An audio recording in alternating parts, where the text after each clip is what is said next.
The identity of the suspect, a lone gunman, they say. We're waiting for the news conference from Stockdale City Hall. There you see on the left, and you see the scene on the right. We do not know the motive. We do not know his identity. We do not know if this is terrorism, whether it is domestic or international terrorism or someone else. Joining us now on the telephone for more is the Lieutenant Governor of the Lone Star State, Dan Patrick, who joins us. Mr. Lieutenant Governor, our thoughts and our prayers are with you and the great people of the Lone Star State. What can you tell us about what happened? What can you tell us about the suspect? What can you tell us about any possible motive?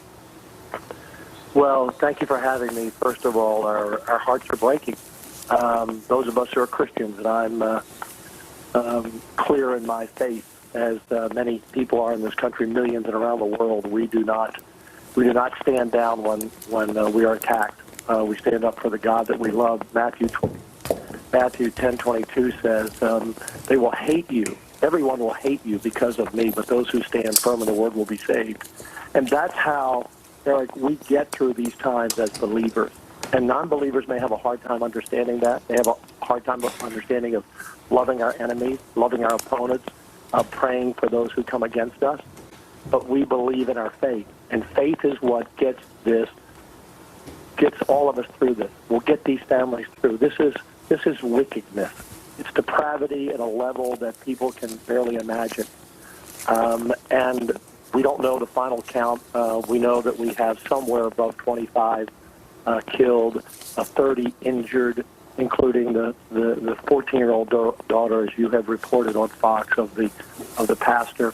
But you know, Eric Arthel, this is, for me, I've just seen this happen more and more. This mocking and attacks on Christians as if it's okay, and I hope this is not part of that. I hope this killer did not come to that church this morning because of what we often see in this country. You know, in fact, I don't know if it was a movie that motivated him. You know, the movie The Kingsman had a scene where someone went into a church, a small church like this, and murdered many people.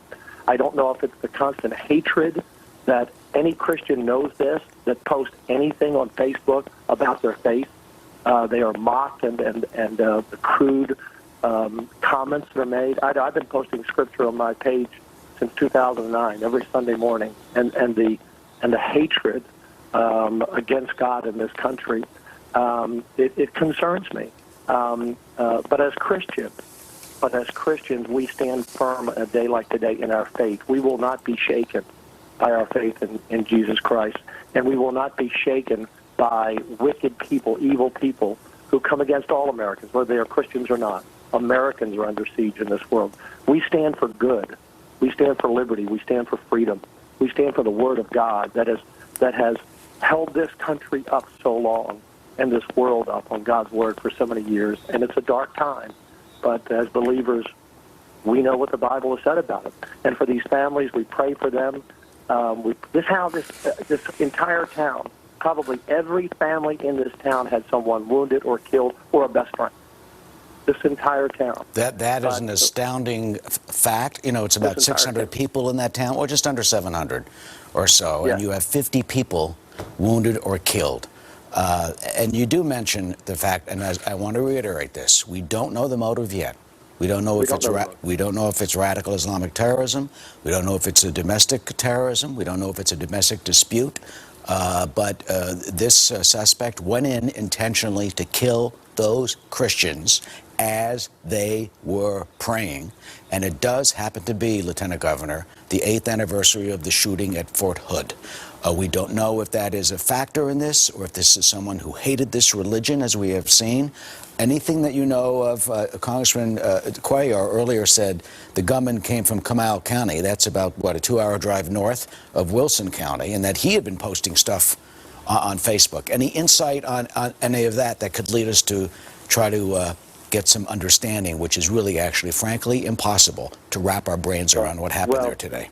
Well, we are working in constant contact with the Department of Public Safety, so there are things at this point that I will not share until they are confirmed. But let me make it very clear, Eric, and when I say that Christians are under attack in this world, in this country, but it's every American, and it's good people everywhere, whether they're believers or not, whatever their religion, whatever their denomination. The wickedness in this world targets everyone. There's so much hatred in this world, and we have to come together as I do see social media being so much a part of this coarseness in society today. I see so much in mainstream media that I see this coarseness in society, in Hollywood, the coarseness and vulgarity toward people who just want to do the right thing. Again, whether they're Christians or Jews or Muslims, there's just this hatefulness in this country and in this world. And so what do we do as a nation at times like this? We must really look in, as one of your guests said earlier, we must look inward at who we are and what we tolerate, the verbiage that we tolerate, the behavior around us that we tolerate, the things that are said. We must look inward. We can be better as a people, but not if we stand quiet. And so, and I've heard a lot of discussion. I was watching earlier today when you had other guests on. Governor, I'm sorry. In our churches in Texas, you can have a right to protect yourself. I've got to stop you there. I'm sorry, sir. We're up against a heartbreak. My thanks. Sure. We don't know the motive yet. We will find out. But certainly, whatever it was evil and it was hatred. We'll be back. Remember that accident I got in with the pole and I had to make a claim and all that? Is that whole thing still dragging on? No, I took some pics with the app and filed a claim. But you know how they send you money to cover repairs and... It took forever to pay you, right? No, I got paid right away. But at the very end of it all, my agent wouldn't even call you back, right? No, she called to see if I was happy. But if I wasn't happy with my claim experience, for any reason, they'd give me my money back. No questions asked. Can you believe that? No. The Claim Satisfaction Guarantee, only from Allstate. Switching to Allstate is worth it. Introducing the brand new South Beach Diet. I'm Jesse James Decker, and if y'all want to know how I stay in shape, I do it with the South Beach Diet. Lose up to 9 pounds and 3 inches overall in your first 2 weeks. Order your 28-day plan today with fully prepared meals delivered to your door. Breakfast, lunches, dinners, even snacks. Lose weight and get in the best shape of your life. It's safe and healthy weight loss, easy to follow, and it works. I've lost 20 pounds on the South Beach Diet. South Beach is a low-carb, low-sugar, high-protein program that burns fat and transforms your metabolism. I lost 24 pounds on the South Beach Diet. Order your 28-day plan right now and receive a week of our all-new South Beach Complete Shakes free. They're packed with 20 grams of protein, low sugar, an excellent source of probiotics, vitamins, and they taste great. Call or go online in the next 2 minutes and we'll even throw in free FedEx shipping. Lose up to 9 pounds and 3 inches overall in your first 2 weeks. Trust me, the South Beach Diet works. Call or click right now. Call or visit southbeachdiet.com and get 1 week of shakes free. Hello. Let's go for a ride on a Peloton. Let's go grab a couple thousand friends and chase each other up a hill. Let's go make a personal best, then beat it with your personal better than best. Let's go bring the world's best instructors right to you. Better yet, let's go bring the entire New York studio live. Let's go anytime, anywhere, with anyone who's willing. And let's go do it all right here. Ready to go? Peloton. As a working mom, I'm thankful my mom is able to help out. Awesome. So I bought her the all-new Jitterbug Flip from Great Call. It's a cell phone she actually enjoys using. Yeah, and from the T-Rex. She loves it and takes it everywhere. It's so easy to use. And with a larger screen and bigger buttons, it's even easier to dial. Let's send it to her. There's also a 5-star button on the keypad, so I know she can always get help. One touch of the 5-star button turns the Jitterbug into a personal safety device. In any unsafe or uncertain situation, you'll be immediately connected to a highly trained agent who can confirm your location, assess the situation, and get you the help you need. Now it's easy for us to stay in touch. What'd you say? So cute. Service starts as low as $14.99 a month. And for the holidays, get 25% off the Jitterbug Flip or Smart at Best Buy, Rite Aid, and Sears. Exclusively from Great Call. Depression is a tangle of multiple symptoms that can make you sad, feel tired, and have difficulty concentrating. Trintellix is a prescription medication for depression. It may help you take a step forward in improving your depression. Tell your healthcare professional right away if your depression worsens or you have unusual changes in mood, behavior, or thoughts of suicide. Antidepressants can increase these in children, teens, and young adults.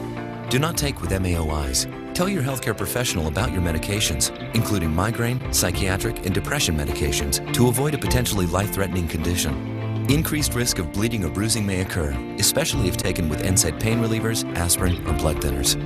Manic episodes or vision problems may occur in some people. May cause low sodium levels. The most common side effects were nausea, constipation, and vomiting. Ask your healthcare professional if it's time for a change to Trintellix. And continuing our coverage of the massacre taking place this morning at First Baptist Church in Sutherland Springs, Texas, we are now getting word from ABC News. Fox News has not confirmed this as of yet, but what ABC News is reporting that the now deceased shooter is being described as a white male in his 20s from outside of San Antonio, Texas, which is about 30 to 40 miles southeast of Sutherland Springs, Texas, the scene of the massacre. And that the ABC News also reporting that this suspect showed off an AR-15 style gun on Facebook recently, and that he possibly has a military background, bringing in Vincent Hill, a former Nashville police officer. Again, Vincent, we have not been able to confirm this ourselves here at Fox News, but based on that information that I just reported from ABC News, what does that say to you? Well, Arthel could say several things. I mean, if he was military, I mean, could it have been that he was radicalized somewhere while he was deployed for the U.S. military? Or if you think back to 1995 and a guy named Timothy McVeigh, who was a military veteran who actually killed a bunch of people for whatever reason he did. So there's several things that come into question here, but the main thing that sticks out to me is the fact that this individual was apparently posting pictures of assault rifles on his Facebook. Now, is that illegal? No, not by any means. But again, it goes back to what I said earlier. If you see something, say something. If you hear something, repeat it. And I'm sure he wasn't just posting these pictures there without himself in the picture or without some type of comments on those posts that he made on Facebook. And this certainly takes the investigation into a different direction. Talk about that for us, Vincent. Yeah, I mean, you really now definitely want to find out what a motive was, if this individual has had military training, if he was in the military. Did he suffer from PTSD? I mean, those are serious issues that people don't take into consideration when things like this happen, but PTSD could have played a factor in this.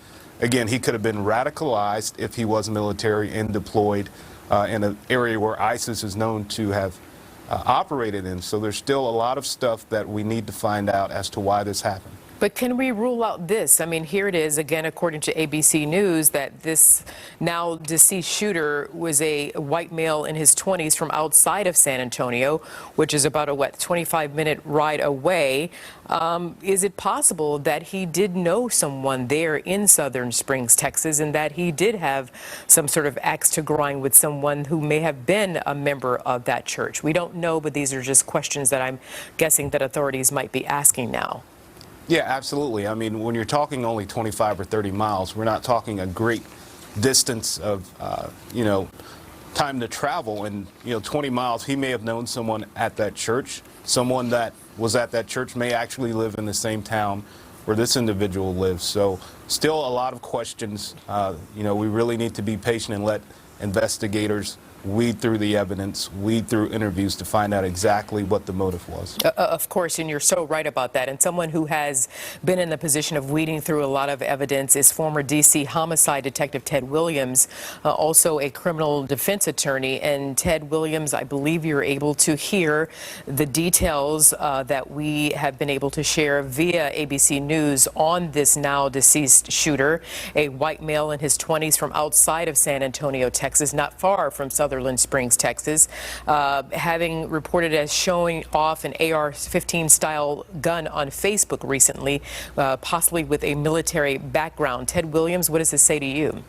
Well, it says everything that Vincent just represented here. The question is, was this person radicalized? Was this, it's no doubt about it. When you go into a church and you do what this guy's done, this is an act of domestic terrorism. The question is, does he have any international associations? The other question is, again, and you mentioned it, Othel, and that is, does he know is somebody from that community that he had a beef with?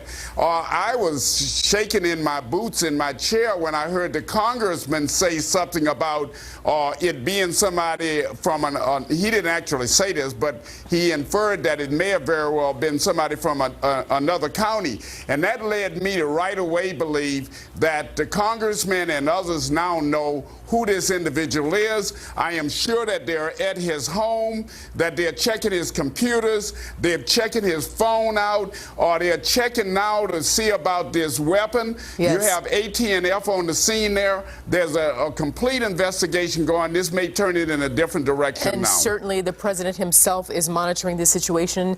Sarah Huckabee Sanders now saying the president has been briefed several times and has continued to receive regular updates on the tragic shooting in Texas. The president has spoke with Texas Governor Greg Abbott earlier this morning, and we'll keep you updated after this break. Hey, man. Oh, nice man cave. Nacho? What? Stop it. Mm-hmm. We've been saving a lot of money ever since we switched to Progressive. This bar is legit. And now we get an even bigger discount.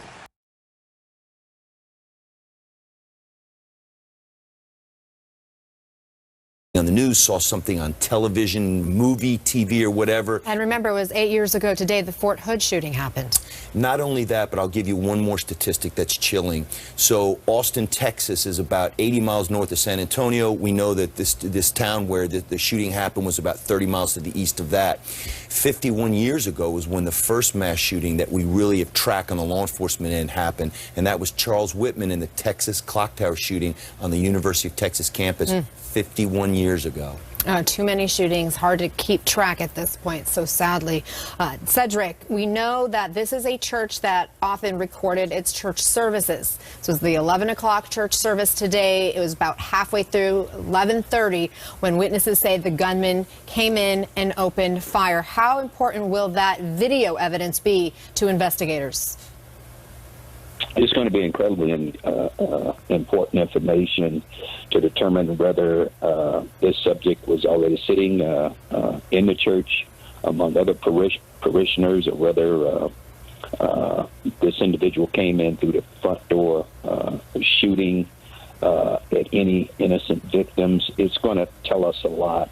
The unfortunate part about this is if they were up online doing their service, there could have very easily been those who could have been watching this service in progress, and also could have been interrupted by this very violent shooting. So a lot of video footage hopefully will be out there, but unfortunately it's going to be very painful and very graphic to watch. And but law enforcement, I'm quite sure, is going to do everything they can in that community to try to ascertain any footage that could prove to be of some value to this case. All right, Cedric Alexander, James Galliano, we got to take a quick break. Stand by, and thank you for your ongoing analysis here. We will have the latest developments as we are just minutes away from a news conference. You see that little box there on the bottom right as we are waiting for investigators to give us a briefing, to give us what they can share in their investigation so far. We'll bring that to you just as soon as it happens. You're live in the CNN Newsroom. My hygienist told me to try a mouthwash, so I tried Crest. It does so much more than give me fresh breath. Crest Pro Health Mouthwash provides all of these benefits to help you get better dental checkups. Go Pro with Crest Mouthwash. Checkup? Nailed it. Want to lose up to 13 pounds in your first month? Then just say yes to Nutrisystem. Yes to a tremendous variety of food with no counting calories. Yes to a simple plan that helped me lose 40 pounds. Introducing Lean 13 from Nutrisystem. Lose up to 13 pounds and 7 inches overall in your first month. Lose weight fast, money back guaranteed. Order your 28-day plan right now. With Lean 13, you'll get specially selected meals, plus 1 week of NutriCrush bars to crush cravings free, and a week of Turbo Shakes packed with protein plus probiotics to help bust belly bloat free. My belly fat? Gone. My energy is through the roof. Lose weight, get healthy, and have more energy. Call or go online in the next 2 minutes and get FedEx shipping free. Lose up to 13 pounds and 7 inches overall in your first month. Join the millions who've lost weight. Say yes to Nutrisystem's Lean 13. Go online or call 888-554-DIET right now and get Lean 13 with bars and shakes free. This is what it's all about, Jamie. Helping small businesses. Damage a vehicle? We got you covered. Property damage? That's what general liability's for. What? Injured employee? Ow. Workers' comp helps you pay for a replacement. What's happening? This is Carla. How's it going? And if anything comes up, our experts are standing by. Boo.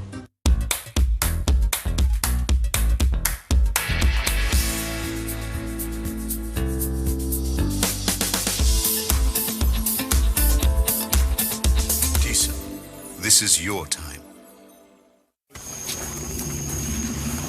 May I help you?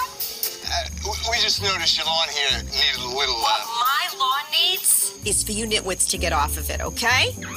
Introducing Floodlight Cam by Ring. Learn more at ring.com. Want in on the secret to ageless skin? Take the Olay 28-Day Challenge. Millions of real women see results starting day one. There is not a friend that I have that will not own this product. Visible results or your money back. Olay, ageless. How can Credit Karma help you score the perfect place? I'll just need to check your credit. With free credit scores in seconds. It's yours. Credit Karma. Get knowing. How can Credit Karma save you money? I just got charged for credit monitoring again. Ooh, you should try Credit Karma. It's free. Really? Mm-hmm. Should check it out. With totally free credit monitoring. Free. Credit Karma.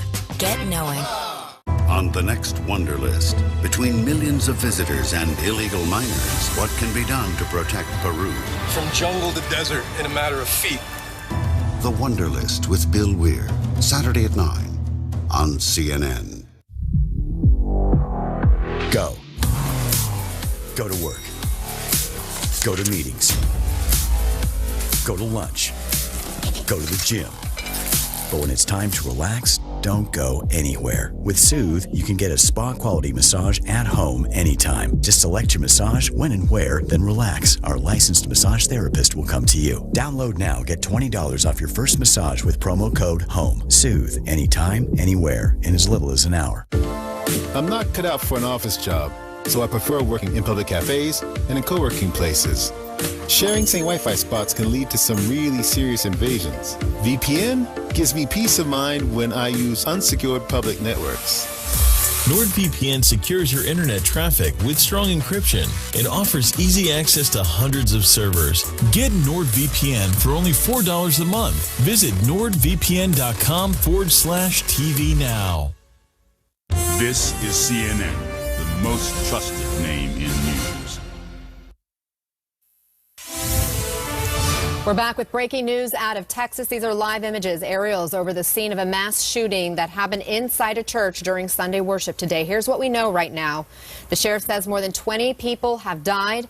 This is at the First Baptist Church in Sutherland Springs, Texas, a small town southeast of San Antonio. We are told dozens more may be injured, including children. The gunman died after a brief chase. Officials on the scene have not released the shooter's name yet. We don't know if he was killed by police or if he took his own life.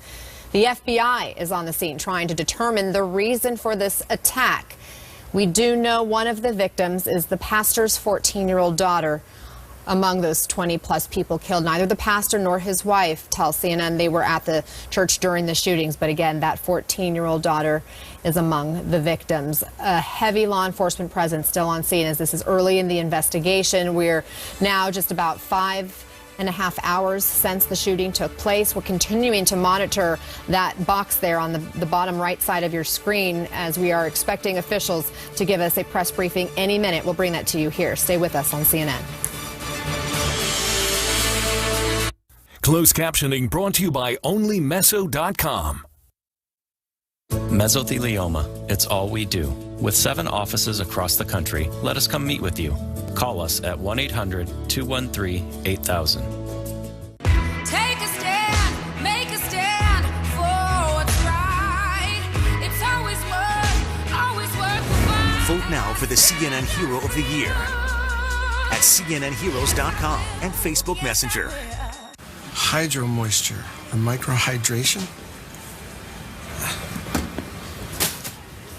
Oh, hey, for my hair, should I go pomade or gel? The blue one. Oh, is this good for razor burn? Those guys don't know what you need. I do, and I'll bring it right to your house. Is that my wife? Hi, honey. Hi, honey. Get a DSC starter set for just $5. Join Dollar Shave Club today. When we see people, we see their hunger, their courage. We see their dreams. We see the things that built our nation. And we wonder what would happen if everyone had equal access to education. What would they discover? What new worlds would they build? That's why we built a university for everyone. Southern New Hampshire University. Vote now for the CNN Hero of the Year at CNNHeroes.com and Facebook Messenger.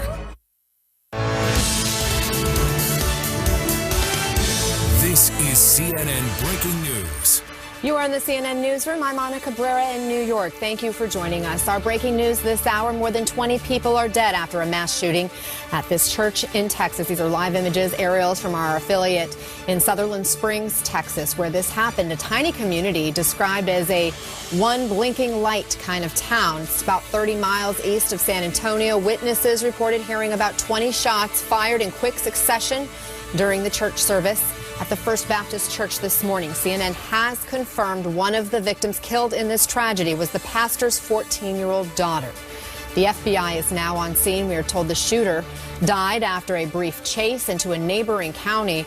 Again, these pictures are live. That's why you see that blinking, that image going on and off. But we want to show you the very latest as this investigation is now into its 5th hour. It's unclear if the shooter was killed by police or if he took his own life. President Trump offering his support from abroad, tweeting this: "May God be with the people of Sutherland Springs, Texas. The FBI and law enforcement are on the scene. I am monitoring the situation from Japan." Let's bring in CNN's Kaylee Hartung.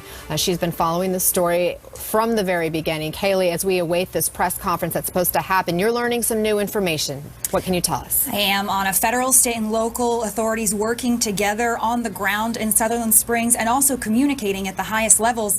You just mentioned that tweet from President Trump. Well, now we know that he has spoken with Texas's Governor Abbott about the shooting. We just received a statement from White House Press Secretary Sarah Sanders, who says the president has been briefed several times and is continuing to receive regular updates on the tragic shooting in Texas. The president spoke with Governor Abbott earlier this morning. We will keep you posted as we can share more details. Our thoughts and prayers are with all of the friends and families affected. May God comfort them all in this time of tragedy. President Trump, of course, in the middle of his 12-day, 5-country tour through Asia, but keeping a handle on what is unfolding in Sutherland Springs, Texas. Kaylee, as we are trying to piece together exactly what happened, investigators have not shared much information at this point. The sheriff telling us, though, at least 20 people are killed. We are hearing from some of the witnesses in that town, and we are now getting a key piece of information that the FBI may have as evidence. They may be looking at whether this shooting was captured on camera, because this church typically records services and posts it online, and we now have an example of one of these videos. I stress this is not from this weekend's service. This one is from last week, and again, not from today, but we can see now what it looks like inside this church. So watch this.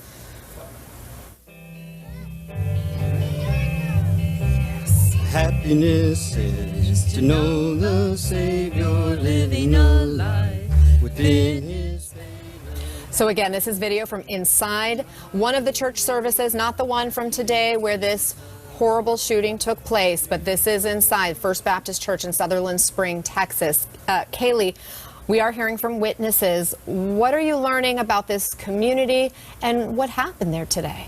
An incredibly tight-knit community, Anna. As you could see in the video from last weekend's church service, this is a community of friends and neighbors, and so much concern from those in the community today that they can only imagine they knew someone in the church this morning. But as it was relayed to me from a witness, a cashier at a gas station just 50 yards away from this church, it was around 11:30 this morning when she first heard shots fired. She said she estimated to hear about 20 shots, and she said it sounded to her like it was the work of an automatic weapon. We're now hearing the stories of the shock and the grief as members of that community are learning more information, just as we are. But the community center in that neighborhood is being used as a rallying point for people to gather information, learn more information from authorities, but also to take comfort. This community coming together, supporting one another.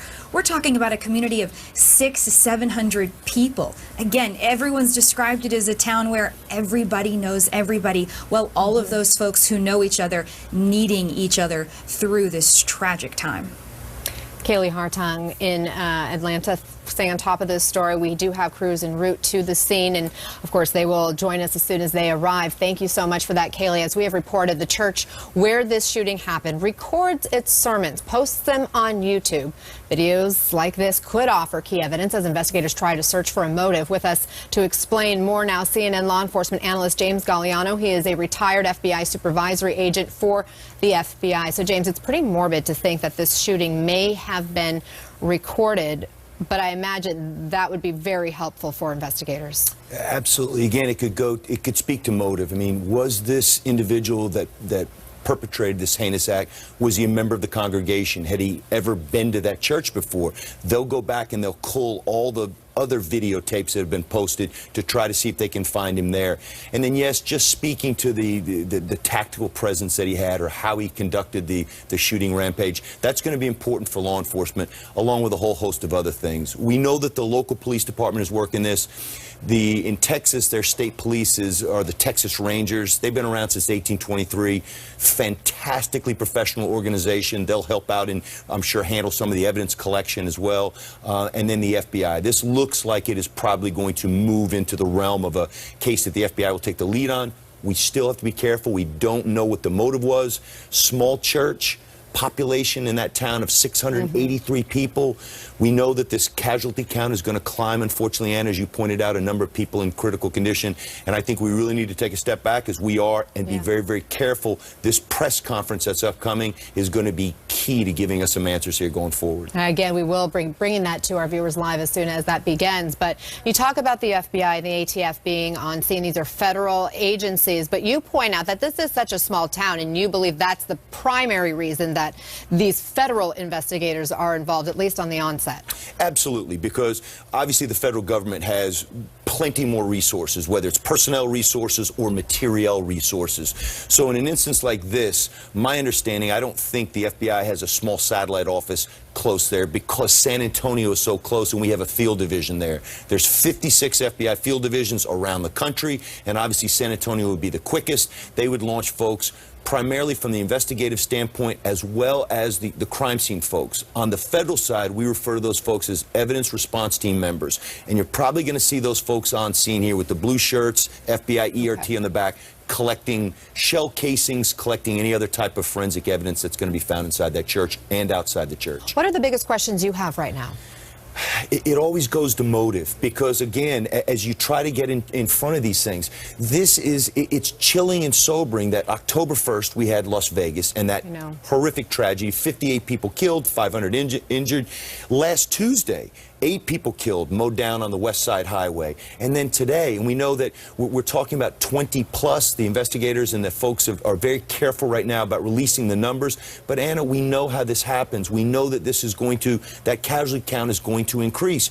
And in a place with 683 people, They lost 3 to 4% of their population in this one horrific event. We go to houses of worship for peace and sanctity. We don't go there expecting something horrific like this to happen. So who are investigators talking to right now? What would they be looking at? Everybody. First of all, the scene of the car. We assume that the perpetrator was in the car when he was either interdicted or took his own life. They are combing that car right now. First of all, they're going to be checking it for booby traps because you got to keep the investigators and the police safe. They'll do that. Then they'll be looking for any type of forensic evidence there, any type of manifesto that would speak to motive. So a handwritten note, anything that might indicate that there were some co-conspirators. That's critical because the co-conspirators could potentially be planning. And I'm not saying that this is what's happened. We don't know this, but could be planning other attacks. We want to make sure to mitigate that first, make sure that we can come out at a press conference and say to the public, we know that this was a single person, a single evil act, and the public is safe going forward. And then we want to piece together the reasoning behind this. And obviously the human intelligence you get from speaking to the witnesses, the people that were tragically inside that church, but that did survive, and then going back and collecting up and harvesting all the digital exhaust.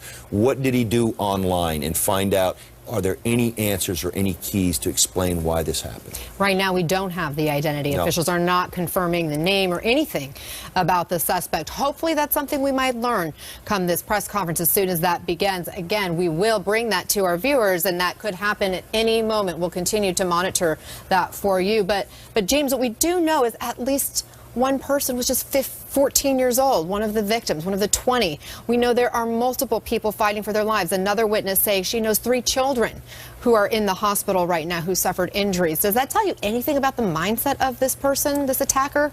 Again, a house of worship, a church, a synagogue, a mosque, these places are where we go for peace and sanctity, and they are the softest of soft targets.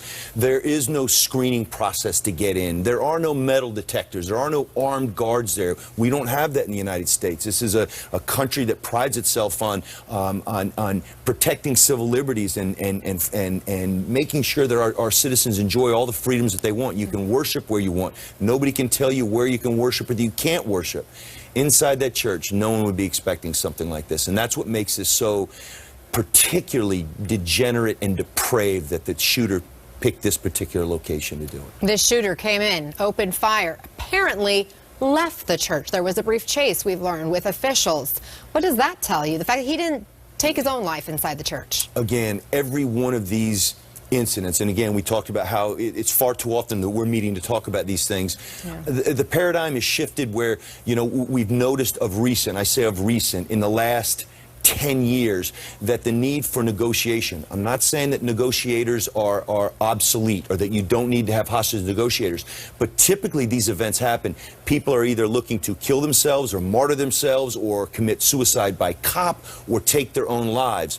They don't particularly have an escape plan in place. That's not, we talked about this in Vegas. Was the shooter trying to escape?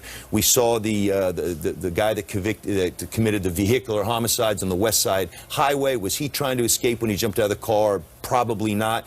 In this instance, the shooter jumped in his car. He had to know that there'd be a huge dragnet. He had to know that the police were going to be on his heels pretty quickly. Had to know that it was going to end some way, probably horrifically. It's just, it's unfortunate that the shooter was not taken alive.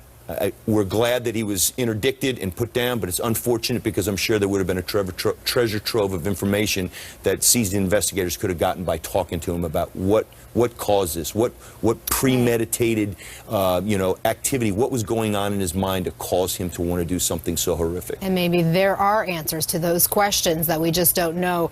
We don't know what the evidence is that these investigators may have at this point. James Galliano, thank you so much for staying with us and providing a little bit of an understanding of how this investigation may be unfolding right now. We continue to bring you some images from this town where this happened, Sutherland Springs, Texas. Just hundreds of people who live in this community, not even 1,000 members of this community. People who are in the community tell us that it's the kind of place where everybody knows everybody, and a lot of people are hurting right now tonight. We'll continue to bring you the latest information out of Texas and this mass shooting that happened today. At least 20 people killed and many more injured after a gunman opened fire inside a small church. We'll be right back. You're live in the CNN Newsroom.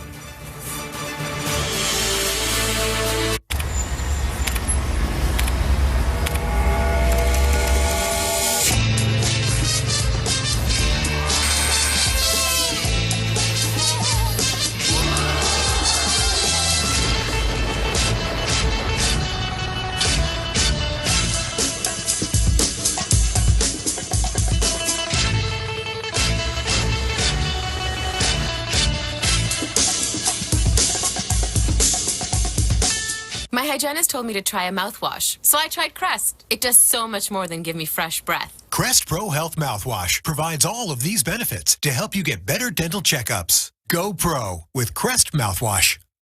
Checkup? Nailed it.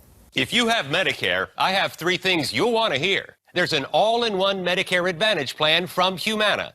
It includes Medicare Part D prescription drug coverage, and it may save you money in so many ways. It's all in this book, and it's yours free just for calling. You'll see all the ways the plan might save you money, even on prescription drugs. In fact, last year, Humana Medicare Advantage prescription drug plan members saved an estimated $6,500 on average on their prescription costs. And you get all this coverage with an affordable monthly plan premium, and in some areas, no plan premium. Even if you've looked at Humana before, you need to take another look at this plan. We'll send you the decision guide absolutely free, in a slightly smaller size, of course. Discover the all-in-one Medicare Advantage plan that could cut your costs and cover your prescriptions. Call 1-800-552-1854. Or go to humanabigbook.com. The savings are too big to miss. Need new floors? Empire Today makes getting beautiful new floors easy. Impossible? Let me show you. Empire brings hundreds of samples to you. We call it Shop at Home. The floors are high quality and come with great warranties. Plus, Empire handles the installation. You don't lift a finger, and the job's done right. Shop at Home, quality floors, professional installation. That's Empire Today. 800-588-2300 Empire. Today. I am an emergency medical technician, constantly on the go. I don't have time to think of dinner, and I feel the mom guilt. HelloFresh has definitely come to our rescue. I like the ease of it, the ability to go online and have something ready for the next week. Using HelloFresh helps take away that stress of cooking. So it's nice to feel organized, and it makes me have pride in what I'm serving my kids. Go to HelloFresh.com and use code TV30 to save $30 off your first box. HelloFresh, get cooking. When Santa discovers the Points of Light LED light show, he creates dazzling displays with 114 lighting effects and 14 color combinations, including all white. The energy-efficient LED technology is perfect for decorating indoors and outdoors up to 50 feet, and no ladders needed. Set up Points of Light in seconds and enjoy it all Christmas. You'll find Points of Light only at Walmart. I love you, Julius Caesar, but sometimes you stink. Febreze Car Vent Clip cleans away odors for up to 30 days. Because the things you love can stink. The first rule of being a Viking is that teamwork is important. Remember to do the little things. Help each other out. And the second rule of being a Viking, there's more than one way to win. Vikings, War of Clans. Play free now. Continuing to follow breaking news, these are live pictures right now from Sutherland Springs, Texas. An investigation underway into the shooting deaths of at least 20 people inside a small Texas church today. And we are expecting to hear from President Trump tonight on the Texas mass shooting. We are just learning the president has spoken to Texas Governor Greg Abbott. The president keeping close tabs on this situation in Texas from thousands of miles away in Japan right now. He is on the first leg of his historic trip to Asia, where he is expected to focus focus on trade and the North Korea threat. And now this. The president announcing earlier that he will meet with his Russian counterpart Vladimir Putin this week to discuss North Korea's rogue regime and its growing nuclear weapons program. Let's go live to Tokyo and Jim Acosta, CNN senior White House correspondent. Jim, what are you hearing from the White House tonight regarding this mass shooting? Well, Anna, we are waking up to this horrific news in Texas, and the president, as you said, is receiving updates from his team here in Tokyo. They have put out a statement, courtesy of the White House press secretary, Sarah Sanders. We can put that up on screen and share that with you. It's pretty much the statement that you see after all of these types of tragic mass shootings. Here it is from Sarah Sanders. The president has been briefed several times and is continuing to receive regular updates on the tragic shooting in Texas. The president spoke with Governor Abbott earlier this morning. We will keep you posted as we can share more details. Our thoughts and prayers are with all of the friends and families affected. May God comfort them all in this time of tragedy. Now, we should point out the president is expected to make some remarks at the top of the next hour here in Tokyo. He's supposed to address business leaders here from U.S. and Japan. And there is a chance that the president may comment on what's happened in Texas at that event. But later on this afternoon, Anna, the president and Japanese Prime Minister Shinzo Abe are scheduled to hold a news conference, and our expectation is he doesn't speak about the incident in Texas, that he's expected to do it at this news conference later on this afternoon. And of course, we'll all be watching to see what the president has to say about this. You'll recall after the Las Vegas mass shooting about a month ago, the president was hesitant to get into this discussion of gun control, gun safety laws. He said, well, let's wait, let's talk about that at a later date. That discussion never happened, and you're seeing critics of the nation's gun laws already chiming in and saying it's time to have that discussion again. And of course, Anna, another one of these terrible mass shootings has put that issue front and center, and the president is going to have to deal with it during this foreign trip here in Asia. Anna. Jim, do you know if the president's plans for the rest of the day, as you laid out, could still change as a result of the mass shooting in Texas? We don't expect that to happen. I think the real question is because this event has really intervened on the president's itinerary, on his plans for the day. There is a possibility that we could hear from him on all of this within the next hour. We don't anticipate that happening. We haven't been told that that's going to happen. There's just the potential for that to happen. But he does have that news conference later on this afternoon. And of course, we thought that most of the questions that would be asked at this news conference with Shinzo Abe, the Japanese prime minister, and keep in mind it's only what we call a 2+2, 2 questions for the American press, 2 questions for the Japanese press, for that to be mainly focused on North Korea, perhaps questions about the Russia investigation. But undoubtedly, Anna, if the president is not asked about this, my guess is that he'll make a statement about it at the very top of those remarks, Anna. All right, Jim Acosta in Tokyo, where the president is waking up today, getting ready to address the nation and address the press that's there in his Asia trip, overseas traveling with the president. As soon as he steps to bring those remarks to us, we'll, of course, take you there. That's expected to happen sometime in the next hour. Meantime, we are monitoring the live picture there in the bottom right of your screen, where Texas investigators and officials are expected to brief the press on their investigative information that they're able to share regarding the shooting that happened inside this small Texas church today. Meantime, lawmakers from Texas are responding to the church shootings.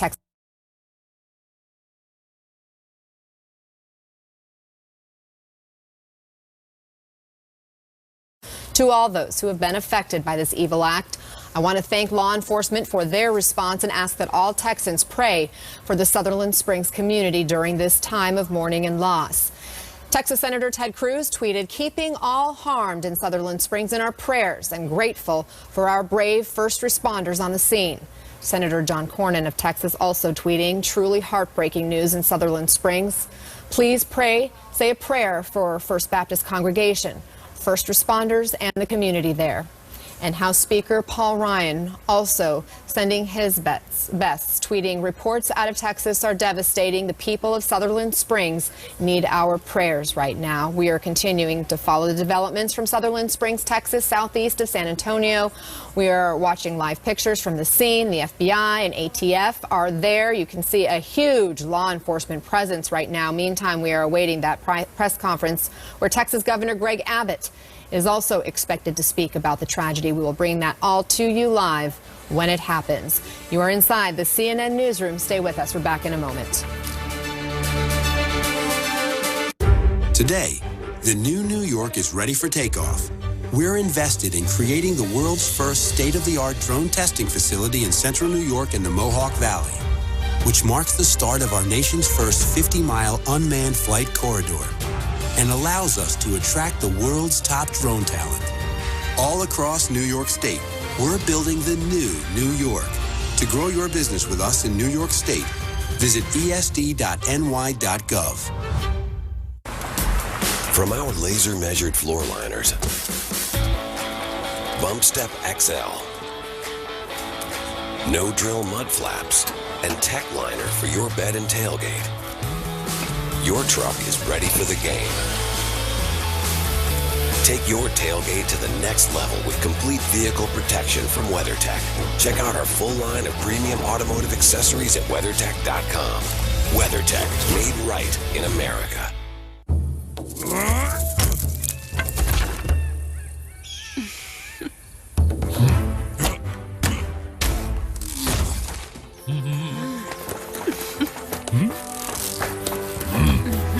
Forge of Empires. Develop your own city from the Stone Age to modernity. Available in the App Store and at FOE.tv. Forge of Empires. Play now.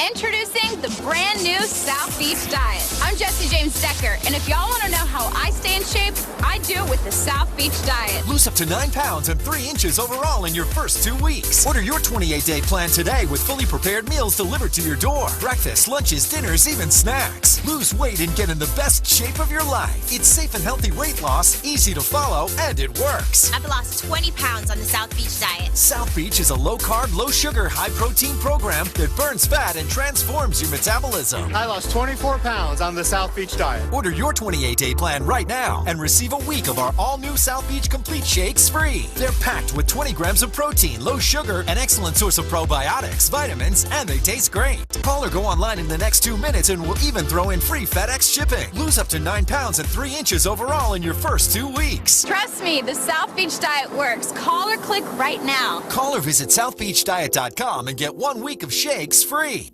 Jeremiah Tower was pure inspiration. Jeremiah Tower changed the world. He was a father of American cuisine. One of the major names in this country. He was just sexy. They were like, wow. Jeremiah defined what modern American restaurant could be. Jeremiah Tower, next Sunday night at 9 on CNN. Sponsored by Volkswagen. Your home network may not be as secure as you think. Even if your Wi-Fi router is password protected, cyber criminals could get into your network through connected devices and steal your personal and financial information. Introducing Norton Core, a secure Wi-Fi router. Core monitors your connected devices and helps quarantine any threats. Norton Core, a secure Wi-Fi router with the speed you want and the security you need. Act now to enjoy free next-day shipping with promo code BUYCORE at buynortoncore.com. Are you tired of hiding your thinning hair? Then isn't it time you discover what's new at today's Bosley? This is my hair. This is what Bosley gave me. I chose Bosley, and look at these results. Bosley has the latest, most advanced treatment options, including a brand new non-surgical solution called TriGen Plus. You want it to look like a great head of hair, and that's what we pride ourselves in at Bosley. Call now to get your free information kit and $250 gift card. Plus, there's the Bosley Guarantee. Call or go online right now. This is CNN, the most trusted name in news. Closed captioning brought to you by Mesobook.com. We offer a free book on mesothelioma. Call for the free book and receive so much more. Call 1-800-831-3700. You're following breaking news out of Texas. If you're just joining us, a mass shooting happened inside a church this morning during Sunday worship. And here's what we know right now. The sheriff says more than 20 people have died at the First Baptist Church in Sutherland Springs, small town east of San Antonio, where we are told dozens more may be injured. The gunman died after a brief chase. Officials aren't saying right now the shooter's name. We don't know if he was killed by police or if he took his own life. The FBI is also on scene trying to determine the reason for this attack. The pastor's 14-year-old daughter is among those killed. Neither the pastor nor his wife were at the church during the shootings. Now I want to bring in someone who has been part of these investigations and knows how they work. Cheryl Dorsey is a retired LAPD police sergeant and is joining us now. Cheryl, what would be the top priority for investigators right now? Well, you know, once they've identified the victims and got them off to safety to the hospital, those that were able to be transported, they're going to start working backwards from the scene to get as much information as they can about this suspect. And obviously they know way more than what they're sharing with us right now for obvious reasons. Cheryl, I just want to warn you and our viewers, we may have to cut this conversation short to go to the news conference. We've just been given a warning, should be starting within the next minute or so. But right now, our understanding is there is just one gunman. He's dead. At least 20 others are dead, multiple others injured. To have so many victims, what does that tell you? Well, you know, I'm hearing that this is a very small rural community, and so my gut tells me right away that this may be very personal to this shooter. You know, you don't come into a small area with very few ways to leave unless you're familiar with it. So did he have an axe to grind with someone there in the community, or more specifically, someone there that was connected with that church? We only know it was a shooting. We don't know what type of gun, but a witness heard as many as 20 shots fired in a very short period of time. Another witness described hearing ricocheting gunshots. What might that suggest? Well, it sounds like that the shooter had a position of advantage, clearly, and that he was able to get off so many rounds before anyone was able to neutralize him, and then to escape in a vehicle and get away. There has to be some familiarity with this location, with this venue, and with the geography that leads in and out, the ingress egress for this church.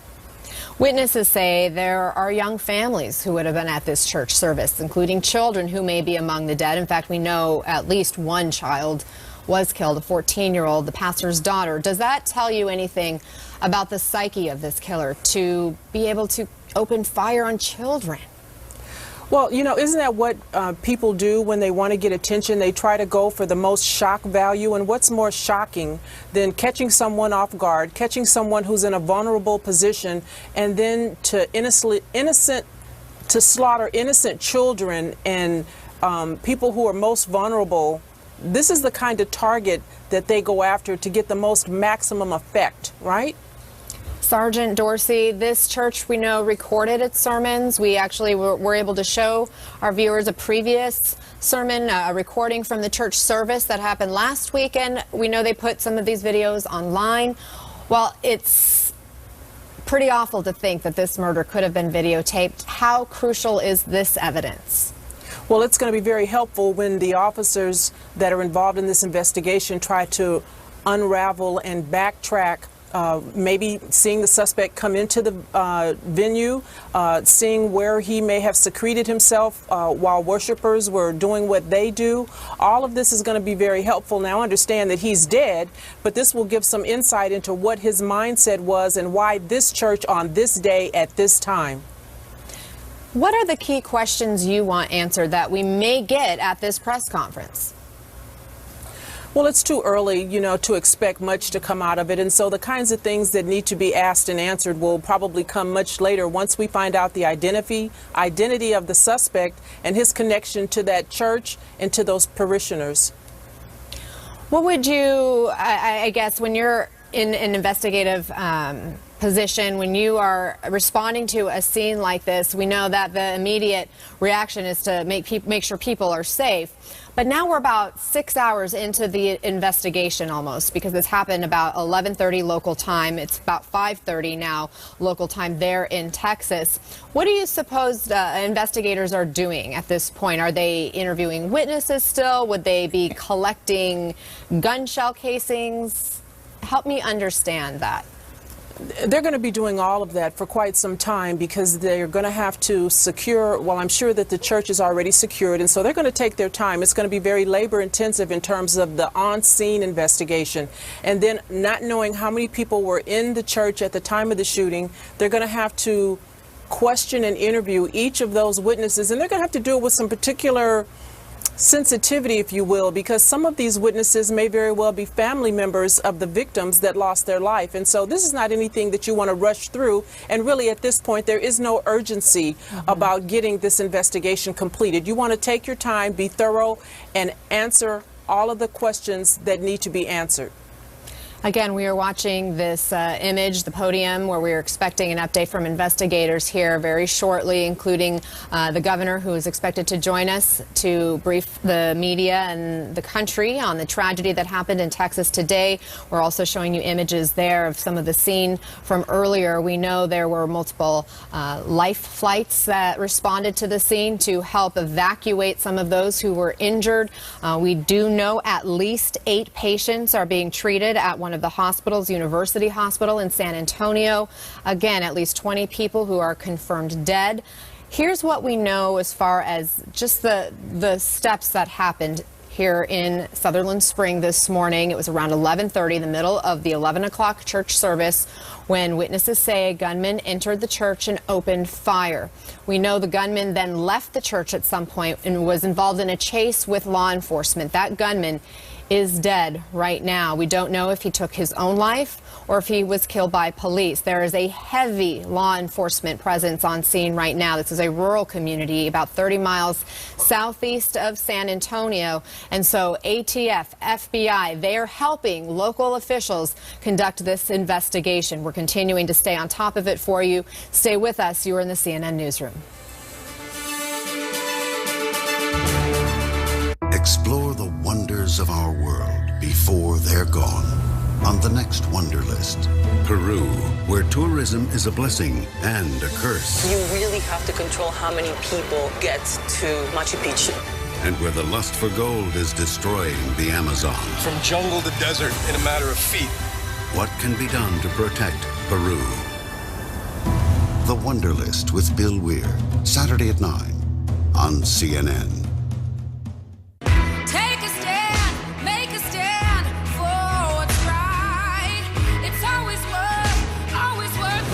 Vote now for the CNN Hero of the Year at CNNHeroes.com and Facebook Messenger.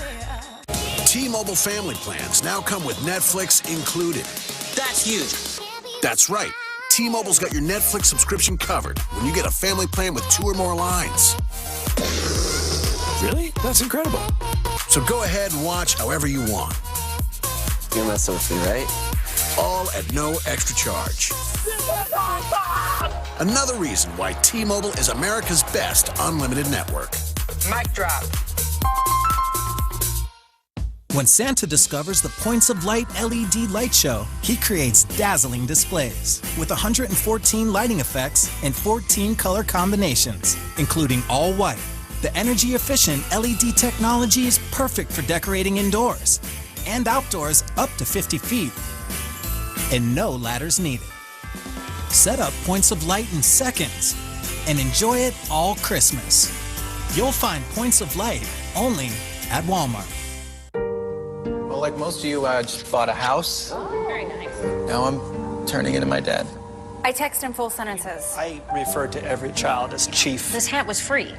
What am I supposed to do, not wear it? Next thing you know, I'm telling strangers defense wins championships. Well, it does. Why is the door open? Are we trying to air condition the whole neighborhood? At least I bundled home and auto on an internet website, Progressive.com. Progressive can't save you from becoming your parents, but we can save you money when you bundle home and auto. I mean, why would I replace this? It's not broken.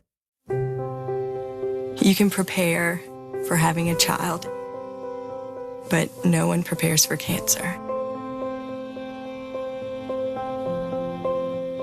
I remember hoping that he would make it to his first birthday. Every second is precious when a child is fighting for life. I'm still trying to grasp the fact she has cancer. Where would you go to save your child's life? Who would you turn to? St. Jude Children's Research. Texas officials are now holding a press conference on the shooting that happened today in Sutherland Springs, Texas. We see Governor Greg Abbott about to address the media. Let's listen. Great citizens of Stockdale for opening up this community center, for pitching in and helping out, and continuing to demonstrate to the entire world the way that Texans come together to help their fellow Texans. As a state, we are dealing with the largest mass shooting in our state's history. There's so many families who've lost family members, fathers, mothers, sons, and daughters. The tragedy, of course, is worsened by the fact that it occurred in a church, a place of worship, where these people were innocently gunned down. We mourn their loss, but we support their family members. We appreciate the first responders and what they've done to help respond to this challenge. They are continuing in their efforts as they put all the pieces of a very complex puzzle together to try to provide their community all the answers they need and deserve. Unfortunately, I'm sad to tell you, to confirm, at least at this moment in time, there are 26 lives that have been lost. We don't know if that number will rise or not. All we know is that's too many. And this will be a long suffering mourning for those in pain. We ask for God's comfort, for God's guidance, and for God's healing for all those who are suffering. As governor, I ask for every mom and dad at home tonight that you put your arm around your kid and give your kid a big hug and let them know how much you love them, knowing that we support each other. Tell your friend and your neighbor that you support them and that you will work with them. I'm very proud of the way that we have so many people working together to respond to this. Already, in talking to the emergency team in Texas, reported that the emergency medical task force from San Antonio was deployed to help respond to the magnitude of this tragedy. San Antonio area hospitals and trauma centers have coordinated with regard to patient movement and patient care. The Red Cross has set up Family Assistance Center to help all families affected by this. One thing that is very important for everybody affected by this, whether you're a family member or non-family member, is that you avail yourself of counseling resources that will be made readily available in abundance. Now, we have so many people who have helped respond in coordinated fashion already. I want to express my gratitude to the President who called from overseas, my gratitude to Senators Cornyn and Cruz, with whom I've already spoken, as well as members of the Texas legislature. But when you look at the robust response from just the immediate area, I want to express my gratitude to the Sheriff of Wilson County, to the District Attorney from this area, Audrey Lewis. The reason I say this area is because her territory is larger than just Wilson County. And to DPS Regional Director Freeman Martin. Each of those three will be speaking shortly. But also to the mayor of the area where we are located right now, the mayor of Stockdale, to the Department of Homeland Security, to the ATF, the FBI, the Bexar County Sheriff's Office, the Guadalupe County Sheriff's Office, the Wilson County Sheriff's Office, the Livonia Police Department, the Stockdale City Marshal's Office, and the Seguin Police Department. And I have no doubt that there are other law enforcement as well as emergency agencies that have responded to this. And I regret if I did not mention you. Just know that we appreciate the profound way that everybody's come together. I would like to now turn things over to Sheriff Joe Tackett from Wilson County, in whose jurisdiction the crime occurred and whose jurisdiction we're in right now. Thank you, Governor. Thank you for your kind words. We all in here know what happened today, and it's something we all say does not happen in small communities. Well, we found out today it does. We need your support. You know, as the media, don't blow it out there that, you know, it should have never happened, because it does happen. And we sincerely feel sorry for all of the people that are involved. We don't know names of any of the victims at this time, because we're still trying to work the crime scene. As we get the names, we're going to be contacting family members and letting them know what we have. But at this time, we don't have any names of any of the victims. Thank you. Thank you. Next is the District Attorney, Audrey Lewis. Thank you all.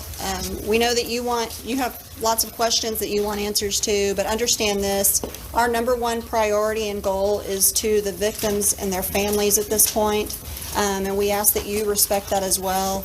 We want to make sure to notify victims' families before media gets a hold of that information. It is critical to those families that if we have bad news to bear, they need to hear it before it's announced on the media, and we're going to try to work to ensure that that occurs. We have lots of law enforcement who are all working very well together with federal and local and state agencies, and we highly commend the professionalism that's occurring. But because we have to make sure that that crime scene is handled appropriately, it takes time. And unfortunately, that leaves a lot of victims' families wanting answers that we don't really have for them at this very moment. We will be updating them as soon as we have information and providing that information so that they have the answers they need to deal with either the loss or go to their loved ones who may be in the hospital. We appreciate the work of all law enforcement, and we appreciate you guys. We know that you're trying to get out information. We don't feel there is a threat that's continuing, and I think that the media has done a pretty good job of making sure that that's been pronounced to the public.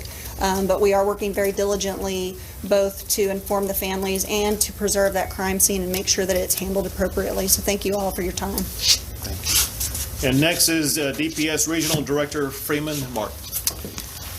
Everybody here wants facts, wants information about what's going on, and we'd love to provide you more. But if you came here wanting to know the motive behind this shooting, you're going to leave here disappointed. We have certain facts that we can release to protect the integrity of the investigation. We have to release it in a timely fashion and collect the facts and make sure our information is correct before we release it. We're here assisting the Sheriff, Joe Tackett. There's multiple agencies involved: DPS, Texas Rangers, FBI, HSI, ATF, Bexar County SO, and many, many others. We are all working together to support the Sheriff in this investigation. At approximately 11:20 this morning, a suspect was seen at a Valero gas station in Sutherland Springs, Texas. He was dressed in all black. That suspect crossed the street to the church, exited his vehicle, and began firing at the church. That suspect then moved to the right side of the church and continued to fire. That suspect entered the church and continued to fire. As he exited the church, a local resident grabbed his rifle and engaged that suspect. The suspect dropped his rifle, which was a Ruger AR assault-type rifle, and fled from the church. Our local citizen pursued the suspect at that time. A short time later, as law enforcement responded, that suspect, right at the Wilson, Guadalupe County line, he ran off the roadway and crashed out and was found deceased in his vehicle. At this time, we don't know if it was a self-inflicted gunshot wound or if he was shot by our local resident who engaged him in gunfire. We know he's deceased in the vehicle. The suspect has not been completely identified. We believe he's a young white male, maybe in his early 20s. He was dressed in all black tactical type gear and was wearing a ballistic vest. The delay in getting him identified is there were multiple weapons in the vehicle, and the vehicle has been processed by our Texas Ranger Special Operations Group bomb techs. There's a lot of work to be done in this investigation. We know that there 23 found deceased inside the church, 2 deceased outside the church, and now one of them that was transported that was injured has deceased, bringing the total to 26. We have approximately 20 that are transported local and in hospitals in San Antonio with injuries that vary from minor to very severe. We know the ages range from 5 years old to 72 years of age. There's a lot of work to be done. We are only hours into this investigation, which is going to take a significant length of time. We will continue to provide information as it becomes available. We know you're going to have a lot of questions. There are many, many that we cannot answer. We continue to process crime scenes. We have multiple crime scenes. We have the church. We have outside the church. We have where the suspect vehicle was located. We have following up on the suspect and where he's from, his residence. We have many, many people to interview. We have Texas Rangers at all the hospitals locating those and interviewing those who were injured. So not a lot of information to give at this time, but the state of Texas, we have every resource that we have available. Texas Rangers, Special Operations, Texas Highway Patrol, Crime Scene Labs, Victim Services, the Texas Division of Emergency Management. Every resource we have available is working, and at the end of this investigation, we'll be able to answer any reasonable question as to what happened. Was the neighbor injured? The one that engaged gunfire? No, he was not. With that, great.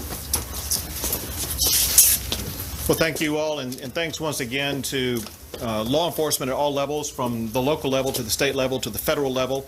The collaborative working relationship is one that will ensure a swift and certain evaluation of exactly what happened, and we will provide that explanation as quickly as possible.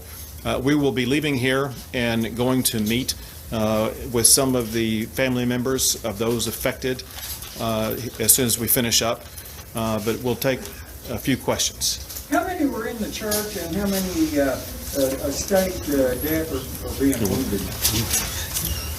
Anybody who knows that? We don't have those numbers. There were people in the church that escaped that were not injured, but we don't have all that information.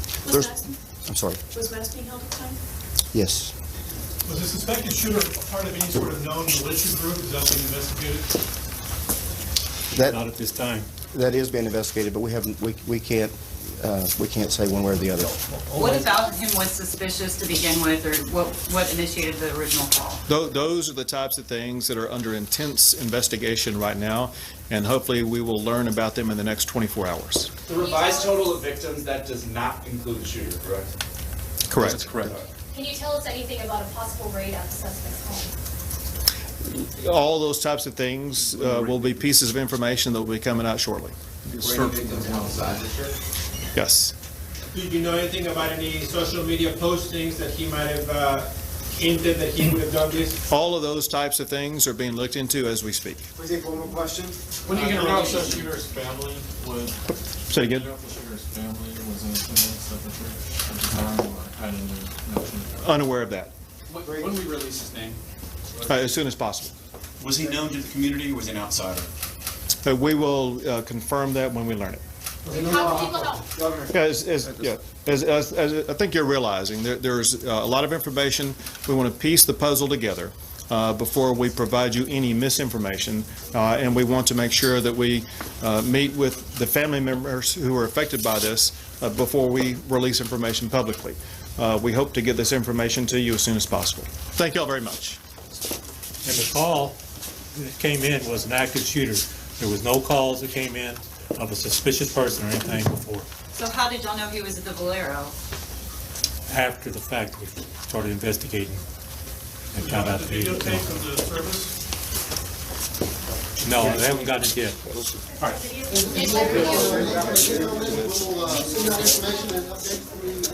Okay, we were listening in there to a news conference with the governor and several law enforcement officials from Texas as they just briefed the nation on what the governor called the largest mass shooting in Texas history. He confirmed at least 26 people lost their lives as a gunman opened fire inside a small church in Sutherland Springs, Texas this morning around 11:30 this morning during the church service. We did get additional information about exactly what unfolded. Let me walk you through that in case you missed it. They've since learned, as they piece this together, that there was a sighting of the gunman around 11:20 this morning at a nearby gas station, a Valero gas station. The suspect was seen dressed in all black. We learned he fired from outside the church first and continued firing as he entered the church. We know the victims range in age from 5 to 72 years old. Again, at least 26 people are dead. Many others have been taken to the hospital. That suspect continued firing in the church and then eventually left. We understand a citizen grabbed his or her gun and returned fire, and in fact pursued the suspect after the suspect left the church. The suspect was eventually found away from the scene and was dead. Police don't know right now if he died from his own self-inflicted gunshot wound or from a wound sustained by the return fire from that citizen who bravely followed that suspect and tried to save many other lives. We don't have a name yet. Officials would not give an identity of the name. They say that they believe he is a young white male, perhaps in his early 20s is the age range, they said, dressed in all black, tactical gear, and a ballistics vest. I want to bring in our law enforcement experts, including analyst James Galliano. He is a retired FBI supervisory agent for the FBI, and Cheryl Dorsey, who is a retired LAPD police sergeant. James, another thing we learned was that he used an AR assault rifle, according to the DPS regional director there. What does that tell you?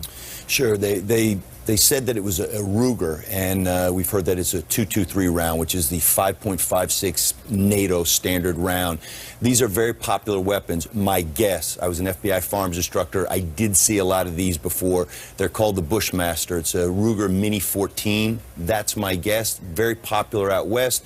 Again, let's be careful. If this weapon had not been modified, if it was not modified, it's a semi-automatic weapon. Now, you can put 20-round magazines into a semi-automatic weapon or a 30-round magazine into a semi-automatic weapon.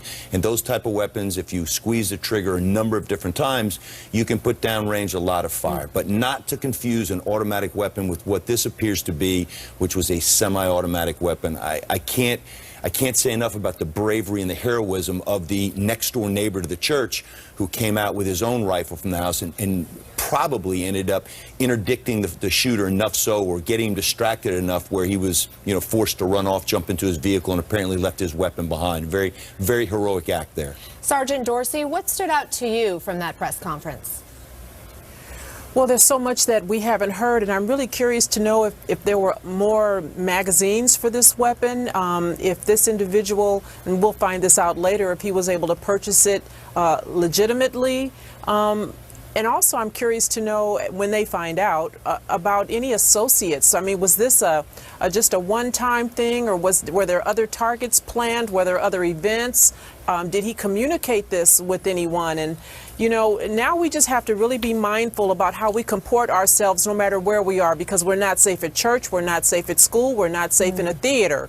And we need to be mindful of that and really give particular attention to how we comport ourselves in these places that used to be safe zones.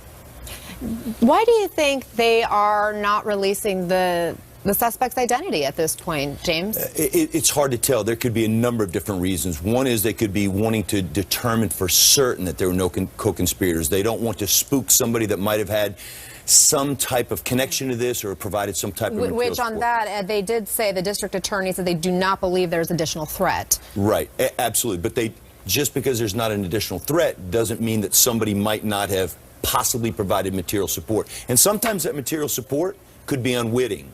Somebody that might have provided him with extra weapons or extra ammunition or pointed out where the church was.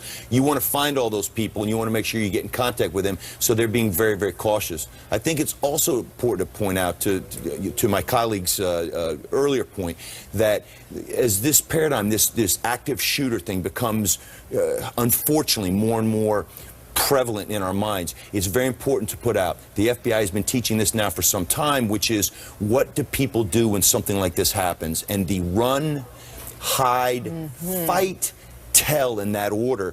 And a number of times where I've talked to people offset about what should you do in a situation like that, it's just that situational awareness. Unfortunately, again, going into a church, you don't expect that you need to have situational awareness, but it could be something as simple and as effective and important as just knowing where the exits are, because I'm sure once the gunman came in, apparently came in through the front doors and started shooting away, people were probably confused as to where to run to, and knowing where exits are is very, very important.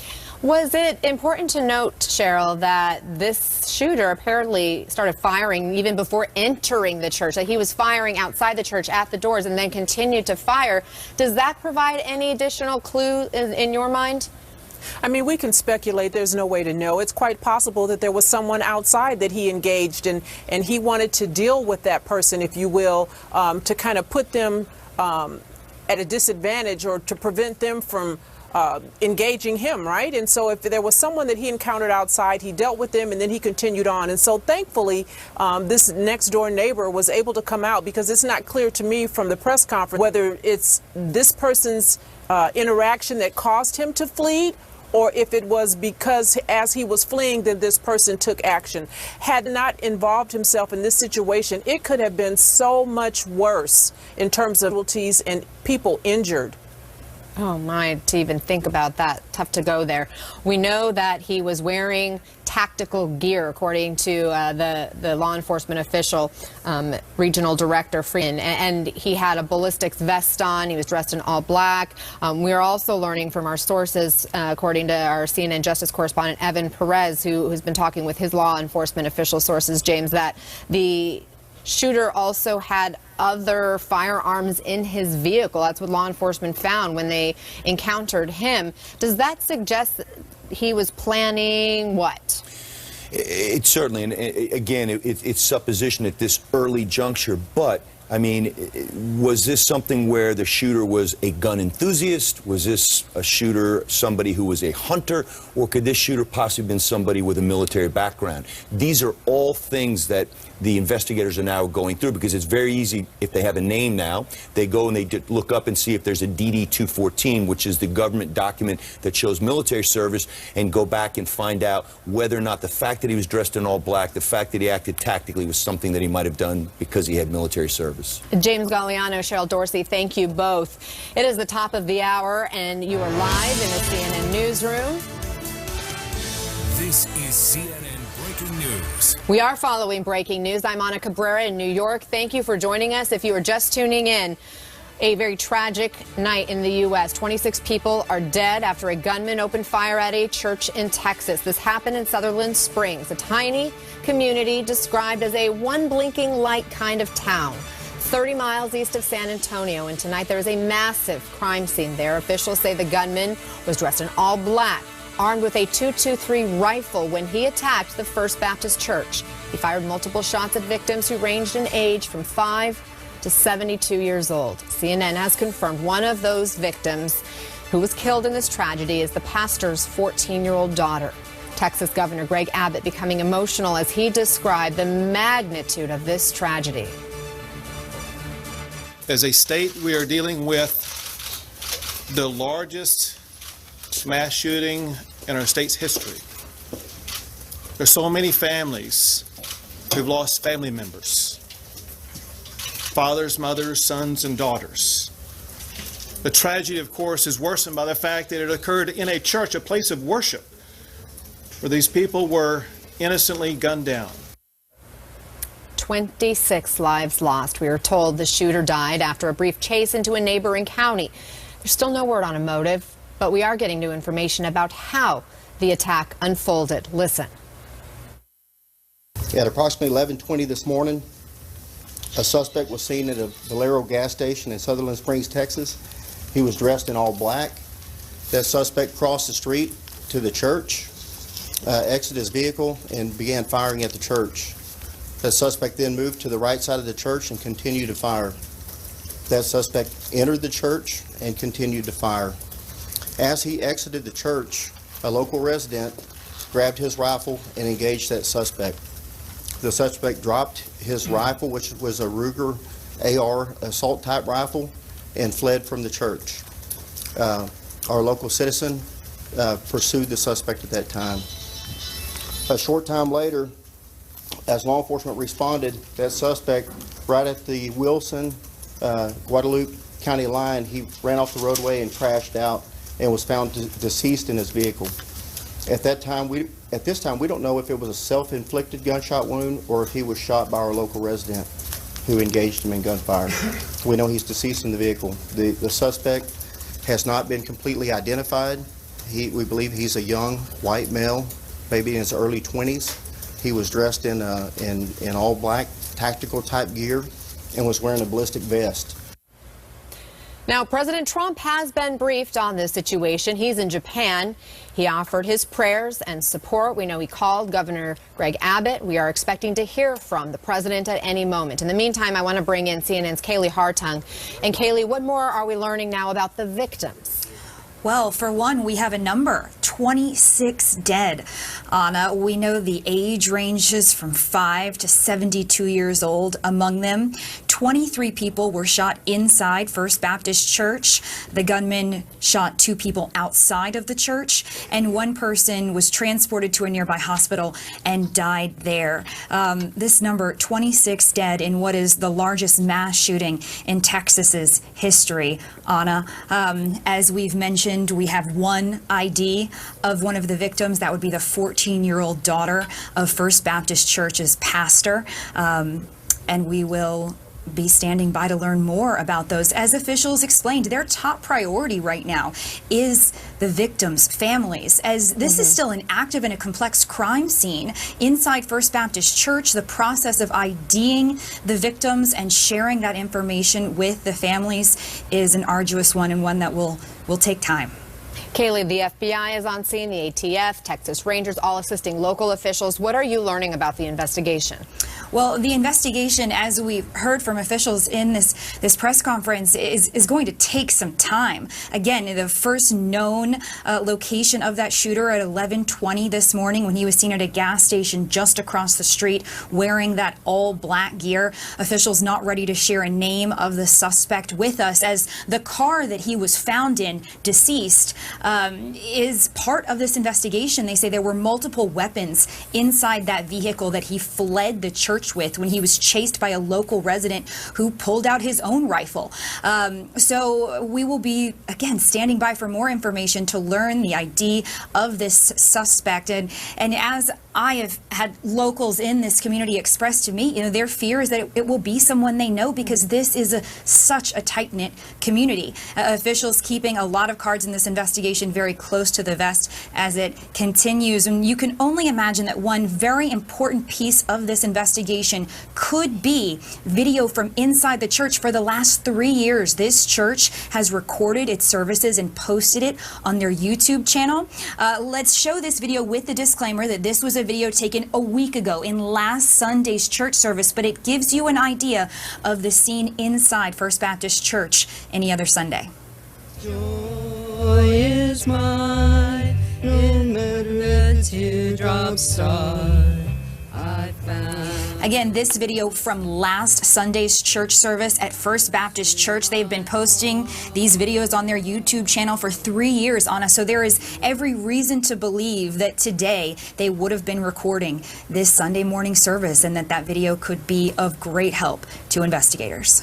Kaylee Hartung, you'll stay on top of the investigation for us. Thank you for that report. I want to bring in our 2 law enforcement analysts who have been here with us, James Galliano, a retired FBI supervisory agent, and Cheryl Dorsey, who is with the LAPD, retired sergeant with the LAPD. Cheryl, I'll start with you.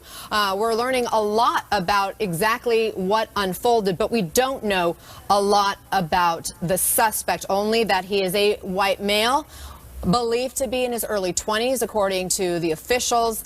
They don't know even if he was from inside or outside the community. They were asked that question and they couldn't answer just yet.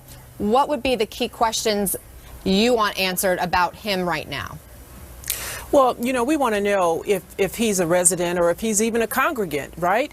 To know that this service was 30 minutes into the service, And you know how sometimes noisy church service can be with singing and praise and worship.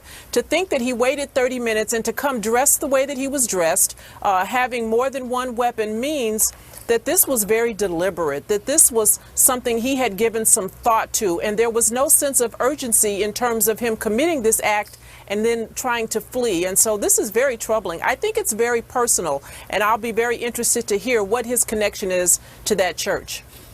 James, they made very clear we don't know a motive yet. Yeah, motive is critical, again, for us trying to look forward and try to prevent something like this. Again, we can speculate onto a whole host of things. Could it have been somebody that was just mentally imbalanced? Could it have been somebody that had a grievance and then was triggered and just committed an unspeakable act of depravity? Could that be it? Could it be an act of terrorism? Could he have been doing this inspired by or directed by someone else?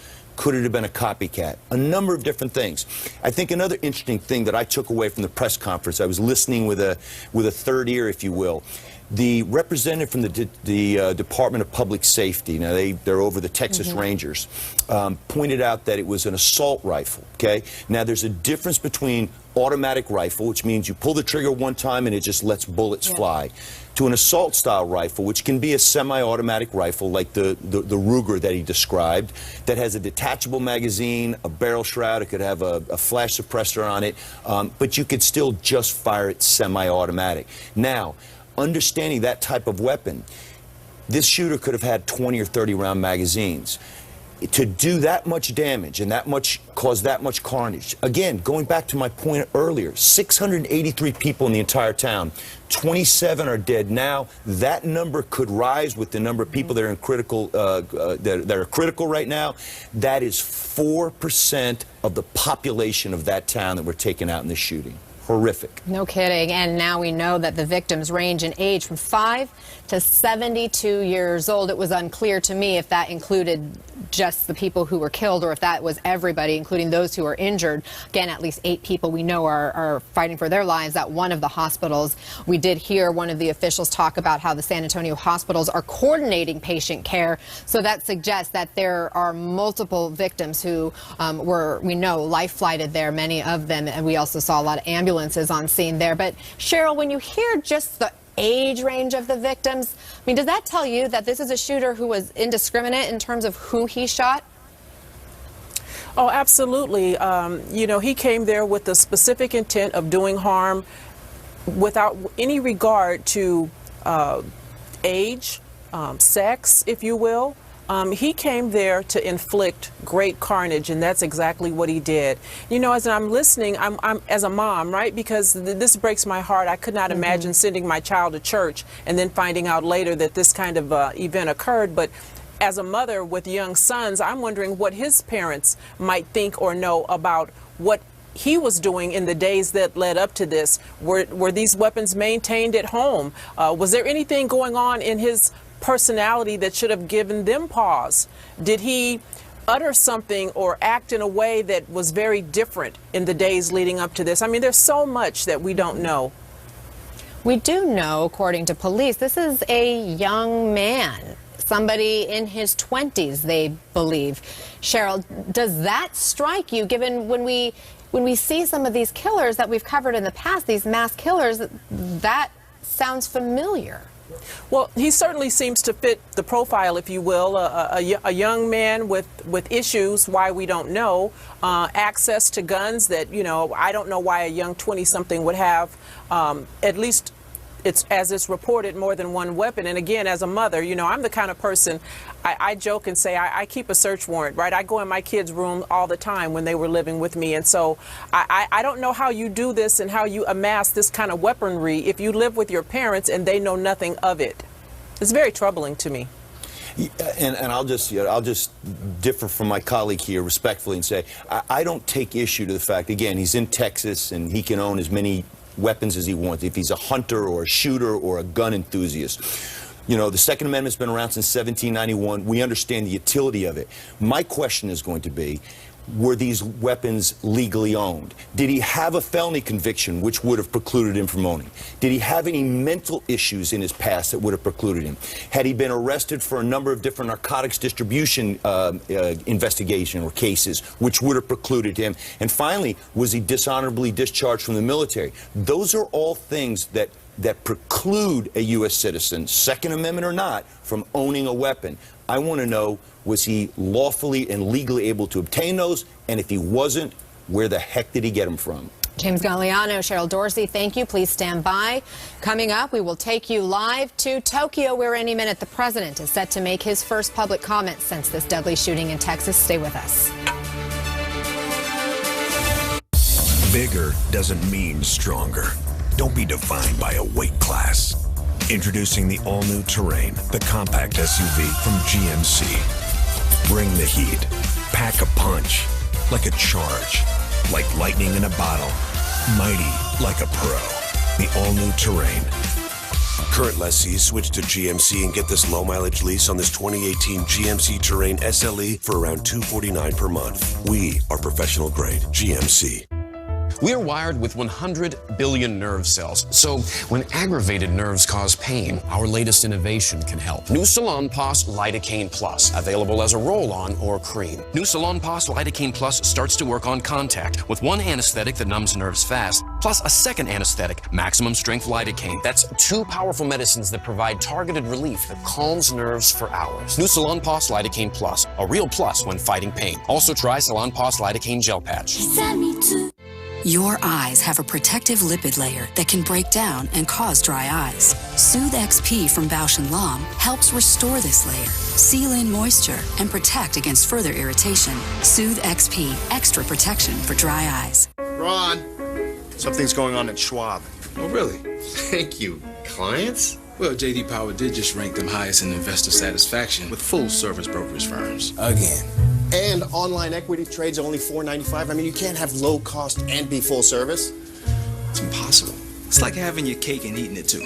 Ask your broker if they offer award-winning full service and low costs. How am I going to explain this? If you don't like their answer, ask again at Schwab. Schwab, a modern approach to wealth management. T-Mobile's Unlimited now includes Netflix on Us. That's right, Netflix on Us. Get 4 unlimited lines for just $40 each.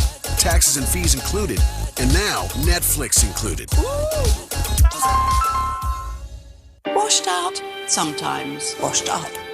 Never. L'Oreal Age Perfect Rosy Tone Moisturizer. Increases cell renewal. Boosts skin's rosy tone instantly. Age Perfect Rosy Tone from L'Oreal Paris. And we're still worth it. Today's Best Western is more rewarding than ever. Rewards members get our best rates and points that never expire. Fast forward to a free night by earning double rewards points with every stay. Go get rewarded. Book now at bestwestern.com.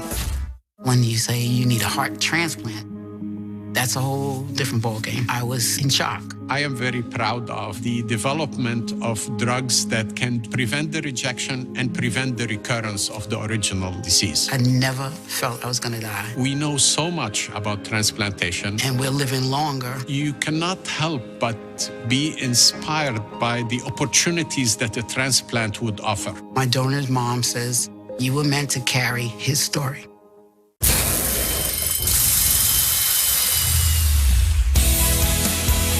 Life happens everywhere, like it never even happened, only happens here. The cleanup and restoration specialists at 1-800-SERVPRO and ServPro.com. What started as a passion has grown into an enterprise. That's why I switched to the Spark Cash Card from Capital One. Now I'm earning unlimited 2% cash back on every purchase I make. Everything. What's in your wallet? Look at this, a Silicon Valley server farm. The vault to man's greatest wonders. Selfies, cat videos and winking emojis. Speaking of tech wonders, with the Geico app, you can get roadside assistance, digital ID cards, or even file a claim. Do that. Yeah, that should work. It's not happening. Just try again. I think I found your problem. Thanks. The award-winning Geico app. Download it today. Any minute now, President Trump will speak out publicly for the first time since today's mass shooting at a small town in Texas inside a church. Right now, the president is in Tokyo. We have live pictures from inside the U.S. Embassy in Japan, where the president is expected to meet with business leaders. This is also where we expect him to make his comments. This is the first leg of this historic trip to Asia. Tragedy back home may quickly change the narrative, as you can imagine, of this trip. Trump was expected to focus on trade and the North Korea threat during today's question and answer session. And then a gunman dressed in all black opened fire inside a Baptist church in Sutherland Springs, Texas. At least 26 people are dead. We do know the president has spoken with Texas Governor Greg Abbott. I want to go live to Tokyo and CNN's Jim Acosta, senior White House correspondent. Jim, before today's mass shooting, we expected to hear President Trump talk about North Korea and the nuclear situation or his views on the international economic policies. But now he will likely be facing questions on another mass shooting back in the U.S. That's right, Anna, and we're waiting for the president to start speaking here in just the next few moments. We know the First Lady, Melania Trump, has entered the room there, and we do expect the president to touch on topics that he was planning to touch on, such as trade and potentially North Korea. You know, the president was an opponent of the Trans-Pacific Partnership that was initiated by the Obama administration, pulled the U.S. out of that, so I suspect that the president will get into those kinds of comments during the course of this event with U.S. and Japanese business leaders. But the real question here, Anna, is whether in the next few minutes we do hear the president touch on that tragic situation down in Texas. Some 26 people have lost their lives there. And one of the issues that is going to be confronting the president on this foreign trip across Asia is whether or not he is pressed on this issue of gun control. You'll recall after the Las Vegas mass shooting about a month ago, the president was telling reporters at that time he didn't really want to get into the issue of gun control. And so Jim, let's listen to what the president has to say. We understand he started speaking. Thank you for representing, Bill, so well the interests of the American people in Japan and the incredible relationship that you have with Japan. We really appreciate you doing a fantastic job. We very much appreciate it. Thank you. Let me begin today by addressing the horrific shooting in Sutherland Springs, Texas. Our thoughts and prayers are with the victims and families of today's attack. This act of evil occurred as the victims and their families were in their place of sacred worship. We cannot put into words the pain and grief we all feel, and we cannot begin to imagine the suffering of those who lost the ones they broken. But in dark times, and these are times such as these, Americans do what they do best. We pull together. We join hands, we lock arms, and through the tears and through the sadness, we stand strong, oh so strong. My administration will provide its full support to the great state of Texas and all local authorities investigating this horrible crime. I've spoken just a few minutes ago with Governor Abbott, and we offer our thanks to the first responders, the FBI, all of the many people involved, both federal and otherwise. Ultimately, they stopped the suspect and rendered immediate life-saving aid to certain victims of the shooting. I will continue to follow the developments closely. All of America is praying to God to help the wounded and the families of the victims. We will never, ever leave their side, ever. With that being said, we are here today in Japan with one of our closest and most cherished allies. through bad times and good times, through rain and through shine. I want to thank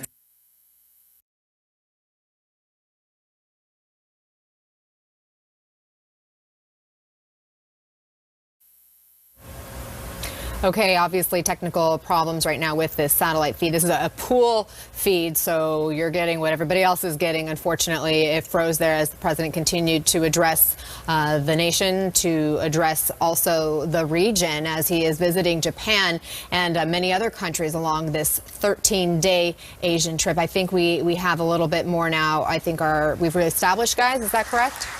She's become a very, very popular First Lady, I can tell you that. Whenever I speak, they have hundreds of signs out in the audience. We love our First Lady, which is so true. Thank you. And our warmest admiration for this ancient culture. It's an ancient culture, and its customs are ancient, and it's terrific. Over the weekend, Ivanka attended the World Assembly.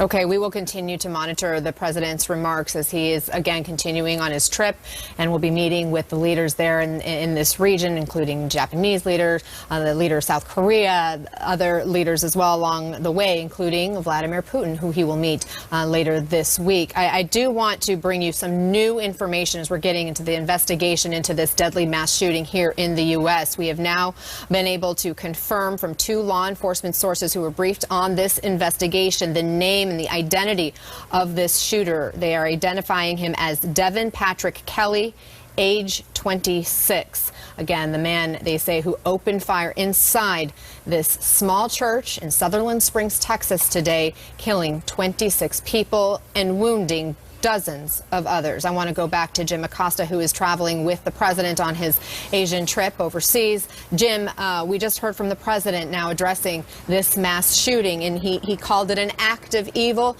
and asked for prayers. That's right. Called it an act of evil, called for prayers, said he could not imagine the suffering that is happening right now in that small Texas town where this mass shooting took place. And the president now making some other remarks that essentially getting him back on the script of dealing with trade in North Korea and these other regional issues that he'll be dealing with over the course of this trip to Asia. But Anna, I think this just demonstrates what the president is up against when it comes to this issue of these mass shootings. Keep in mind, the president was dealing with this just a month ago. I was with him in Las Vegas when he was visiting the victims, the wounded who had survived that mass shooting in Las Vegas in a hospital in that city. And the president at that time was telling reporters, I'm just here to comfort the wounded, to meet with the people who are suffering in all of this. We're going to talk about this issue of gun safety later on. That discussion just never took place on it. It did not happen.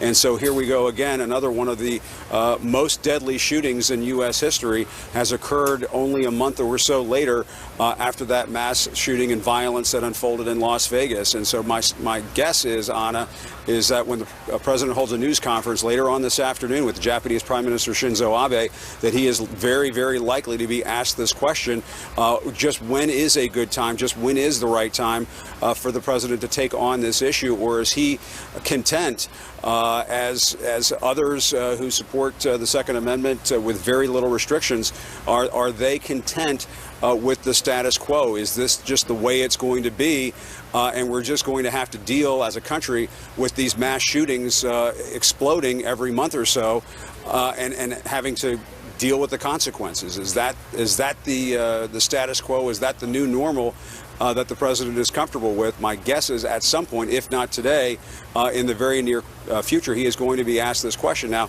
after he spends the rest of the day here in Japan, he is expected to spend the night and then get on a plane and head to South Korea, where, as you know, Anna, he has some very big issues to deal with over there, namely the nuclear crisis with North Korea, and just how he plans on dealing with that crisis, that problem becoming so massive for him and his administration. As he told reporters yesterday, he now wants to meet with the Russian President Vladimir Putin during this 13-day trip across Asia. It's likely to happen at the APEC summit in Vietnam later on this week, just to deal with this issue of North Korea and try to get a handle on how to deal with the dictator there, Kim Jong-un. But make no mistake, having been on these foreign trips a number of times, Anna, this is one of those episodes that you just can't predict, that a White House, that a president cannot prepare for. They simply happen. And it is going to be striking, I think, to see how the president deals with all of this, because as we were just saying a few moments ago, these mass shootings seem to be happening on a more regular basis, just too frequent for too many Americans to stomach at this point, Anna. It is the second mass shooting in just over a month, and of course the third major tragedy facing the U.S. in just the past 35 days with the terror attack that happened in New York City less than a week ago as well. This is a nation in mourning tonight. Thank you, Jim Acosta, again traveling in Tokyo with the president as he begins his trip to Asia. We're going to take a quick break. Stay with us. You're in the CNN Newsroom. So, Verizon and Google have teamed up on the Pixel 2. It's a match made in tech heaven. It's like Verizon is the oil and Google is the balsamic. No, actually, they separate into a suspension. It's more like the Google Pixel 2 is the unlimited storage. And Verizon is the best unlimited plan. What if it's like H2 and O? Yeah, that's Yeah, right. like that. I had a feeling that would score with you guys. Good meeting. When you really, really want the best, get the Pixel 2 for up to $300 off on Google's exclusive wireless partner, Verizon. So you think this chip is nothing to worry about? Well, at SafeLight, we know sooner or later, every chip will crack. These friends were on a trip when their windshield got chipped. So they scheduled at SafeLight.com. They didn't have to change their plans or worry about a thing. I'll see you in a little bit. And I fixed it right away with a strong repair they can trust. Plus, with most insurance, a SafeLight repair is no cost to you. Really? Being there whenever you need us, that's another SafeLight advantage. SafeLight Repair, SafeLight Replace. Listen up, heart disease. You too, unnecessary ER visits. And hey, unmanaged depression. Don't get too comfortable. We're talking to you, cost inefficiencies and data without insights. And fragmented care. Stop getting in the way of patient recovery. And pay attention. Every single one of you is on our list. At Optum, we're partnering across the health system to tackle its biggest challenges. Optum, how well gets done. Endless Shrimp is here with flavors you'll love, like new savory grilled Mediterranean shrimp, topped with a blend of green onions, tomatoes, and herbs. And your favorites, like garlic shrimp scampi. Now's the only time to try as much as you want, however you want them. So hurry in today. Hey, are you taking the tissue test? Yep, and my teeth are yellow. I mean, I knew they weren't perfect, but ugh. Oh well, all hope is lost. Oh, thanks. Clearly my whitening toothpaste is not cutting it. Time for white strips. Crest Glamorous White Strips are the only ADA-accepted whitening strips proven to be safe and effective. They work below the enamel surface to whiten 25 times better than a leading whitening toothpaste. Hey, nice smile. Thanks. I crushed the tissue test. Yeah, you did. Crest, healthy, beautiful smiles for life. For Woodford Reserve, quality is what we're judged against. If we aren't great, nothing else matters. Quality. It's our Woodford way. On the next Parts Unknown, the calm before the storm. Anthony Bourdain in Puerto Rico, right before Hurricane Maria. People think that Puerto Rico takes advantage of the States, but it's a two-way street. The struggle. I worry about my future. And the strength. I still want to live here. I still want to have that view of Puerto Rico. What will happen to this beautiful place? All new Anthony Bourdain Parts Unknown, Puerto Rico. Tonight at 9 on CNN. Can Bosley regrow your hair? Bosley gave me my hair back. I mess this hair up if I want to mess this hair up. The results I've achieved have been exceptional. This is my real hair. I can comb, cut, style, do whatever I want with it. Call or go online for your free, no-obligation self-evaluation kit. We'll even send you this $250 gift certificate. Bosley was surprisingly affordable. And you know you can't put a price on this. This is literally worth every penny. Choose hair. Choose Bosley. Call now. Okay, this one looks empty. It's a sensor. It's fine. May I help you? Oh, yeah. We just noticed your lawn here needed a little, What my lawn needs is for you nitwits to get off of it, okay? Bye-bye. Does your floodlight prevent crime? Ours does. Introducing Floodlight Cam by Ring. Learn more at ring.com. This is CNN, the most trusted name in Closed captioning brought to you by InventHelp. Call 1-800-900-0202. Do you have an idea for an invention or new product? Do you think companies would be interested in your idea? Do you want to try to get a patent? Then call InventHelp now for free information. We're continuing to follow breaking news out of Sutherland Spring, Texas. That's southeast Texas, a small community now shaken by a huge tragedy. 26 people killed today in a mass shooting, the largest mass shooting in Texas state history, according to Governor Abbott today, who just briefed us a short time ago and confirmed that 26 people lost their lives. We now know one of those victims was a 14-year-old, the daughter of the pastor of this church. And joining us on the phone is another pastor who is in the nearby community, Pastor Mike Clements. He's pastor of First Baptist Church in Floresville, Texas. Pastor Clements, thank you so much for spending time with us. First of all, our condolences to you, to the people of Texas, to your community, and you personally, as I know you knew the pastor, you know the pastor and his family. Have you had a chance to speak with them? No, Pastor Frank was not here today. He was out of town, and so he was not even in the church service today. So he is making his way back to Sutherland Springs as we speak. Oh my gosh, it is so heartbreaking to hear that his 14-year-old daughter is among the victims. What's going through your mind tonight? I've never been through anything like this before. I've been a pastor for 27 years, so a lot of things have happened to people in ministry and trying to help people, but I've never been in a situation where you have 20-something people that have died in the same event, and many of them children. And it's heartbreaking as you see the families here, but they're we're trying to pull together. We are praying for each other, and the governor just came in and gave us a wonderful talk and trying to encourage us to not only pull together, but to trust the Lord too, as he had to do when he went through his experience in being a paraplegic. And I know that everyone that was very encouraged with his words, but it's just very difficult. It's in some respects, my prayers for others as I pray for them, it feels kind of shallow, because I don't know that I have the words, or anybody has the words that can help someone in the immediate moment as they've lost someone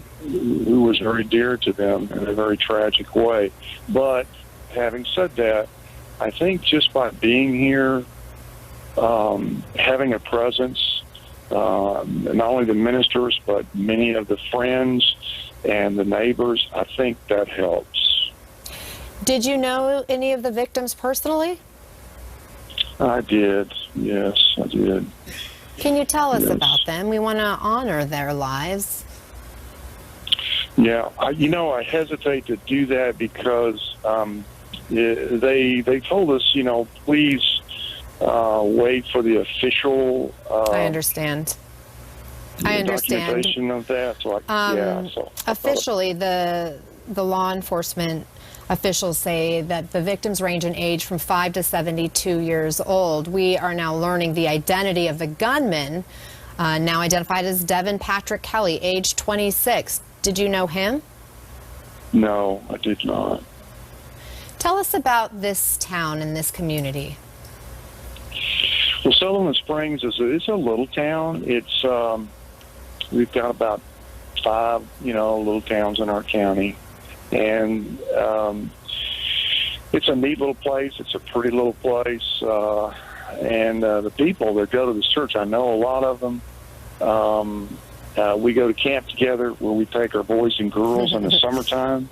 So I know the guys that and the ladies that take the kids to camp, who give of their time, give their vacation time, so they can help kids who probably never get to shoot a bow and arrow. They don't get to fish. They don't get to swim in the river a lot of times with their family, but they go to camp and they provide not only the means to do that, but the monetary means to do that. So the church is a church that really loves people.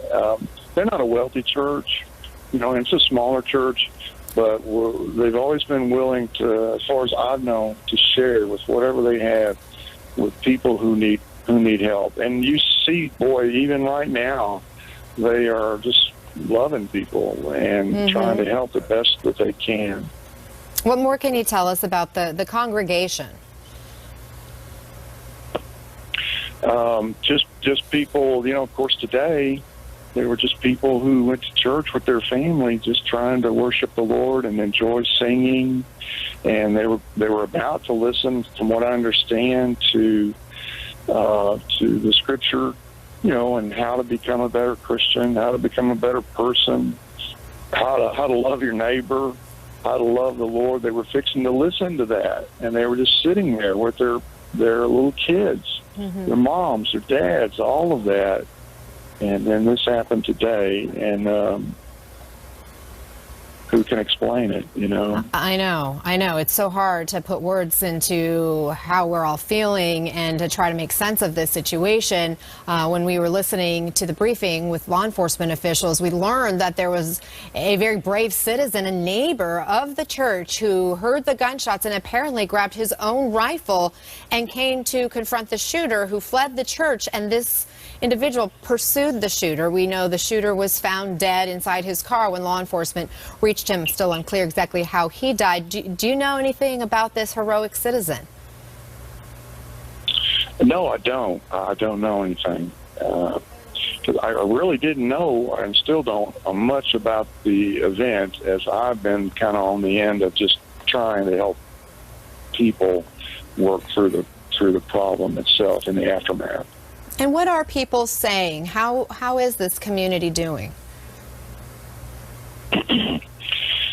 Really and truly, I think they're pretty much in shock.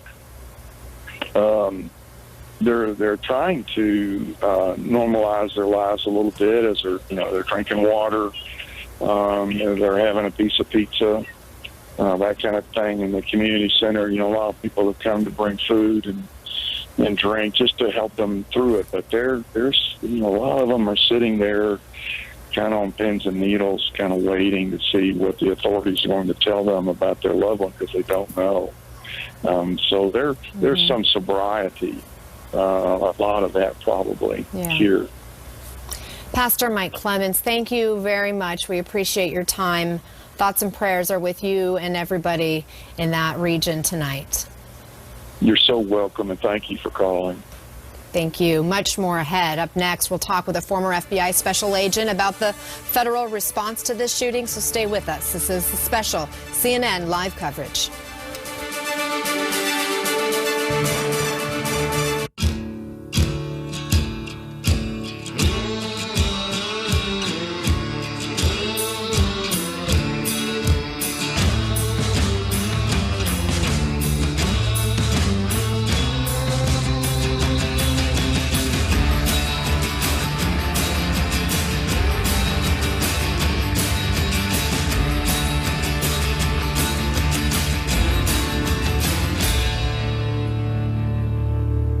Want to hear my story of unrequited love? It's called broccoli cheddar soup. I loved it, but it was like, honey, I am way too decadent for you. So I came up with Oh That's Good, a new line of comfort soups with a nutritious twist. We replaced a hunk of this with velvety butternut squash. If I hadn't told you, you wouldn't know. Comfort food that loves you back. Oh, that's good. I don't want to sound paranoid, but do you think our recent online sales success seems a little strange? Nah. Ever since we switched to FedEx Ground, business has been great. They're affordable and fast. Maybe too affordable and fast. What if people aren't buying these books online, but they are buying them to protect their secrets? Hi, Bill. If that is your real name. That's William, actually. Affordable, fast FedEx Ground. For a limited time only at VisionWorks, get 2 complete pairs of single vision glasses for $49, or 2 complete pairs of progressives for $89, plus 25% off all lens upgrades. Only at VisionWorks. It's all pop culture trivia, but it gets pretty intense. The new guy. Wow, he looks exactly like me. No. Separated at birth much? We should switch name tags and no one would know who was who. Jamie, you seriously think you look like him? I'm pretty good with comparisons. Like how Progressive helps people save money by comparing rates, even if they're not the lowest. Whoa! Wow. I mean, the outfit helps, but pretty great. Look at us. You wouldn't believe what's in this keister. A farmer's market, a fire truck, even a marching band. And if I can get comfortable talking about this keister, then you can get comfortable using Preparation H. For any sort of discomfort in yours. Preparation H. Get comfortable with it. Carrie, as a recruiter, you've redefined success at this company. With Paycor, you brought us better processes and a smarter way to hire. And looking around, I guess it worked. So thank you for improving the lives of each person you've hired, including me.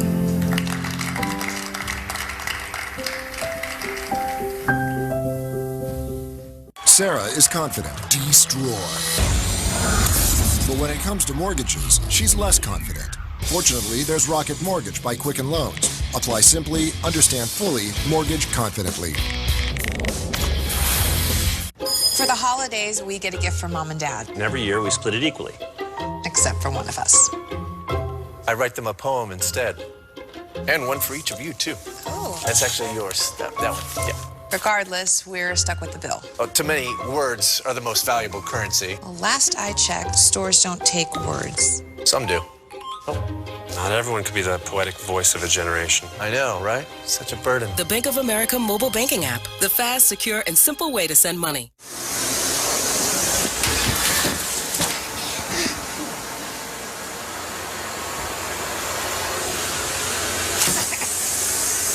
Turn around.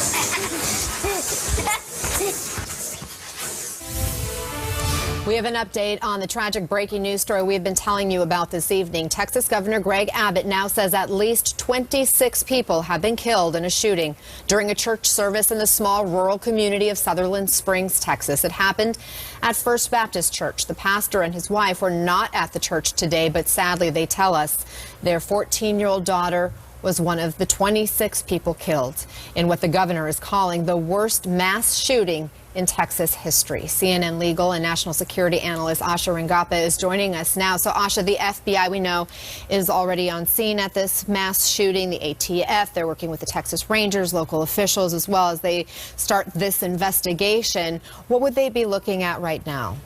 Right now, the FBI is going to be providing investigative support. They're going to be using their national databases, their ability to check things like where this person may have traveled, what contacts they have, to additionally to basically expand the resources that the state has in order to track this. The ATF would be there also because there's a weapon involved to trace the weapon, to see whether this was something that was obtained legally. All of this is going to help paint a picture of what led to this. And the FBI will also be interested in the motive for this crime. It did take place in a church, and because of that, there could be certain federal hate crime statutes that could be triggered depending on what they learn about why the shooter went in and did this. And there are even statutes specifically about being able to freely practice religion and criminalizing people who obstruct that. Now, that would have to be his motive for those to be prosecuted, but they may be interested in seeing whether that was at play here. And from a legal perspective, since you're an expert in that world as well, I mean, they aren't calling this terrorism. They aren't calling this a hate crime. What would lead to that categorization? Right. So, you know, when something tragic like this happens, whether it was in Las Vegas or here, this is murder. And murder is generally a state crime. For something to be categorized as terrorism and to get to this, you know, federal bucket that triggers all kinds of investigative capacities, certain things need to be present. For one thing, if there's an international connection, if there's a connection to a group abroad, even if it's someone here who is radicalized by an international group, that could become international terrorism. And here, even if someone is motivated by an extremist ideology within the United States, it's typically not going to be characterized as terrorism unless, say, they use a bomb. Legally, that's considered a weapon of mass destruction. So we know with Timothy McVeigh, that was considered an act of terrorism or a federal facility. But mass shootings are not enshrined in our law if they take place domestically with no international connection as a terrorist act. So here's what we do know about the weapons that were used in this shooting. We heard from the federal or the investigator on scene, the regional director of DPS, the Department of Public Safety, describe an AR rifle. We've learned through sources who are talking to our Evan Perez that this was a .223 rifle, and there are additional firearms found in his car. ATF to the scene. Does the type of weapon matter in terms of this investigation? Will definitely matter because it will be traced to how he got it. What were the channels that this person obtained it? Were they obtained legally? And I think from a broader perspective, there may need to be a conversation about the kinds of weapons or magazines, all of these things that can go into mass casualties in a short period of time. But all of this is going to be data to determine exactly how this was planned and executed, how much of it was through legal channels, and that will determine some of the response. We've now learned the suspect is 26-year-old Devin Patrick Kelly. He's dead. We don't know if he shot and killed himself or if he was killed by this citizen who apparently grabbed his rifle and then pursued the suspect and this killer. Investigators seem to be holding a lot close to the vest. Even when it comes to this suspect, they didn't come out in this press conference and reveal the name, but clearly they have a name. Is there a reason to keep it so close to their vest? Well, if they think that there may be connections, if this was planned with potentially other people who knew about it, they're going to want to keep a little bit tighter so that until they uncover exactly the extent of it. Now, it could be that this was a person, this was what they call a lone wolf, somebody who just spontaneously acted alone. I mean, may have been planning it, but really no one knew what was happening. But in the initial stages like this, I think it's normal for law enforcement to want to keep these cards close to the chest until they know more about him and his contacts. And we also know that this shooter was dressed in tactical gear and a ballistics vest. Does that indicate planning? That to me tells me that this was something that was planned. Obviously, that's not someone who, rolls out of bed and suddenly has, a moment of craziness and goes out. This is somebody who clearly saw this as kind of some belligerent act that they were going to dress up for and prepare for. And again, that goes back to why law enforcement may take some time to actually reveal who this person is, because if it was planned, they're going to want to go back and look through and see how much of that plan they can piece together in order to determine how this all took place. Asha Rangappa, thank you so much. We really do appreciate your expertise on this. Joining us now on the phone is Sheriff Joe Tackett of Wilson County, the county where this church is located. Sheriff, we know that this is a busy night for you there. Thank you for spending some time with us. Reports are circulating about the gunman's identity. Can you confirm the shooter's name? Can you tell us his name, Devin Patrick Kelly? Okay. I don't have the shooter's name at this time. Okay, was he from the area, though? Can you tell us that? Did he have a connection to this church?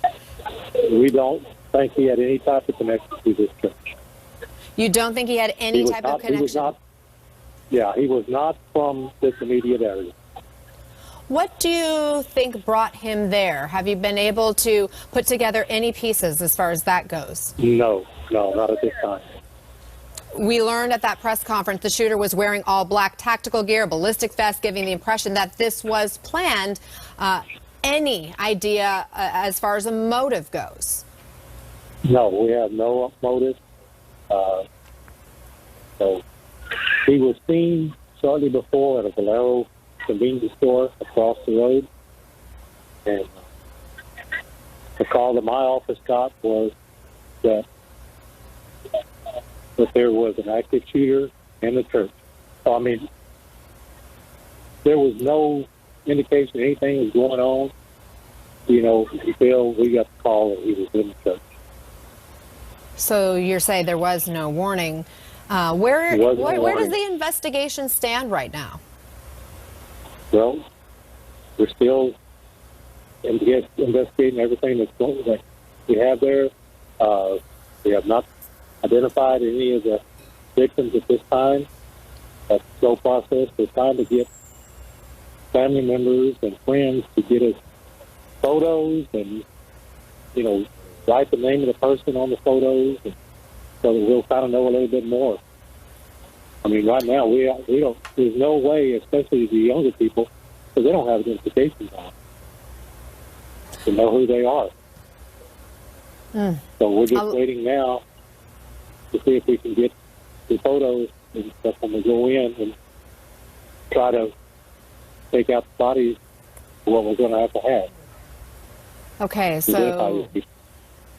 so as you're working on that part of the investigation, just to identify who the victims are, obviously this is a very big investigation. There are a lot of resources now on the scene who are helping out, from the ATF to the FBI to the Texas Rangers, we learned. A law enforcement source is telling CNN that the shooter used a .223 rifle. Do you know, was it a semi-automatic weapon? I do not know at this time if it was a semi or fully automatic. I do not know. This church recorded its services. Was this service being recorded at the time of the shooting? Yes, I think it was being recorded. But the person that was recording it, he was taken to the hospital. The person who was recording it was taken to the hospital? Yes. Oh my! He was not shot, but he was taken to the hospital. Okay. I understand a neighbor confronted the gunman. Can you tell us more about him? Well, he was across the street and he heard the shots and he got his weapon and he went outside and the shooter dropped his rifle at the time and got in his vehicle and took off. And we still don't know at this time until the medical examiner examines his body whether he was shot by the neighbor or not. Do you believe it was that neighbor, though, who stopped the shooting? Well, he was coming out of the church, as I understand. So he was probably fixing to leave. And at that point, the neighbor engaged with him, but I think he had more than one weapon on him. I know you are still working to identify the victims, but we do know that the youngest was just 5 years old. And can you tell us any more about this congregation, who these victims are, without even having to identify them specifically? No, I can't give you any of that. Okay. Tell us about your town. I keep hearing it's a place where everybody knows everybody. People don't worry about locking their doors. Pretty much, but you just never know this day and time, what happens out there, It's just very unfortunate, for the man to walk into a church and start fire. So, Sheriff Joe Tackett. Sorry, I didn't mean to interrupt. Please continue. Okay, so at this time we don't know any reason why the guy came to Sutherland Springs Church and open fire. We just don't have any. We'll probably never know his name because the suspect is dead. So. Okay, Sheriff Joe Tackett, thank you again for your time and thank you for sharing what you could with us. We do appreciate it. We'll continue to think about your community and pray for you all. Okay. Thanks again. We're back in just a moment. Stay with us on CNN. Ron, something's going on at Schwab. Oh, really? Thank you. Clients? Well, J.D. Power did just rank them highest in investor satisfaction with full-service brokerage firms. Again. And online equity trades only $4.95. I mean, you can't have low cost and be full service. It's impossible. It's like having your cake and eating it, too. Ask your broker if they offer award-winning full service and low costs. How am I going to explain this? If you don't like their answer, ask again at Schwab. Schwab, a modern approach to wealth management. What started as a passion has grown into an enterprise. That's why I switched to the Spark Cash Card from Capital One. Now I'm earning unlimited 2% cash back on every purchase I make. Everything. What's in your wallet? L'Oreal Paris presents New Colorish Matte. Rich matte lipstick. 16 shades pulse with lush comfort. Non-drying, never flat. It's addictive. Addiction. New Colorish Matte from L'Oreal Paris. I love to eat. I love hanging out with my friends. I have a great fit with my dentures. I love kiwis. I've always had that issue with the seeds getting under my denture. Super Polygrip Free, it creates a seal of the dentures in my mouth. Even well-fitting dentures let in food particles. Just a few dabs of Super Polygrip Free is clinically proven to seal out more food particles, so you're more comfortable and confident while you eat. Super Polygrip Free made eating the kiwi an enjoyable experience. Try Super Polygrip Free. Whatever you're doing to stay healthy, you might be missing something. Your eyes. That's why there's Ocuvite. It helps replenish nutrients your eyes can lose as you age. Nourish your eyes to help keep them healthy. Ocuvite, be good to your eyes. T-Mobile family plans now come with Netflix included. That's huge. That's right. T-Mobile's got your Netflix subscription covered when you get a family plan with 2 or more lines. Really? That's incredible. So go ahead and watch however you want. You're messing with me, right? All at no extra charge. Another reason why T-Mobile is America's best unlimited network. Mic drop. I love shopping, but my biggest challenge is fit. With Stitch Fix, my stylist finds that perfect fit for me. Stitch Fix is my online personal stylist. I don't really like going shopping. Stitch Fix is super easy. I tell them my style, boom, the box comes right to my door. No trip to the mall. And you pick your price range, so everything's within your budget. Having a great outfit on changes the tone of my whole day. Stitch Fix gets me ready for anything. My style, my fit, delivered right to my door. Sign up at StitchFix.com. Can't sleep because you're worrying about your big day tomorrow? Don't forget about the client dinner. I hope you didn't forget. What are you going to wear? Hannah? Did you get that email I sent you? I need you to respond before you wake up. When life keeps you up, ZzzQuil helps you fall asleep in less than 20 minutes because sleep is a beautiful thing. On the next Wonder List, between millions of visitors and illegal miners, what can be done to protect Peru? From jungle to desert in a matter of feet. The Wonder List with Bill Weir, Saturday at 9 on CNN. And is the man you saw in the courtroom today? Just because you can get a spa-quality massage from Soothe anytime, anywhere, doesn't mean you should. But with more than 10,000 licensed massage therapists available in as little as an hour, Soothe can be hard to resist. Judge Bamford? The court is in recess. Objection! Overruled. Download Soothe now to get $20 off your first massage with promo code ANYTIME. Soothe.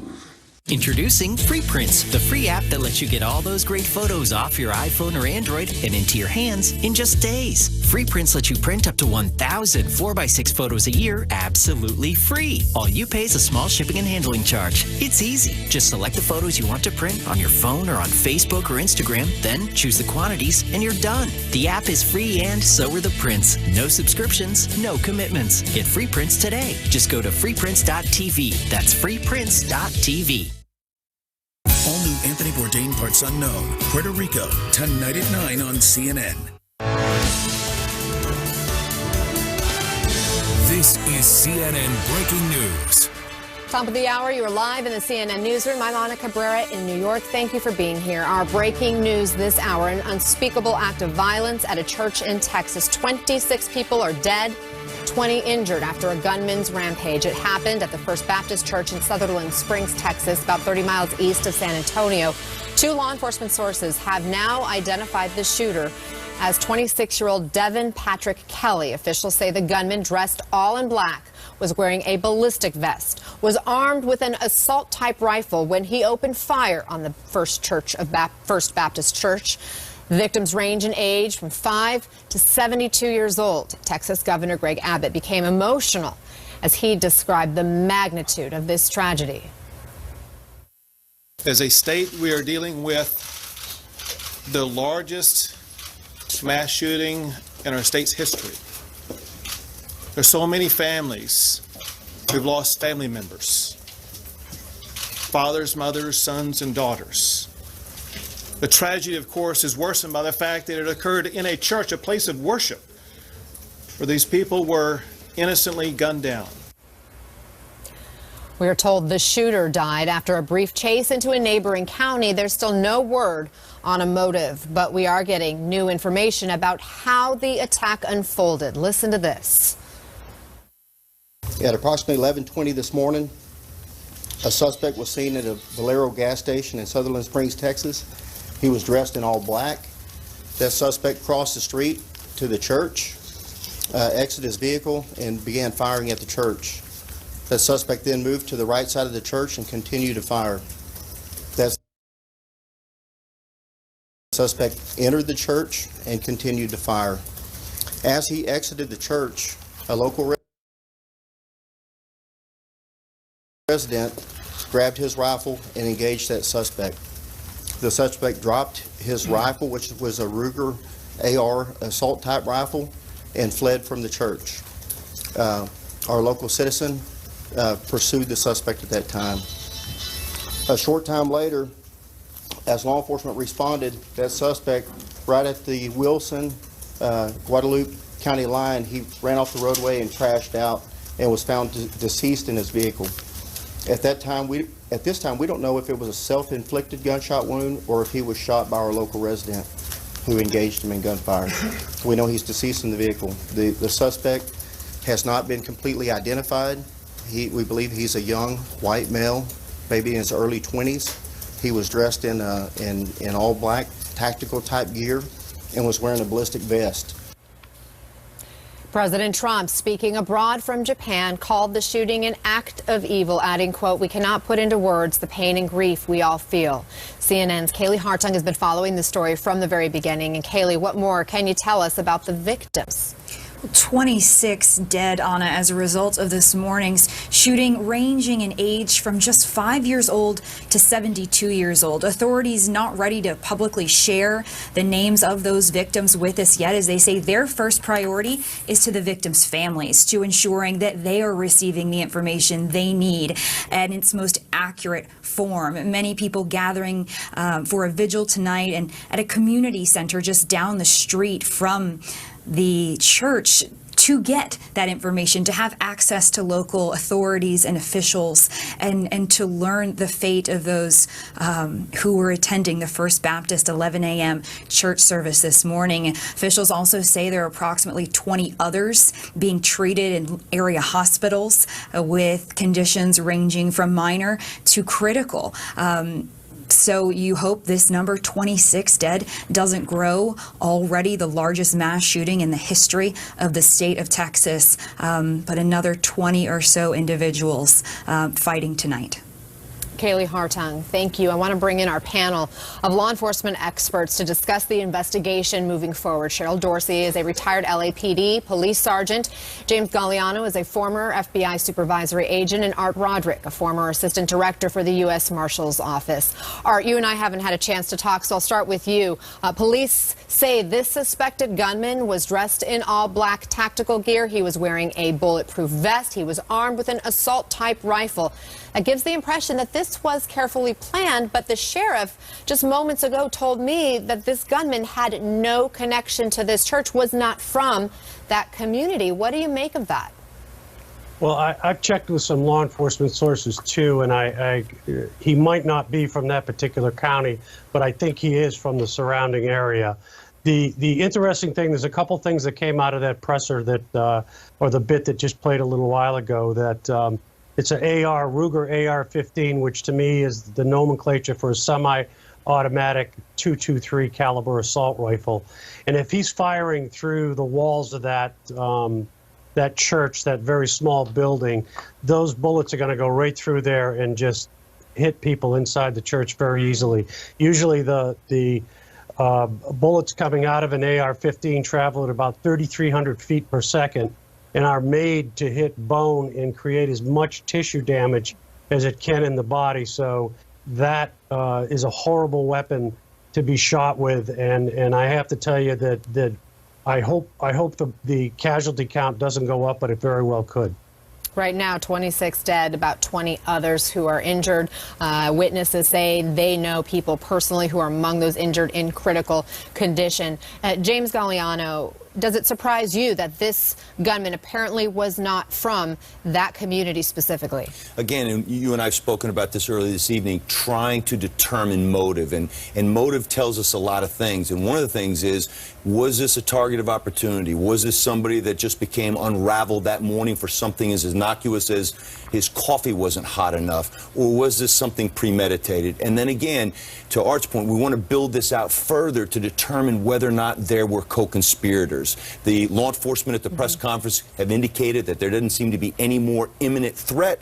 That doesn't necessarily mean that there weren't other folks that might have been participatory, some of them doing it purposely, possible, or even unwitting. So all of that's got to be built out. And the last thing I want to say about the weapons again, they were very careful in describing this as a Ruger assault rifle. And assault rifles have different definitions by jurisdiction inside the country. But we know that it generally includes a semi-automatic weapon, as Art pointed out. A .223 is what we are told from officials who are familiar. .223, which is also a 5.556 caliber NATO round. Those are interchangeable terms for the same type of round. Put that in layman's terms for us. That's just the caliber. That's how, at the NATO level, because you're using it in the military, it's the military round for the old style M16. That's now become the M4.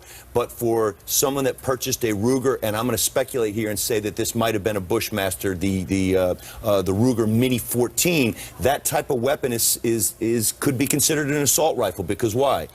Can have a pistol grip to it, can have a detachable magazine, a barrel shroud, flash suppressor, and even if it's semi-automatic, as we discussed earlier, Anna, could have had a 20 or 30 round magazine attached to it and might have had multiple. With that many people shot, as Art again said, you know, that round goes, it's so, 2,800 feet per second, 3,300 feet per second, but depending upon the exact gun, that goes through not just one person, but 2 or 3 other people, could have caused multiple casualties. When I asked the sheriff if he knew if it was a semi-automatic or more, he couldn't answer that question, but based on the type of weapon that it is, would it automatically be at least a semi-automatic or not necessarily? It would have to be. You could not have done this type of carnage in that amount of time, as they described, with a bolt-action rifle. This was something that it had to be a semi-automatic weapon with a detachable magazine. Again, we don't know the size of the detachable magazine, but you could not have done this type of damage in that short amount of time with a bolt-action hunting rifle. I want to get Cheryl Dorsey into the conversation as well. This church, we know, recorded its sermons, and the sheriff tells us this attack was, in fact, recorded on videotape. In fact, the person making the recording, he says, is at the hospital, not necessarily because he was shot, but he is among those who were taken to the hospital. What will investigators be looking for on this recording? Well, they're going to look for anything that will help them identify, obviously, how the shooter was able to gain access into the church sanctuary and what action was taken once he got in there. And so understand that most oftentimes cameras are positioned to the rear of the church and facing in towards the pulpit area. So you really don't see a whole lot of activity at the front door. You see all the activity that's occurring down in the pulpit. And so I'm not sure that the kinds of things that we want to see, other than people dying in real time, is going to be really made available.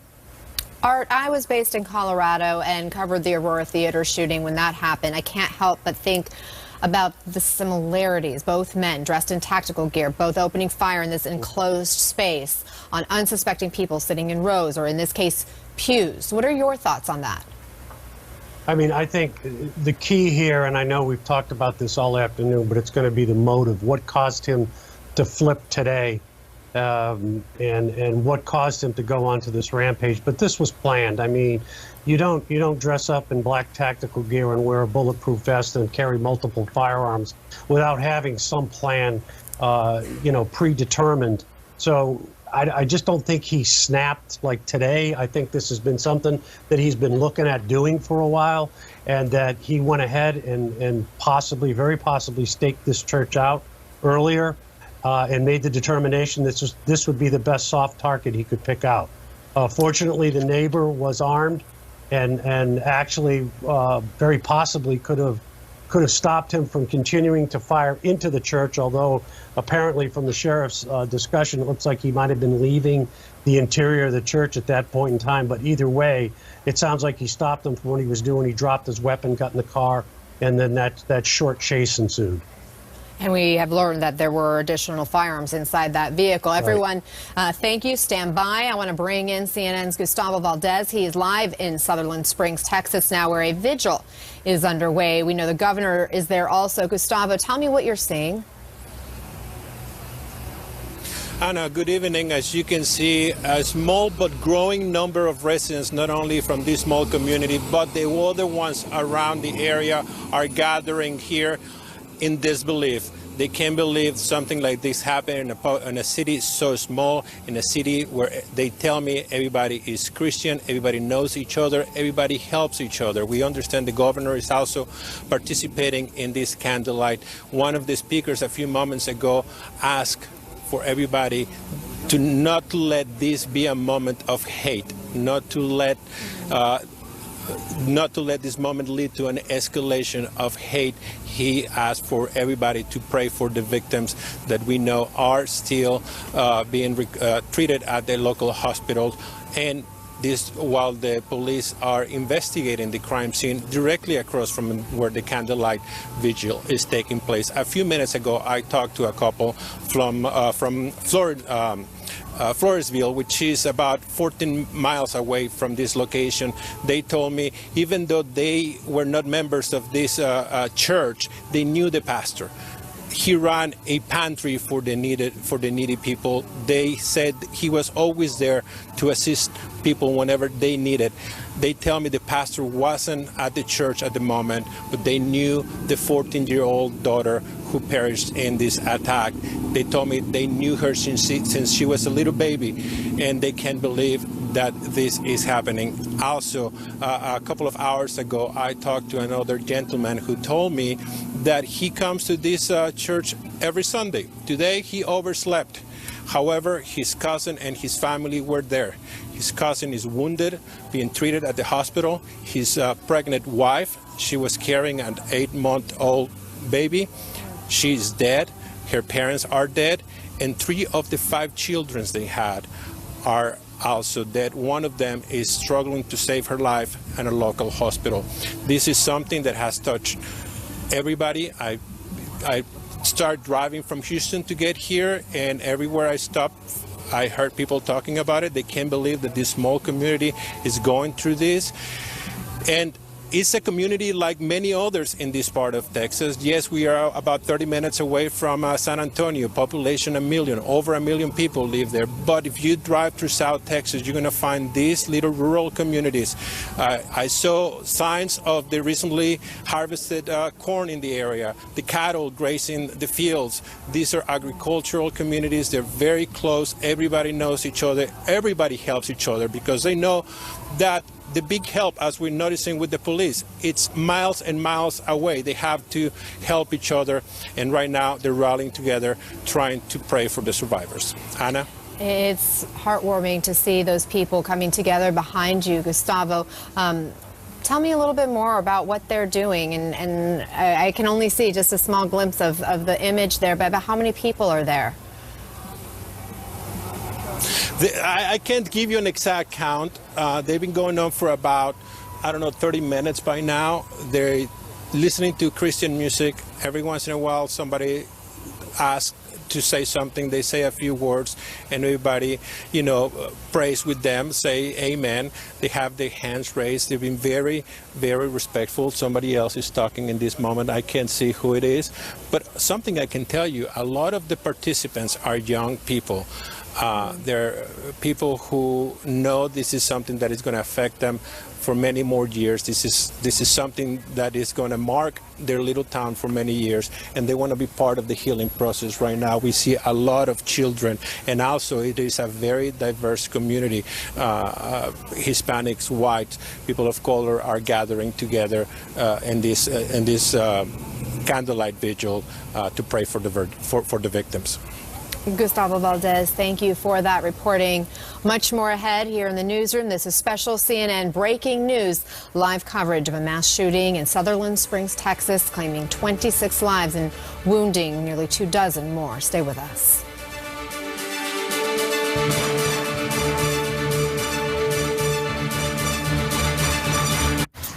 accident. I got in with a pole and I had to make a claim and all that. Is that whole thing still dragging on? No, I took some pics with the app and Filed a claim, but you know how they send you money to cover repairs and... It took forever to pay you, right? No, I got paid right away, but at the very end of it all, my agent wouldn't even call you back, right? No, she called to see if I was happy, but if I wasn't happy with my claim experience, for any reason... they'd give me my money back.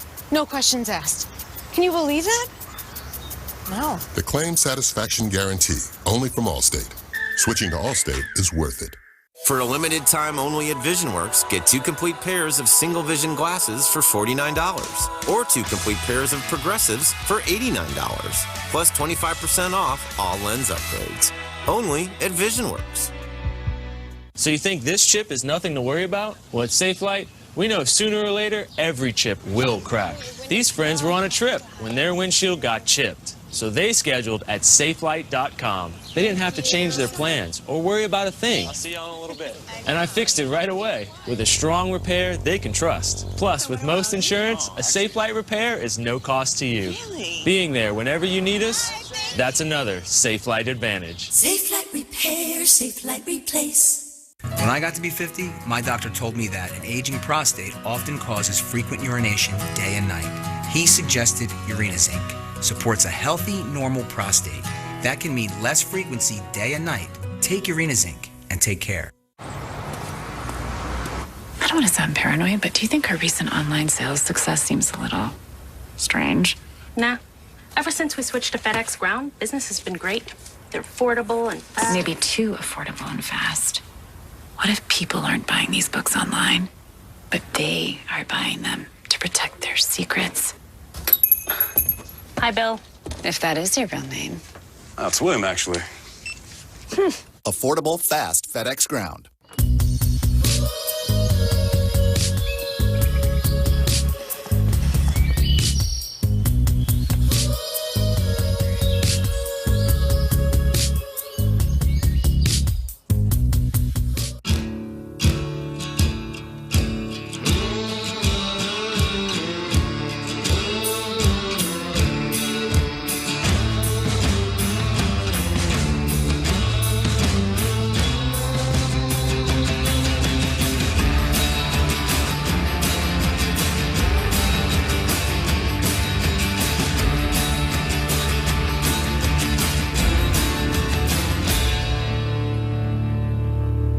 Before I had the shooting, burning of diabetic nerve pain, these feet loved every step of fatherhood and made old cars good as new. But I couldn't bear my diabetic nerve pain any longer, so I talked to my doctor, and he prescribed Lyrica. Lyrica may cause serious allergic reactions, suicidal thoughts, or actions. Tell your doctor right away if you have these, new or worse depression, unusual changes in mood or behavior, swelling, trouble breathing, rash, hives, blisters, muscle pain with fever, tired feeling, or blurry vision. Common side effects: dizziness, sleepiness, weight gain, swelling of hands, legs, and feet. Don't drink alcohol while taking Lyrica. Don't drive or use machinery until you know how Lyrica affects you. Those who've had a drug or alcohol problem may be more likely to misuse Lyrica. Now I have less diabetic nerve pain. Ask your doctor about Lyrica. I love shopping, but my biggest challenge is fit. With Stitch Fix, my stylist finds that perfect fit for me. Stitch Fix is my online personal stylist. I don't really like going shopping. Stitch Fix is super easy. I tell them my style. Boom, the box comes right to my door. No trip to the mall. And you pick your price range, so everything's within your budget. Having a great outfit on changes the tone of my whole day. Stitch Fix gets me ready for anything. My style, my fit, delivered right to my door. Sign up at StitchFix.com. This is CNN Breaking News. Breaking news as we continue to follow the Texas church shooting, a mass killing, 26 people who lost their lives. And CNN Pentagon reporter Ryan Brown has just learned the gunman, Devin Kelly, was previously a member of the U.S. Air Force who served in logistics, readiness at Holloman Air Force Base in New Mexico from 2010 until his discharge, according to an Air Force spokeswoman. The Air Force did not provide a date or the condition of that discharge. But again, new information on the suspect, the killer in this case, again identified as Devin Kelly, 26 years old. I want to bring in CNN national security analyst Juliette Kayyem, who's joining us now, along with Art Roderick, the former assistant director for the U.S. Marshal's Office. Juliette, first, your reaction to this news. So it's not as surprising as we might think. We obviously know that some of these cases of sort of major crimes often or sometimes are former military. Tim McVeigh is the one that comes to mind immediately. But it only tells us so much. I'm very curious about the discharge and what was going on. And then, of course, more importantly, what's been happening in his life since. What would explain behavior like this and a killing. I have to say, as a terrorism and national security analyst, I've been with you too often, Anna, and Art as well, that we tend to sort of bifurcate these things, right? So this is now a crime. It's not terrorism given his background. But we have to begin to view these kinds of shootings and gun violence as homeland security issues. If you just look at the numbers of mass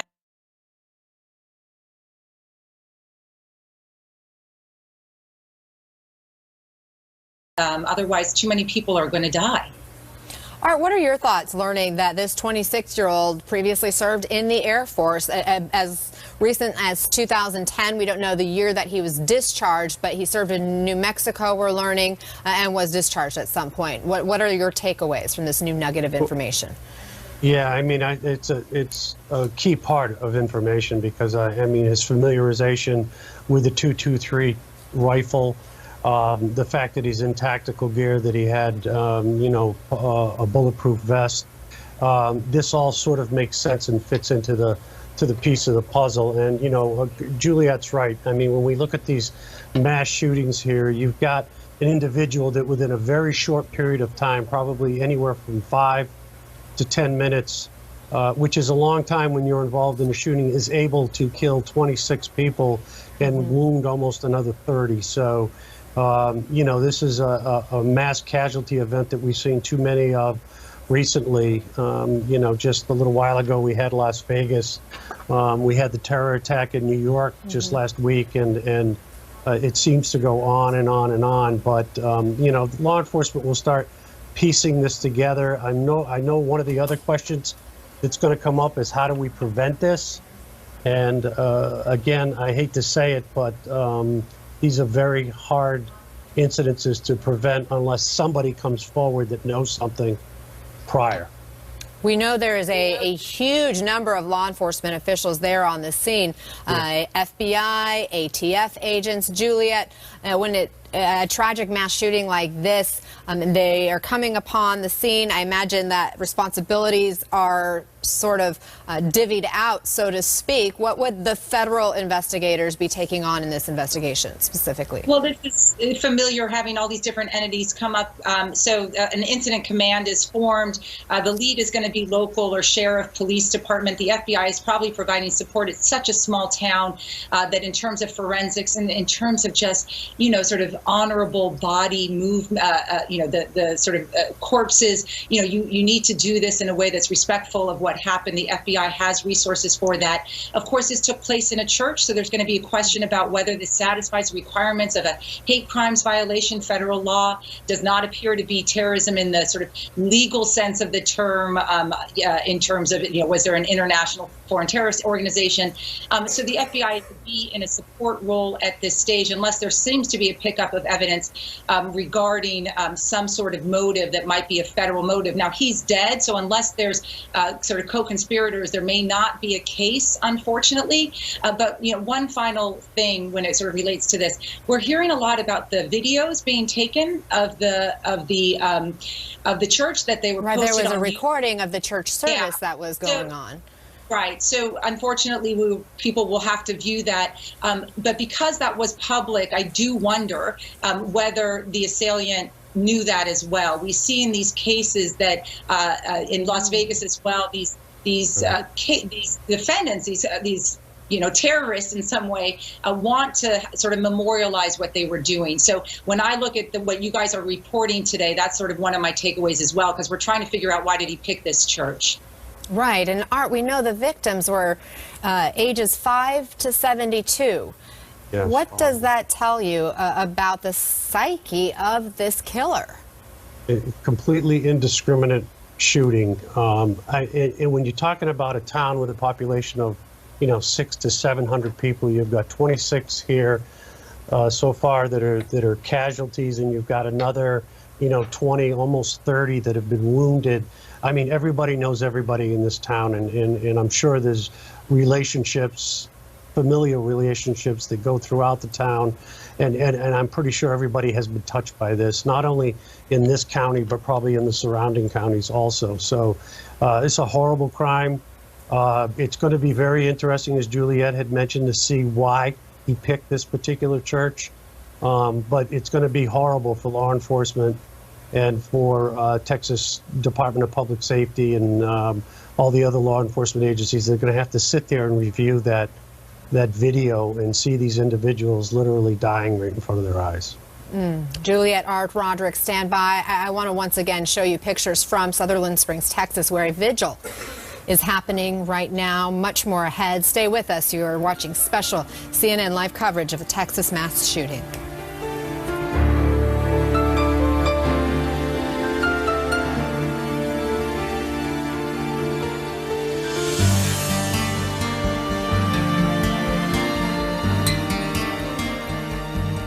Frizzy, unruly hair? Need a hair smoother. Get Superfruit Moroccan Argan Oil with Fructis Sleek and Shine. Hair is super sleek for up to 3 days. No parabens. Garnier Fructis Sleek and Shine. Superfruit, super hair. Garnier.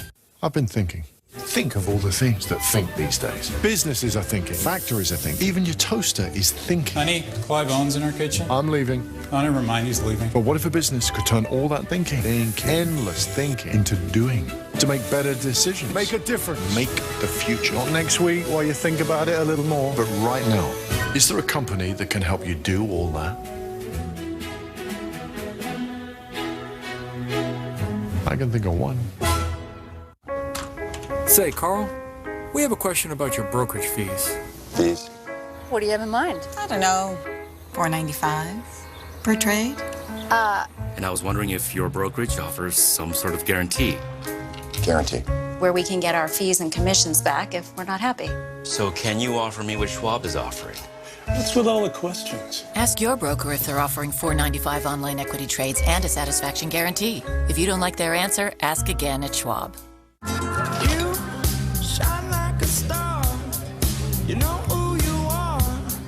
You're everything beautiful. Blue Moon is brewed with Valencia orange peel for a taste that shines brighter.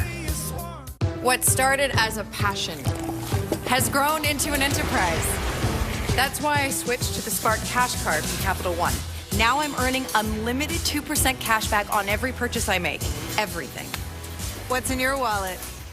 Endless Shrimp is here with flavors you'll love, like new savory grilled Mediterranean shrimp and new sweet and spicy Nashville hot shrimp, plus our classics like garlic shrimp scampi. Try as much as you want, however you want them, but don't wait, it ends soon. Your eyes have a protective lipid layer that can break down and cause dry eyes. Soothe XP from Bausch & Lomb helps restore this layer, seal in moisture, and protect against further irritation. Soothe XP, extra protection for dry eyes. T-Mobile's Unlimited now includes Netflix on Us. That's right, Netflix on Us. Get 4 unlimited lines for just $40 each. Taxes and fees included, and now Netflix included. On the next Parts Unknown, the calm before the storm. Anthony Bourdain in Puerto Rico, right before Hurricane Maria. People think that Puerto Rico takes advantage of the States, but it's a two-way street. The struggle. I worry about my future. And the strength. I still want to live here. I still want to have that view of Puerto Rico. What will happen to this beautiful place? All new Anthony Bourdain Parts Unknown, Puerto Rico. Tonight at 9 on CNN. Who in life means the most to you? How do you protect her, or him, or them? With Haven Life, you get term life insurance that's actually simple. Our process is online. Our policy is backed by Mass Mutual, an industry leader. And our rate? Well, frankly, it's probably more affordable than you think. Ready for peace of mind? Visit havenlife.com now and get your real rate.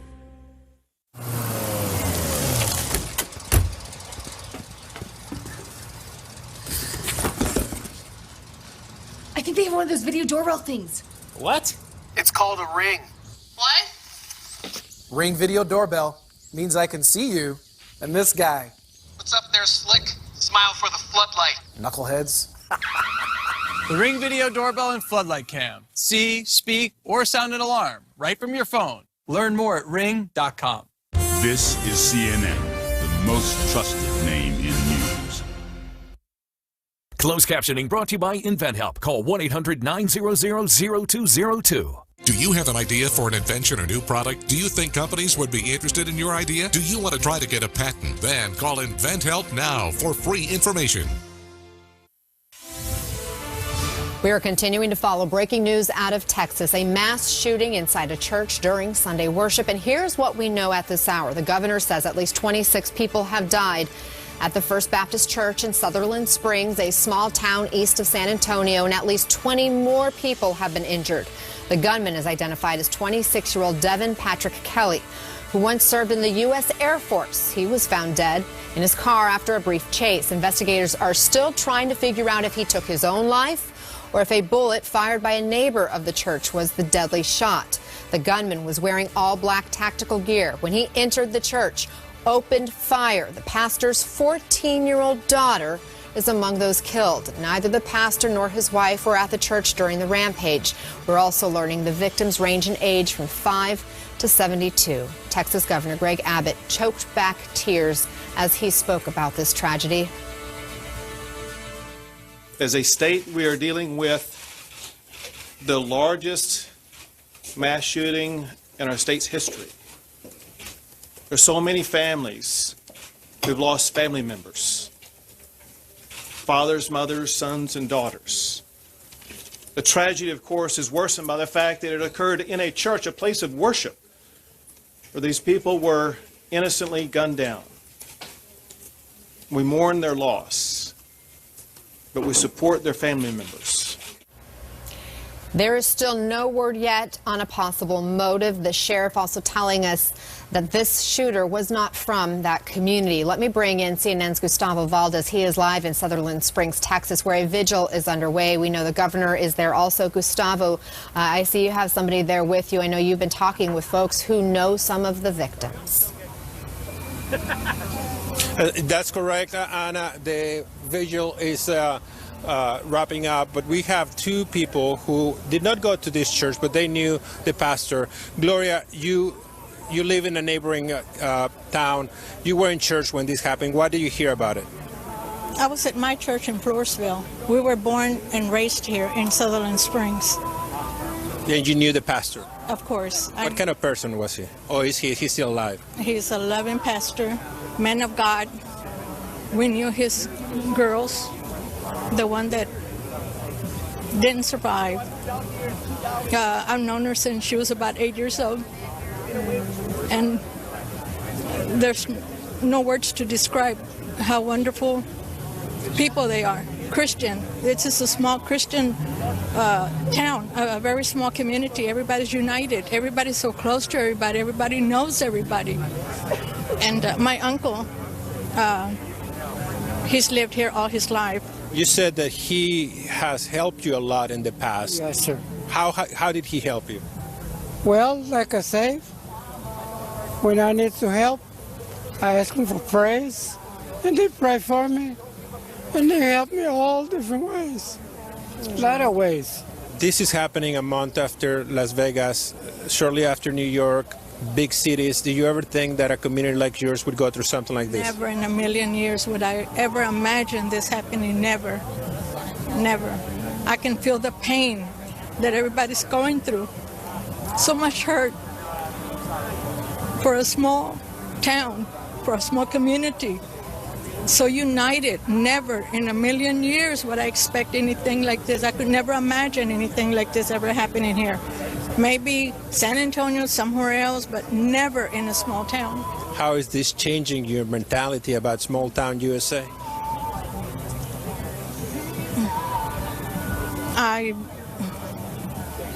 I don't think it'll change. I think our love will just grow stronger. We have to stay stronger, united, love one another. Like I said, everybody knows everybody. This candlelight vigil was very emotional. Very. People, I heard somebody ask, let this not be a moment of hate. Do you agree? Exactly. We need more love. There needs to be love. We need to have God in our lives. God is the only one that can direct us in the right direction. We need to turn our lives around and ask God for forgiveness. He's the only one that can help us. He's there. All we have to do is ask, and He will help us. Do you know if you know anybody of the victims other than the pastor's daughter? I don't know the victims that did not make it, but I've heard who they are, and I do know them. Because he's so close, and even though they're neighboring towns, everybody knows everybody. And this is the only church in the community. And this is where everybody comes to worship. If you're a Baptist, this is where you come. And surrounding towns, they all come to this church. Like I say, they're so united. There's so much love for one another. There's no room for hate. There shouldn't be room for hate. Thank you very much. And, well, we feel the pain of the community. We felt it in the places we visited. We felt it in the people who participated in this candlelight vigil. Many of them are not from this particular area. They've come from many miles to participate. And even though it looks like a small gathering, we must remember this was a small community. Mm-hmm. This is a very rural area. The getting from one town to another is not that easy. They have to drive many miles to get here. Well, we're surrounded. There's Lavernia, there's Stockdale, there's Floresville. Everybody knows everybody because, like I say, we're small community. And everybody help each other out. Everybody helps one another. So this is the moments after the candlelight vigil. A few people stay behind, trying to talk to their neighbors, trying to talk to the media. They want to talk because they want the victims to be remembered. They want them to be the persons that we think of tonight. Anna? Absolutely. We feel their pain and we feel the love that they speak of. Gustavo, thank you so much for that. Much more ahead. This is special CNN breaking news, live coverage. We'll leave you with some images as we head to break of this vigil tonight. Governor Greg Abbott among those attending.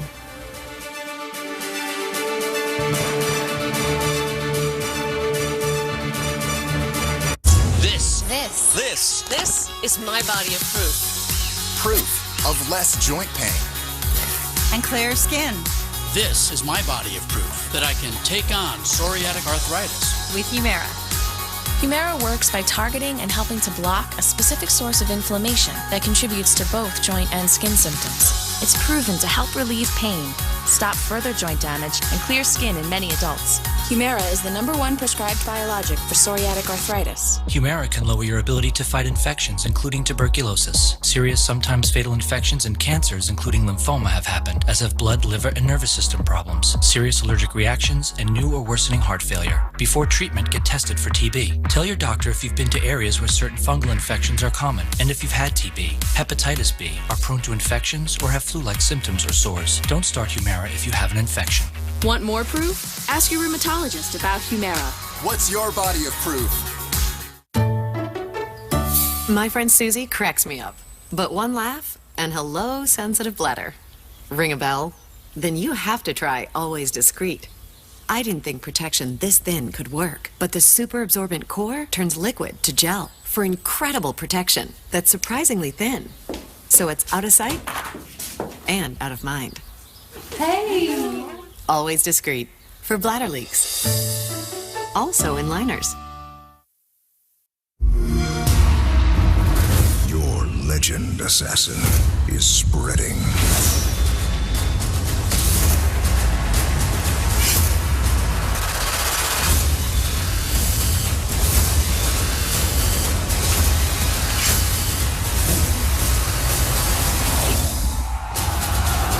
Assassin's Creed Origins, rated M for mature. Get the ultimate experience on Xbox One. He's brought us to the brink of nuclear war, accused of obstructing justice at the FBI and of violating the Constitution by taking money from foreign governments and threatening to shut down news organizations that report the truth.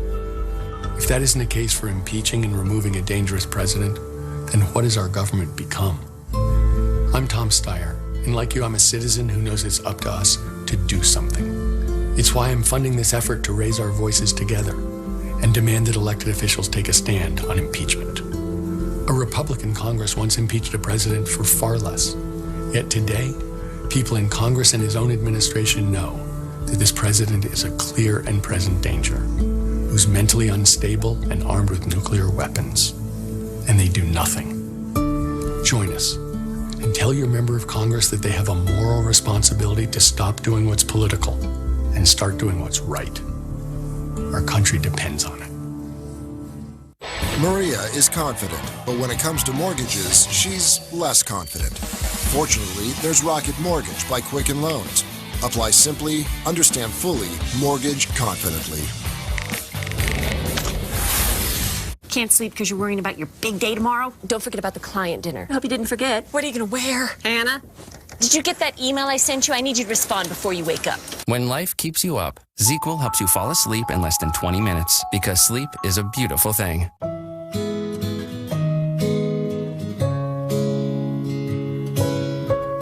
At Lincoln Financial, we get there are some responsibilities of love you got to do on your own. And some you shouldn't have to shoulder alone. Like ensuring your family is protected today and tomorrow, no matter what the future brings. See how life insurance from Lincoln can help start protecting your family's financial future now at LincolnFinancial.com. Continuing to follow breaking news, and I want to take you back to this vigil in Sutherland Springs, Texas. This is the community that has suffered such a tragedy today. 26 people who were killed in a mass shooting inside a small Texas church. People here are gathered to support each other. Many of these people coming from surrounding communities as well. We just heard from some people who knew one of the victims, the 14-year-old daughter of the pastor of the church where this all took place. And these people, she said, are here to lift up each other, to remember the victims of this horrible tragedy, and to show that they are there to bring love, not hate. Meantime, President Trump is also monitoring the investigation. He, too, extending best wishes, his prayers from afar. He says this mass shooting in Texas is, quote, an act of evil. The president speaking out publicly for the first time since the gunman dressed in all black opened fire at today's small-town Baptist church service in Texas. 26 people, again, are dead, the youngest victim just 5 years old. Right now, the president is in Tokyo on the first leg of a historic trip to Asia. And here's what he said about this tragedy back in the state of Texas. Let me begin today by addressing the horrific shooting in Sutherland Springs, Texas. Our thoughts and prayers are with the victims and families of today's horrible and murderous attack. This act of evil occurred as the victims and their families were in their place of sacred worship.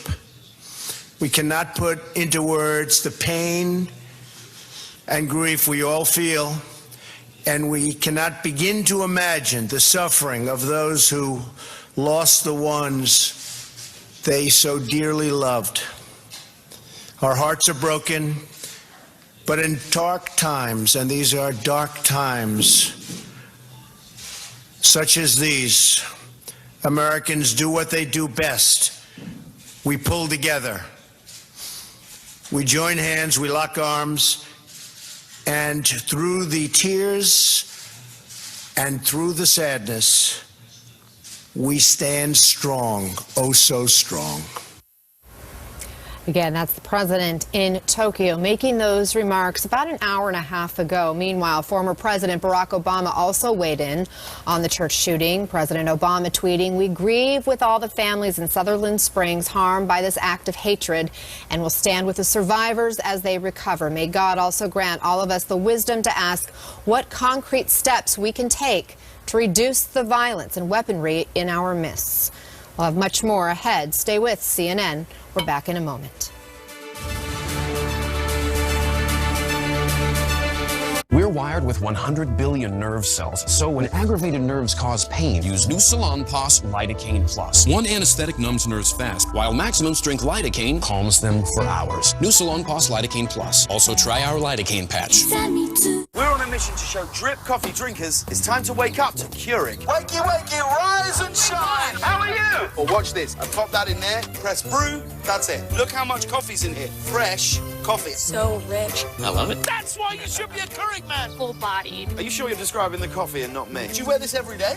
Every day? I'd never take it off. Are you ready to say goodbye to it? Guys, go. Oh. Ta-da! A terrarium. That's it. We've proved the love, right, guys?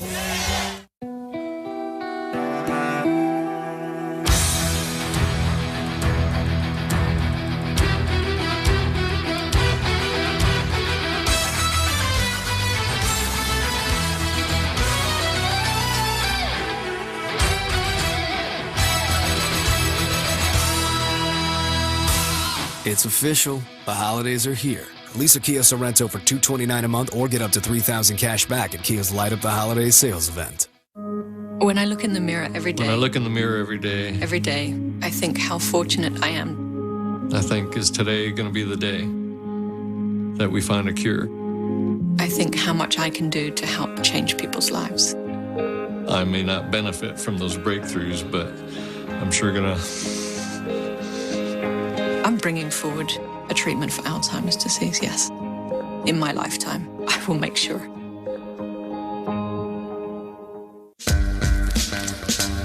We're always moving. Scratch that. We're always moving forward. But forward can sometimes look a little backwards. Or like circles. Or like nothing at all. But we never stop. We never stop because life never stops. It's hard to stop a train. Today's Best Western is more rewarding than ever. Rewards members get our best rates and points that never expire. Fast forward to a free night by earning double rewards points with every stay. Go get rewarded. Book now at bestwestern.com. Hi, I'm Jesse. And I'm Ben. We started Hubble because contact lenses are too expensive. At Hubble, our fresh daily contacts are affordable and delivered straight to you. Get your first 2 weeks free at HubbleContacts.com. For Woodford Reserve, quality is what we're judged against. If we aren't great, nothing else matters. Quality. It's our Woodford way. This is an apple. You can look at it from the left, you can look at it from the right. But it doesn't change the fact that this is an apple. The local wine shop, a place where people go to get confused, frustrated, and end up picking pretty labels instead of great wine. Well, now there's a better way. At tastingroom.com, America's #1 personalized wine club. Every bottle is selected based on your personal wine profile, and fewer than 1 in 50 wines makes it through our rigorous selection process. We're so sure that you'll love our wines that every bottle is backed by our total satisfaction guarantee. The Huffington Post calls Tasting Room the first wine club to get it right. Get amazing wines at incredible prices, selected just for you, delivered right to you. Go to tastingroom.com and receive your exclusive tasting kit of world-class wines. Once you get your kit, taste, rate, and build your personal profile one sip at a time. It's a no-brainer. Great wine without the guesswork, backed by our total satisfaction guarantee. Go to tastingroom.com, enter promo code CORK9, and get your exclusive tasting kit, a $40 value for just $6.95. Tastingroom.com, code CORK9. Tastingroom.com. Taste, rate, enjoy. This is Life with Lisa Land, tonight at 10 on CNN. Breaking news, a church shooting in Texas claiming the lives of 26 people, wounding many more. CNN Pentagon reporter Ryan Brown has now learned the gunman, Devin Kelly, was previously a member of the U.S. Air Force who served in logistics readiness at Holloman Air Force Base in New Mexico from 2010 until his discharge, according to an Air Force spokeswoman. That Air Force spokesperson did not provide a date or condition of the discharge. I want to bring back our law enforcement experts, James Galliano, a former FBI supervisory agent, and Art Roderick, the former assistant director for the U.S. Marshal's Office. James, first, your reaction to this new development as we learn that he was a veteran. Sure. I mean, it's chilling, and as a veteran, it makes my skin crawl to think about it. I think the thing that's the most important here now is to determine what were the terms of his separation from the service. Was it an honorable discharge or a dishonorable discharge? We know that if you do have a dishonorable discharge, you are precluded from owning firearms legally, just like if you have an order of protection against you, or if you have a felony, or if you've been committed to a mental health facility. So that's going to be important again, because it's going to determine whether or not he was able to purchase these weapons legally or illegally, if he was dishonorably discharged. And that could obviously be a huge piece of the investigation as they trace where these weapons even came from. His behavior in the military, because there are going to be efficiency reports. If he was an enlisted man, if he was an officer, there will be evaluations and efficiency reports, and there will be a determination there as to what that reason was and whether or not there was any. Again, we want to find out if there were any signs or any things that we should have seen before, or was this something that just happened because something triggered him after he left the service. And we don't have a motive. Police obviously are working to figure that out. Art, who would police be talking to right now? What are they looking at? Well, the motive is key, as you just stated, and to get motive, they're going to be talking to family members. They'll be talking to a significant other. They'll be talking to, looking at his social media, talking to friends at work, associates. They'll be putting this whole package together to figure out exactly what the motive is. I would be, we were very surprised during the Las Vegas shooting that we couldn't come up with a motive. Probably still don't have one to this day. In this particular instance, hopefully we'll find the motive fairly quickly. It seems like he had planned this for a period of time. Jim is right. We got to look at his military record to see what type of separation he had from the military. I'm a veteran also, and I'm disgusted every time I hear things like this. And it just is a horrible situation that's going on in this particular part of the country. And hopefully within a very short period of time, we'll figure out exactly why he did this, why he picked that church, why he picked that particular community. All right, gentlemen, we got to leave it there. Thank you both for being part of our special breaking news coverage. Art Roderick, James Galliano, we do appreciate you both. Our continued coverage will be right here with you on CNN throughout the night. Straight ahead, reaction from Texas. Stay with us. L'Oreal Paris presents New Colorish Matte. Rich matte lipstick. 16 shades pulse with lush comfort. Non-drying, never flat. It's addictive. Addiction. New Colorish Matte from L'Oreal Paris. You have to be crazy. Crazy to spend 65 hours making a single suit. Or use 300 layers of steel to create one knife. Or to make whiskey by malting your own barley, crafting your own barrels, and employing a malt master who's been spending half a century honing his taste buds. Crazy. But once you've tasted crazy, nothing else even comes close. I'm on a mission to tell the stories of remarkable craftsmen and women. The Balvenie presents Raw Craft. T-Mobile's Unlimited now includes Netflix on Us. That's right, Netflix on Us. Get 4 unlimited lines for just $40 each. Taxes and fees included, and now Netflix included. You wouldn't believe what's in this keister. A farmer's market, a fire truck, even a marching band. And if I can get comfortable talking about this keister, then you can get comfortable using Preparation H. For any sort of discomfort in yours. Preparation H. Get comfortable with it. Your eyes have a protective lipid layer that can break down and cause dry eyes. Soothe XP from Bausch & Lomb helps restore this layer, seal in moisture, and protect against further irritation. Soothe XP, extra protection for dry eyes. Ron, something's going on at Schwab. Oh, really? Thank you. Clients? Well, J.D. Power did just rank them highest in investor satisfaction with full-service brokerage firms. Again. And online equity trades only $4.95. I mean, you can't have low cost and be full service. It's impossible. It's like having your cake and eating it too. Ask your broker if they offer award-winning full service and low costs. How am I going to explain this? If you don't like their answer, ask again at Schwab. Schwab, a modern approach to wealth management. I'm calling in regards about my mother, and I'm here, and I just want to thank you because it saved my mother's life yesterday. And I'd like to know the names of the people that came in and saved her. It's a wonderful thing. Thank you.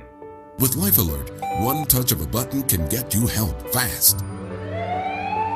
For a free Life Alert brochure, call 1-800-492-4211. That's 1-800-492-4211. Call now, 1-800-492-4211. Closed captioning brought to you by MesoBook.com. We offer a free book on mesothelioma. Call for the free book and receive so much more. Call 1-800-831-3700. Next, the calm before the storm. Anthony Bourdain in Puerto Rico, right before Hurricane Maria. What will happen to this beautiful place? All new Anthony Bourdain Parts Unknown, Puerto Rico, next on CNN. Are you tired of hiding your thinning hair? Then isn't it time you discover what's new at today's Bosley? This is my hair. This is what Bosley gave me. I chose Bosley, and look at these results. Bosley has the latest, most advanced treatment options, including a brand new non-surgical solution called TriGen Plus. You want it to look like a great head of hair, and that's what we pride ourselves in at Bosley. Call now to get your free information kit and $250 gift card. Plus, there's the Bosley Guarantee. Call or go online right now. A new leader has emerged. America has a Southern president. Rather not have it than have it this way. The country needs a man who can deliver. I'm gonna need people like me. Shut the door. How could anybody not like him? Not gonna tell us how to run the state of Georgia. This damn civil rights issue. What are we waiting for? This will define your presidency. I can only hope. LBJ, rated R, now playing. This is CNN, the most trusted name in news. Texas Governor Greg Abbott has ordered his state's flags be lowered to half-staff in honor of the lives lost in Sutherland Springs. In a statement, the governor says there are no words to describe the pure evil that we witnessed in Sutherland Springs today. Our hearts are heavy as the anguish in this small town, but in time of tragedy, we see the very best of Texas. May God comfort those who've lost a loved one, and may God heal the hurt in our communities. And we're hearing from more of the nation's leaders. Vice President Mike Pence tweeted, "Karen and I send prayers to victims and their families in Texas. We grieve with you and stand with resolve against evil. Thank you to the first responders." Texas Senator Ted Cruz tweeted, "Keeping all harmed in Sutherland Springs in our prayers and grateful for our brave first responders on the scene." Senator John Cornyn of Texas also tweeting, "Truly heartbreaking news in Sutherland Springs. Please say a prayer for First Baptist Congregation, first responders, and the community there." Meantime, Texas Congresswoman Sheila Jackson Lee issued this statement, saying, "Today we witnessed a horrific act of gun violence at a place of worship. Tragically, the mass shooting at Sutherland Springs First Baptist Church near San Antonio left more than 20 people dead and dozens more injured. My thoughts and prayers are with the victims, their families, the first responders, and the people of this small community who are now reeling from this senseless attack. We, as Texans, we must unite behind them to lift them up and to help them heal from this dreadful tragedy." And House Speaker Paul Ryan weighed in with this tweet. "Reports out of Texas are devastating. The people of Sutherland Springs need our prayers right now." And we are praying for those people, for the victims, for their family members, and for that community. I'm Ana Cabrera in New York. Thank you for joining us for our breaking news coverage of the church shooting in Texas. We'll be back with live coverage of this story at 11 p.m. Eastern following the premieres of Anthony Bourdain, Parts Unknown in Puerto Rico, and Lisa Ling, This Is Life. And you, of course, can stay informed on the very latest at CNN.com all night long.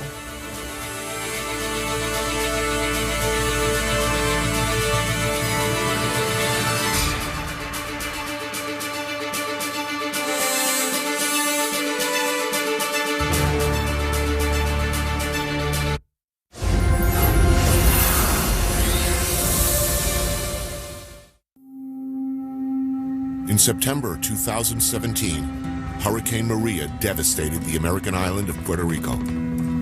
At the time of this writing, 12 days after the hurricane, almost 95% of the island's residents are still without power, and close to half don't have clean water.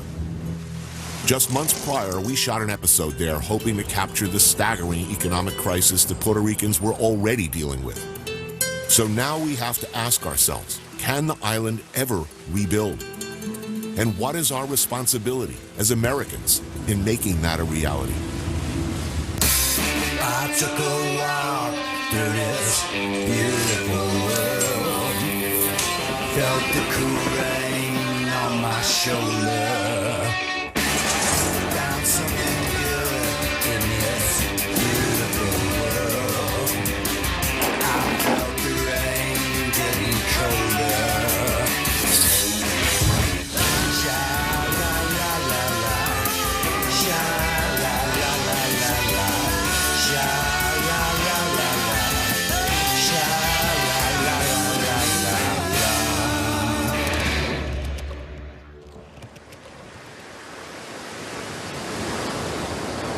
It's the American dream, right? What so many of us work for, sell our labor, or pieces of our souls for. An island in the sun. Preferably one where they speak English and the dollar is accepted everywhere. Puerto Rico, it's America, right? It's ours, and we've held on to it fiercely at times since 1898, after taking it by force during the Spanish-American War.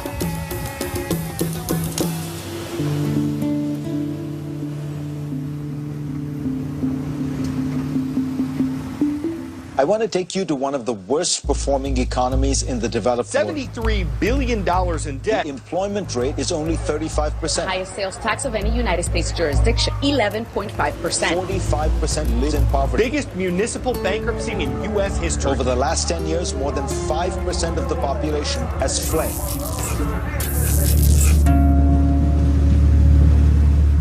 But what's it like for Puerto Ricans? For the people who live here, whose families have lived here for generations? Many have left for an easier life in the States. More keep leaving, but not all. What do you write about most of the time? What do you cover? Right now I'm covering a lot of politics. Journalist Hermes Ayala is one of those diehards who's sticking it out. The more I've done investigative and political journalism in Puerto Rico, the more I feel a responsibility to stay here and help out my nation.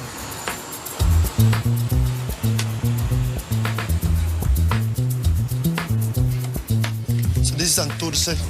Somebody called it on the way over the art district?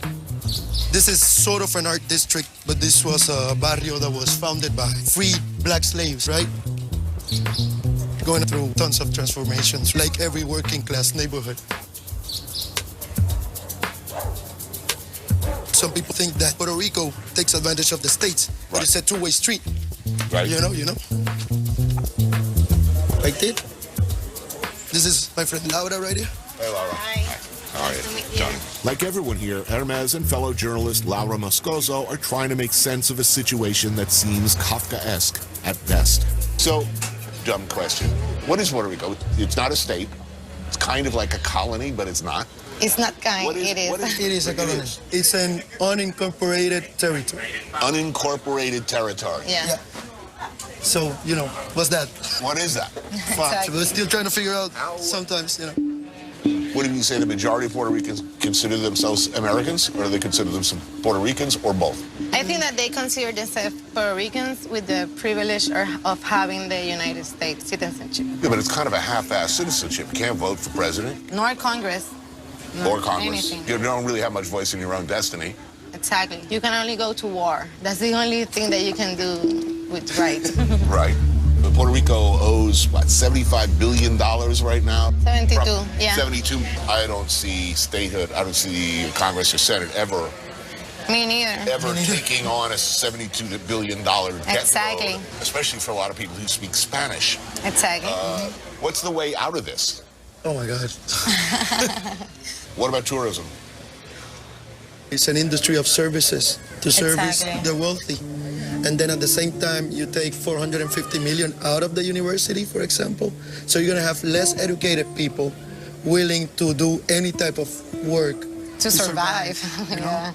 You are not really producing an economy that a person can survive on, Right. This is a country where people live, where we do things, and we have culture and literature and music and produce intellectual important work. They are selling us as only a good resort to have a piña colada in the beach, and that's it. Piña coladas. We actually invented piña colada, so I've been to that. I shouldn't be talking about piña colada. Even though we're like getting over by vultures. Yeah, a lot of vultures. The people of Puerto Rico are good people, and I think that we're gonna get past this.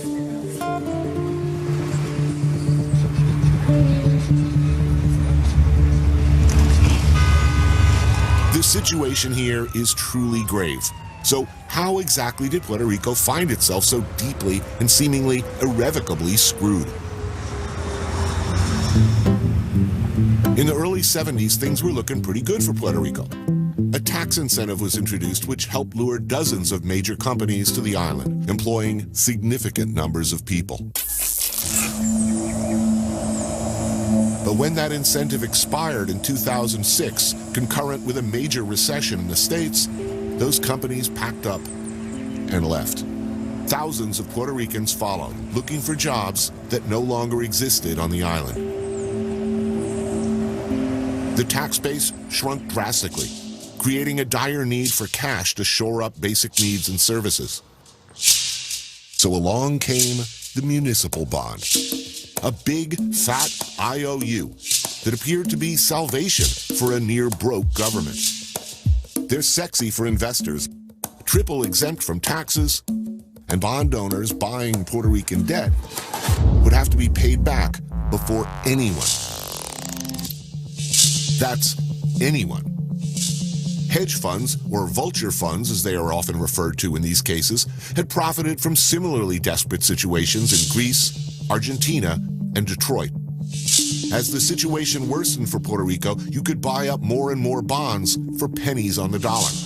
This was a fire sale too sweet to pass up. And the resulting insurmountable debt? It means drastic austerity measures determined by an unelected board who have near absolute power to raise taxes, empty teachers' pension plans, close down schools, hospitals, basically squeeze every dollar out of Puerto Rico to pay back the funds. Every Puerto Rican is being made to feel the pain. I mean, I know schools are closing, yes? Last year, 240 schools closed. Last year in the alone. last 2 years. This year, there's a list of 300 schools that are in risk of shutting down. Born in Puerto Rico? I was born in Chicago, Illinois. In Chicago. My family came back mostly because our family was here. Puerto Ricans want the family to stick together. If you can live close to each other, the better. I decided to stay because I wanted my kids to grow up here. Better times. Better times, of course. What changed? The government took too much loans and couldn't pay them back. So they kept putting taxes on the people, the working class people like me, and we cannot pay them. Like many professionals here, Liza Fournier Cordova would likely have an easier time of it in the States, but she chooses to stay. With the crisis here in Puerto Rico, mostly I think about my kids, where they have the options to stay here and work and have a family.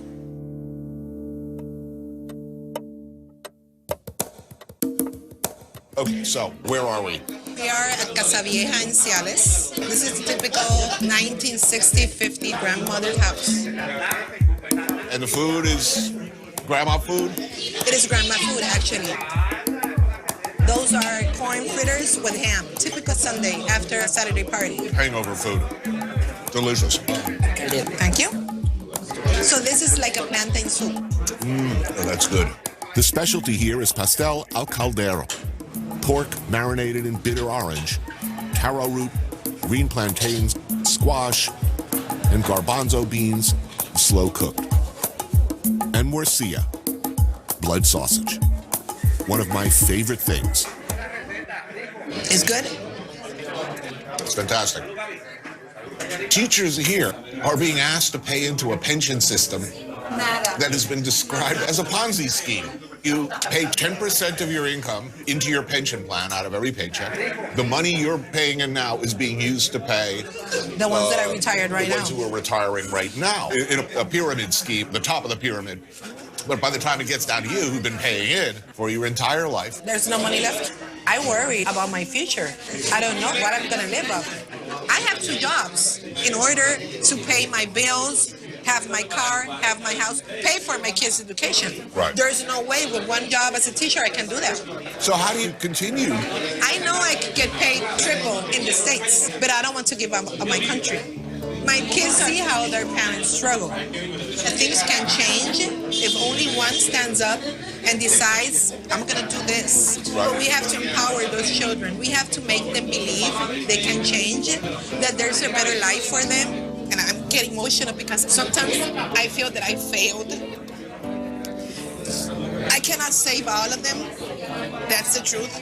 But I can save a lot. And that's my job. So that's what I'm going to do. I have hope. I have faith. I'm taking a jump of faith. Perdona nuestras ofensas, como también nosotros perdonamos a los que nos ofenden. It's Semana Santa, Holy Week before Easter. Clearly not a casual affair here. This is a predominantly Catholic country still. Pounded in deep after 400 years as part of the Spanish Empire.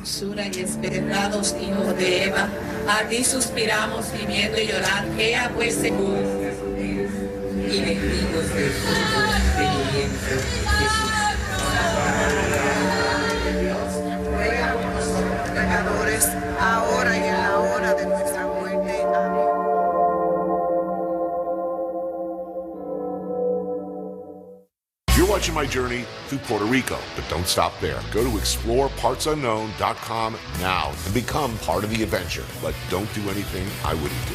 Retrace my footsteps and see what happened on our search to find the perfect dish in Yangon. Anthony Bourdain, Parts Unknown, is brought to you by ANA, Inspiration of Japan. Go to explorepartsunknown.com for an immersive guide to help you travel like Bourdain. Go where he went, eat what he ate, and see what he saw. Can you fly? Can you fly through time? Can you fly through space? Can you fly higher than me? Can you fly from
We're on to you, diabetes. Time's up insufficient prenatal care. And administrative paperwork, your days of drowning people are numbered. Same goes for you, budget overruns. And rising costs. Wipe that smile off your face. We're coming for you too. At Optum, we're partnering across the health system to tackle its biggest challenges. Optum, how well gets done. Everyone's got to listen to Mom. When it comes to reducing the sugar in your family's diet, Coke, Dr. Pepper, and Pepsi hear you, and we're working together to do just that, bringing you more great-tasting beverages with less sugar or no sugar at all, smaller portion sizes, clear calorie labels, and reminders to think balance. Because we know Mom wants what's best. More beverage choices, smaller portions, less sugar. BalanceUS.org. T-Mobile's Unlimited now includes Netflix on Us. That's right, Netflix on Us. Get 4 unlimited lines for just $40 each. Taxes and fees included. And now, Netflix included.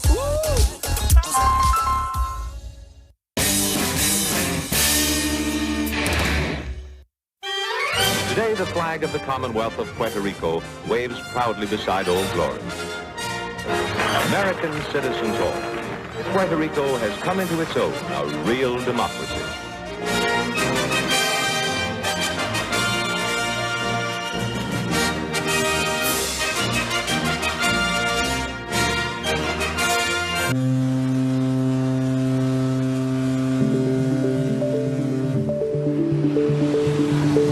More than 100 years under the wing of the U.S. has left Puerto Rico without any real economic engine beyond tourism.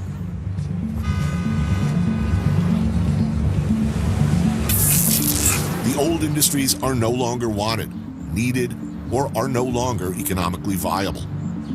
Agriculture, manufacturing, trade have all shrunk drastically, and the island is dependent on U.S. exports for just about everything.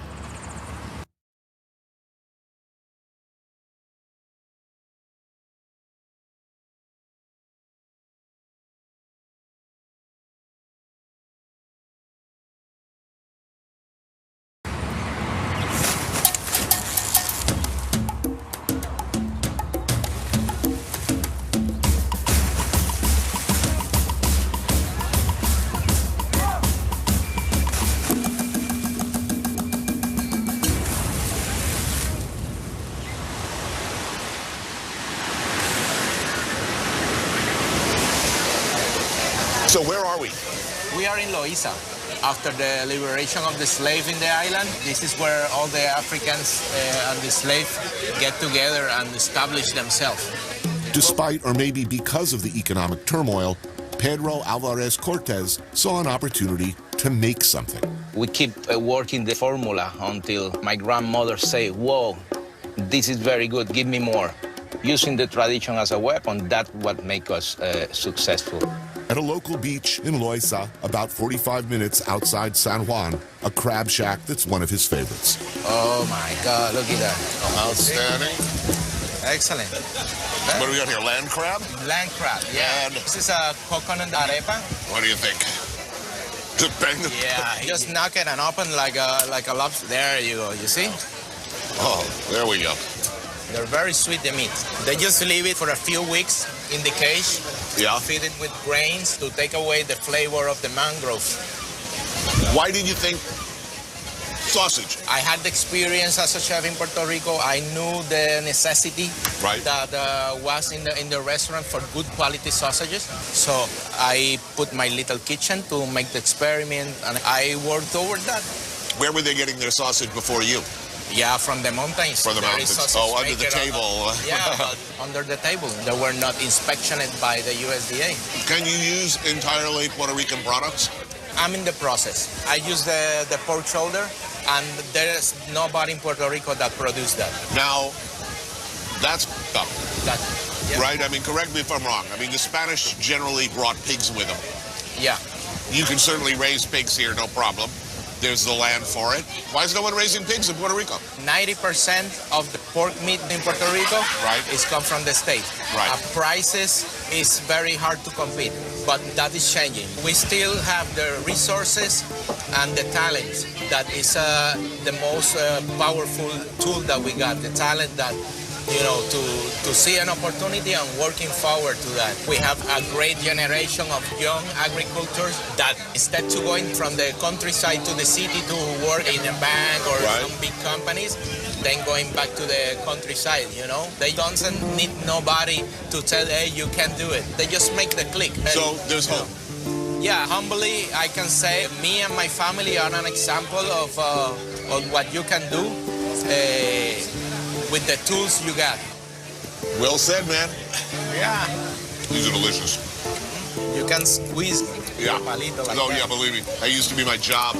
I used to have to squeeze all the lobster legs with a rolling pin. Oh.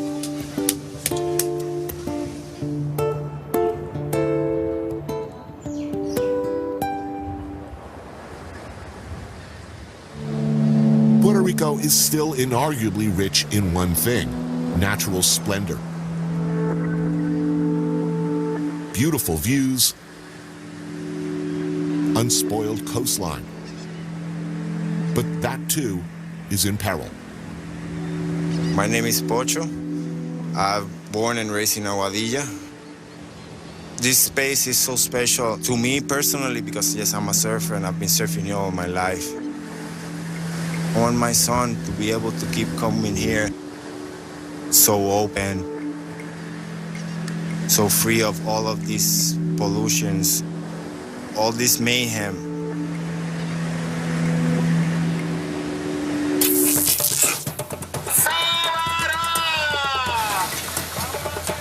Pocho and his fellow activists have occupied Playuela, trying to serve as human shields against the encroachment of a planned development that would transform this place into a massive resort, named appropriately or inappropriately enough after Christopher Columbus. This is a resistance camp. Just a hypothetical question. If the beach is public, well, what's the problem? The project. It's not a building.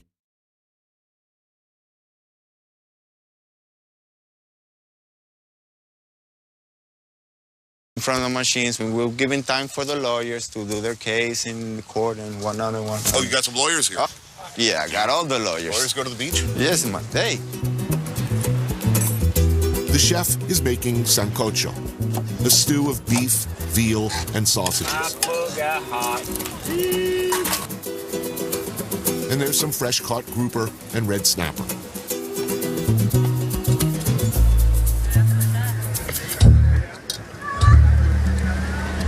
There aren't many places left like this. Exactly. That's the point. That's worth something. Preserve, yeah, exactly. The tourism business in the Caribbean is going through a lot of changes.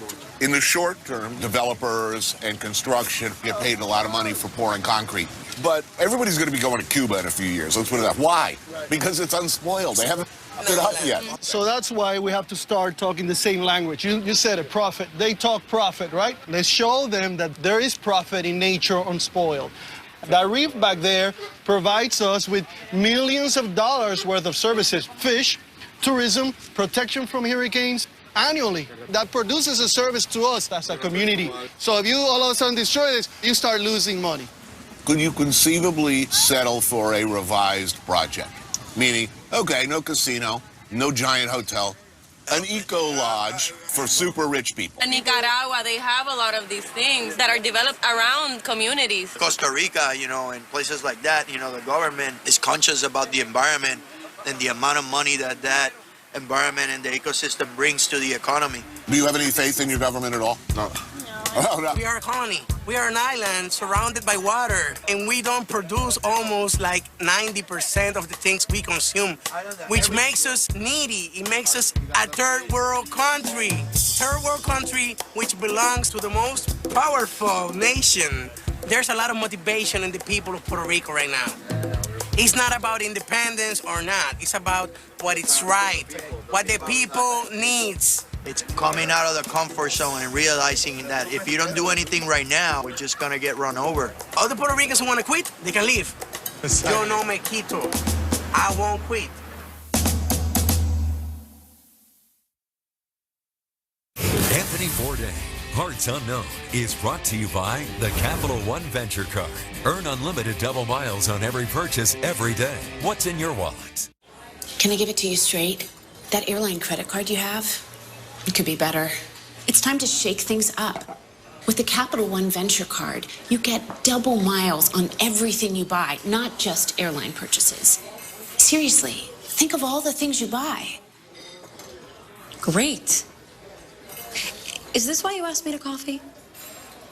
Well, yeah, but also to catch up.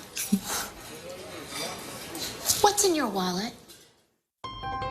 Let's get the big guy in place. The Ford year-end sales event is here. I can guide you in. No thanks, Santa. I got this. It looks a little tight. Perfect fit. Santa needs an F-150. That's Ford, America's best-selling brand. Hurry in for 0% financing for 72 months across a full lineup of Ford cars, trucks, and SUVs. And just announced, get 0% APR for 72 months plus $1,000 cash back. Take advantage of these exclusive holiday offers during the Ford year-end sales event.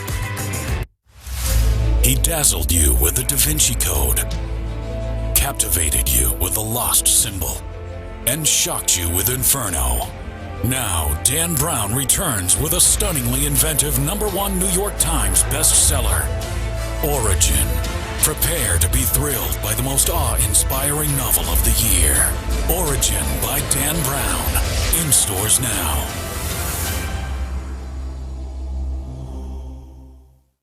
Every TV doctor knows scrubbing is serious business. They also know you need to get your annual checkup. Now, with one touch using the MyCigna app, you can find a doctor in your plan's network to save money. Need to be thorough. Cigna, together all the way. Hey, Jimmy, where's your iPhone season spirit? Be smart and get the new iPhone from Sprint. You'll get the best price for unlimited and network reliability within 1% of the other guys. I'm going to Sprint. Get the new iPhone 8 or 10 and save $350. Plus upgrade to the latest iPhone anytime with iPhone Forever. This is an apple. You can look at it from the left, you can look at it from the right.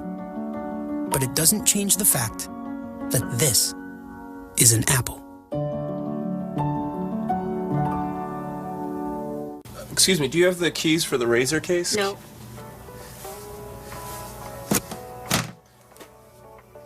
Can anyone help me get some razors? No.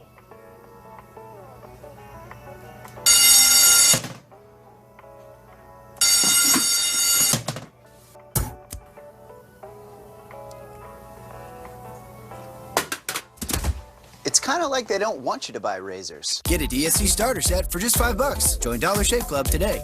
This is Dave, his dog Cooper, and I'm Randy. We sell socks. Why socks?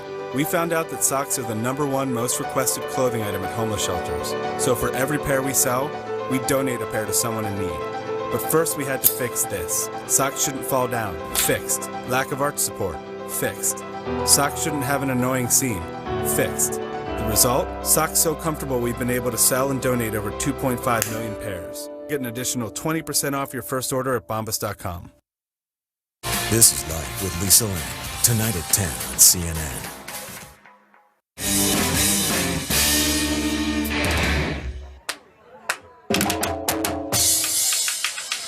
Del patio celestial llamaron a Caridad porque se formó la bomba y no tenían con quién bailar. Del patio celestial. Puerto Rico is, of course, easy to love. I sure do. Firstly, because Puerto Rican culture as a New Yorker since age 17 was part of the cell tissue of the city I've lived in so long.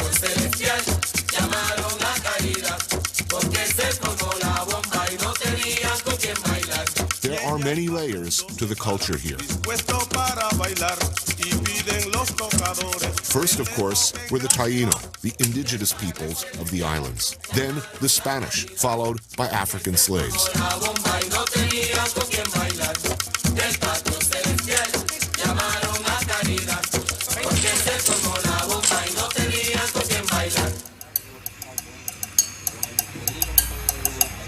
This tradition probably goes all the way back. Look at that.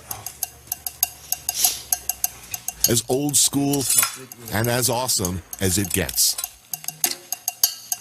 A timeless classic. Something that's been good forever. The baby's in the house. Pretty. Beautiful, huh? A great idea that will never be anything less than great. Put a pig on a stick and turn him slowly, slowly over a low fire. Un cuerito cuando pueda, papá. You want some of the skin? Oh, hell yeah. Cheers, 25 minutes up into the hills from San Juan, an institution that celebrates pork. The whole damn pig, in ways that can only be described as spiritual. He's a Puerto Rican samurai. Is incredible. Lechonera El Rancho de Apa is one of many such places, but this one is special.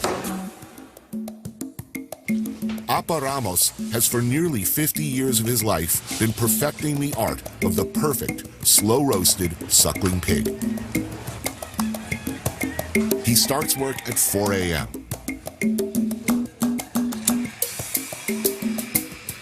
It takes 6 hours on the slowly turning spit to get it right.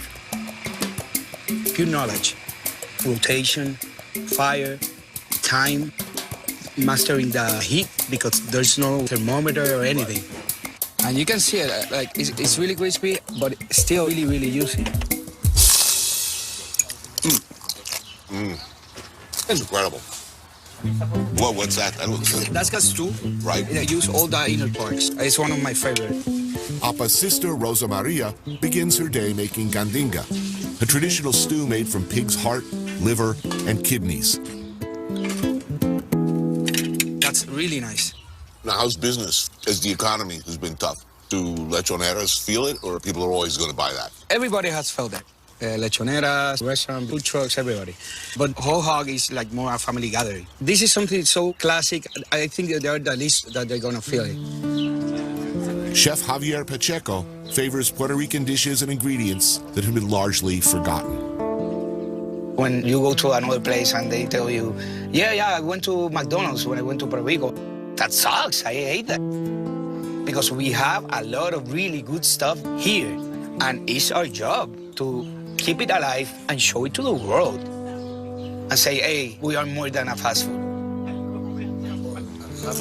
We gotta go back to farming. Because you don't want to be buying everything from We should, of course. It's my restaurant. I started 6 years ago with just 2 farmers. Now we have more than 15, 16 farmers. It's like a chain. You go to many farmers and you ask them, like, this type of root vegetables. And they don't have it because people stop buying the local root vegetable because the imported one is a whole lot cheaper.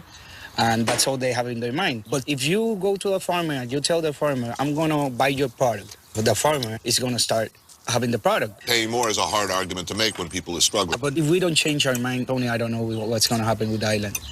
Do people listen if you say, look, it's not particularly patriotic. You're not helping your country by eating McDonald's or shopping at Walmart? Yes. Yeah. It will be, but like I tell you, Tony, we have a lot of different types of Puerto Ricans. We have this Puerto Rican that, yes, I love my island, but they don't think more ahead. They simply think, I'm happy with what I have. That other type of Puerto Rican, they know that it's going to be hard, but they want to grow, want to keep running, want to stay here, want to develop what they have in the island. This is a good argument for it, man. This is incredible. Yeah. I'd eat this all day.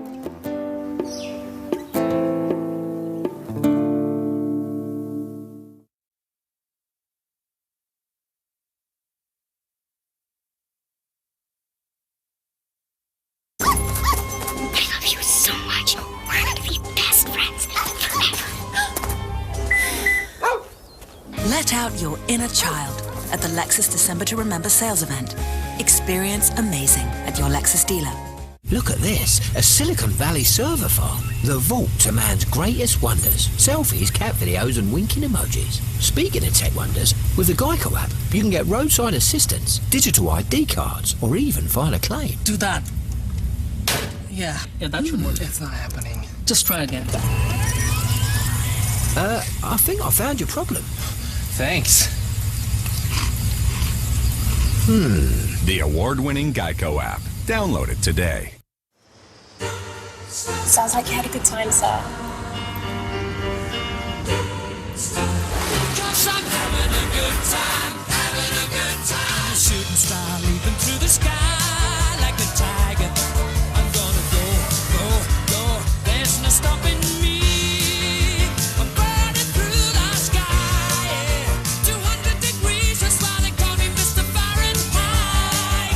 I'm traveling at the speed of light. I'm gonna make a supersonic woman of you. Don't stop me. Stop me now. I'm having such a good time. Just give me a call. Don't stop me now. With over 500 flights every day, Emirates brings the world together through Dubai. Fly Emirates for a world of good times.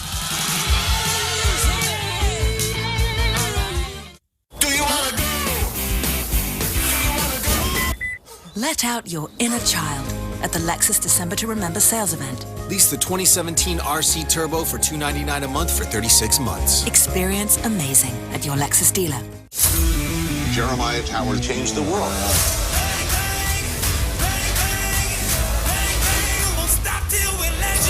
Jeremiah Tower. next Sunday night at 9 on CNN.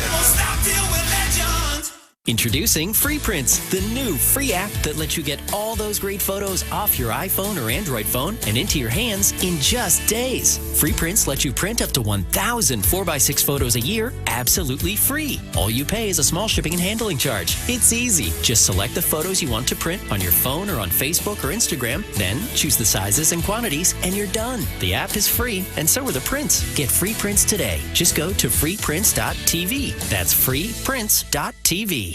It's time to get smart about home security. Introducing Floodlight Cam by Ring, a motion-activated security light with an HD camera. Don't even think about it. That lets you know when anyone steps on your property. Illuminate every corner of your home with a ring of security. Smart enough to detect people and objects. Hey, girls. Hi, Dad. With Floodlight Cam, you can stop crime before it happens. Protecting your home has never been easier. Now that's security in a whole new light. Available at ring.com. Vote now for the CNN Hero of the Year at cnnheroes.com and Facebook Messenger. Closed captioning brought to you by Coldies. Shorten your cold with Coldies. Coldies can shorten your cold by 42%. Might not make your party 42% better. Shorten your cold with Coldies, guaranteed.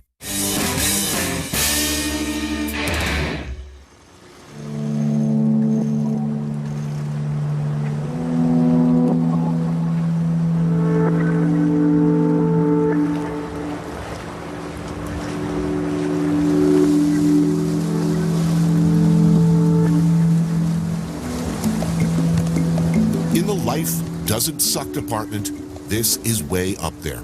A means of conveyance I find quite comfortable.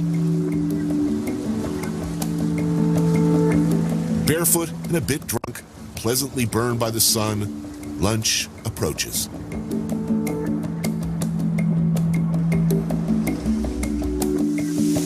If you need any prep done any night for it, just let me know. Gotta put some avocado on that. Gotta have it. Yeah.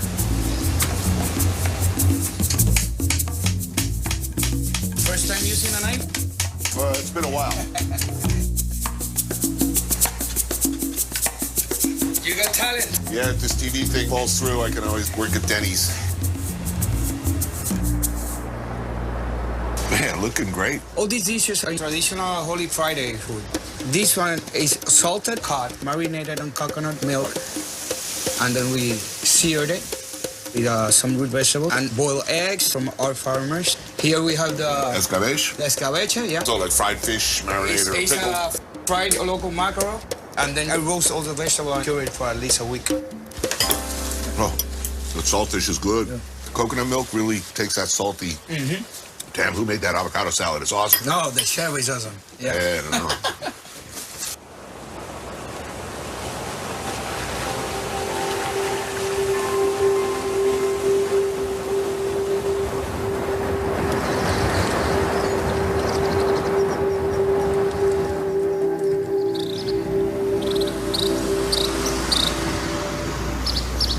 Vieques is officially within the Commonwealth of Puerto Rico, the main island a mere 8 miles away. It is phenomenally peaceful here, but it hasn't always been that way. For over 60 years, the island was used as a bombing range for the U.S. Navy and for training exercises. The soil is rich with depleted uranium, Agent Orange, and the kind of good stuff left over after 60 years of explosives raining down on it. Many see a clear connection between that recent history and a cancer rate that is 30% higher than the rest of Puerto Rico. While the Navy works to clean up what it left, Vieques tries to deal with the financial crisis in its own ways. Chef Erica Boulon grew up here and has raised her family here.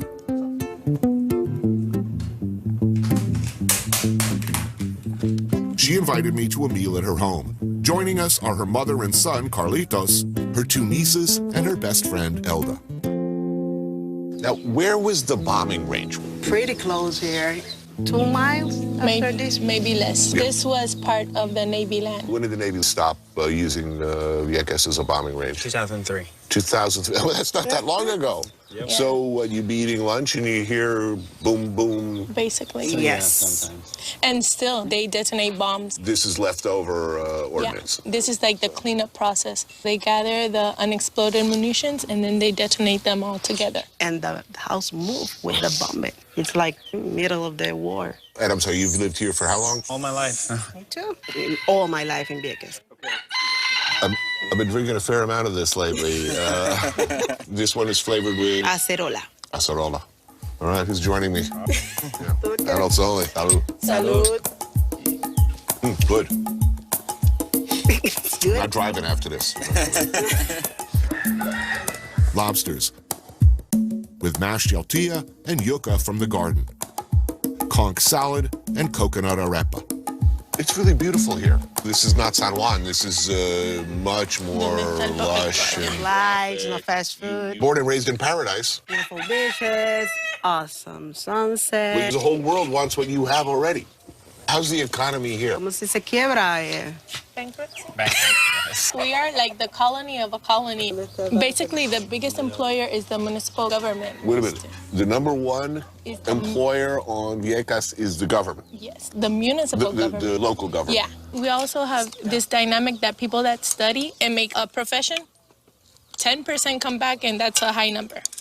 There's no jobs for them. So our population is getting older, and it's formed by retired people. Right. Where are they going? Main Island or United States. What's the plan when you guys grow up? What do you want to do? I want to be a chef. A chef? Good for you. It's hard. Your dream restaurant, where would it be? The Main Island. You see? So, in 20 years, That's scary. who's going to live? Not our kids, Who will own Vieques? I mean, who will be in charge? not locals, not people that study here. The land is too expensive for the local people. So this will be vacation homes for wealthy people from other countries. Yeah. So, yeah. Who will save Puerto Rico? Who will save Vieques? It ain't going to be Big Daddy America. It's ourselves. How? How? I don't know. I don't know how.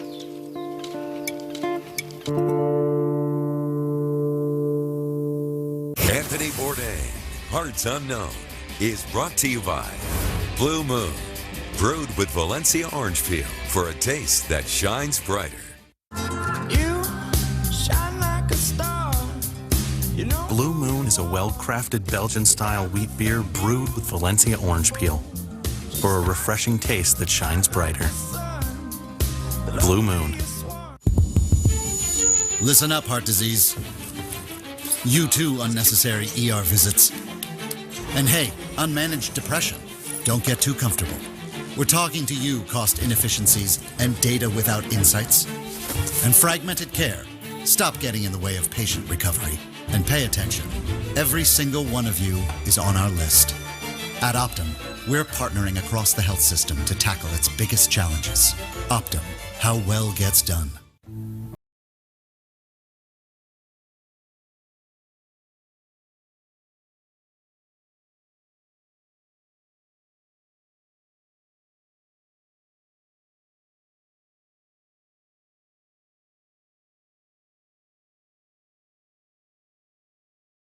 VW drivers have always put others first. Now, we're returning the favor with the People First Warranty, America's best bumper-to-bumper limited warranty. Carrie, as a recruiter, you've redefined success at this company. With Paycor, you brought us better processes and a smarter way to hire. And looking around, I guess it worked. So thank you for improving the lives of each person you've hired, including me.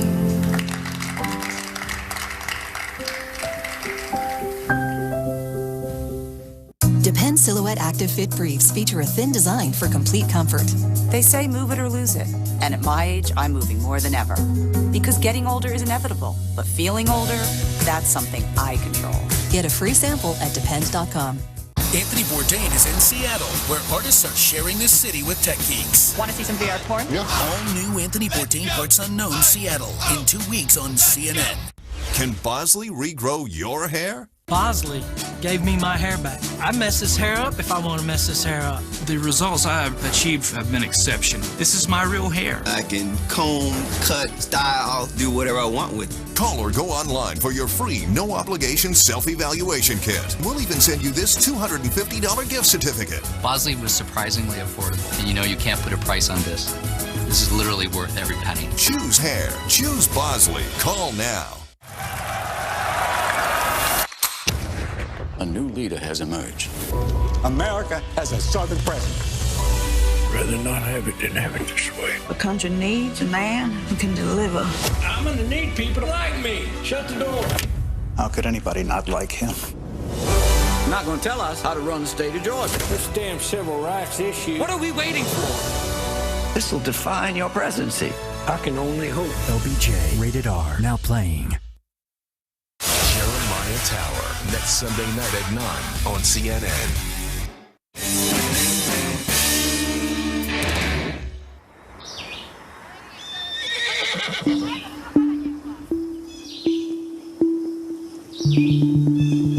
Life on Vieques offers the kind of freedom, the kind of beautiful views that have largely disappeared in the developed world.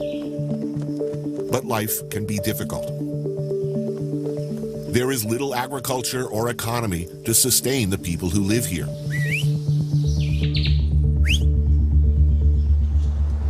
At one of the highest spots in Vieques, the sea visible in the distance, is Finca Conciencia, a small but sustainable farm founded by Jorge Corapena, intent on providing locals and area restaurants with fruits, vegetables, honey, and medicinal herbs.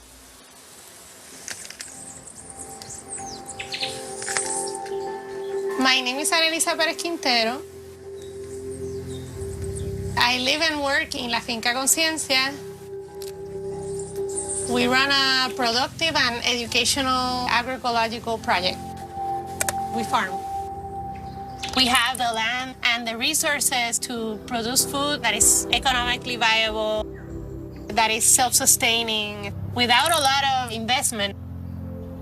It's liberating.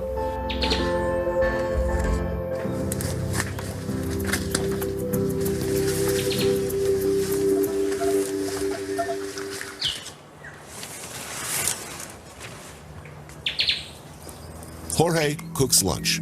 Plátanos de Monte Carmelo.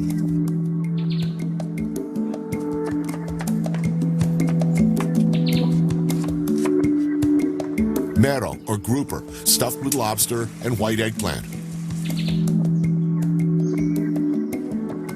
Wrapped in banana leaves and grilled over mesquite. Mango is mashed plantains with sofrito. All right, that looks good.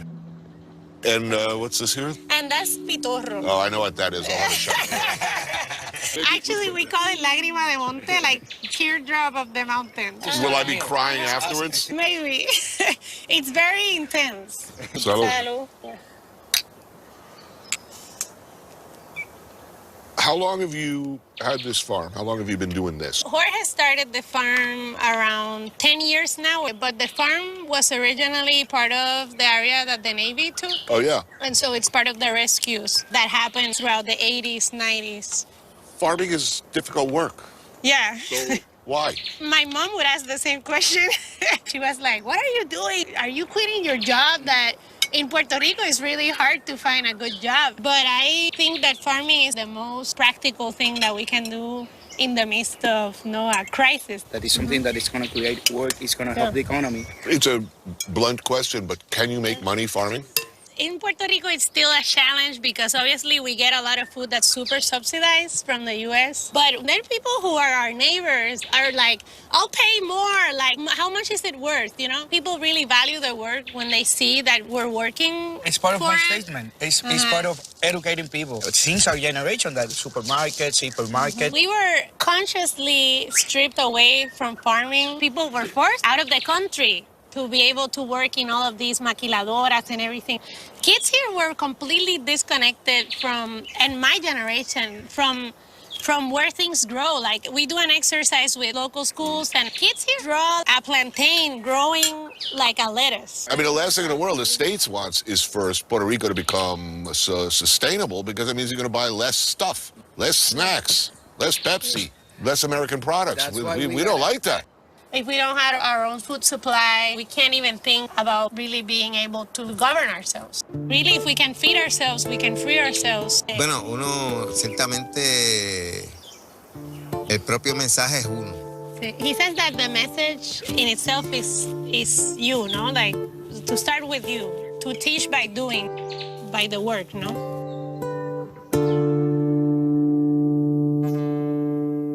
Anthony Bourdain, Parts Unknown, is brought to you by Koch Industries. Challenge accepted. When I grow up, I want to plant a garden for the whole world. There'll be flowers, vegetables, fruit, and even lima beans. We all grow up, but I didn't give up on dreaming big. Here at Koch, my team and I push each other to find new natural ways to feed a growing world. You know, it's a serious challenge, but I've been preparing my whole life.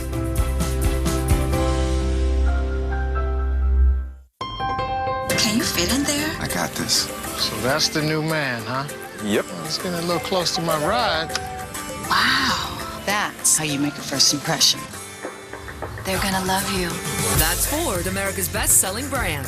Hurry in for 0% financing for 72 months across a full lineup of Ford cars, trucks, and SUVs. And just announced, get 0% APR for 72 months plus $1,000 cash back. Take advantage of these exclusive holiday offers during the Ford year-end sales event. The amazing new iPhone 8 is at AT&T, and we know you'll love it. Because we know you want more. More great camera features and more power. And more than just unlimited data, we give you unlimited plans with HBO included for life. Because you deserve more entertainment and more spokespeople.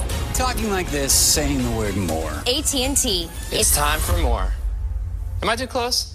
I feel like I'm too close.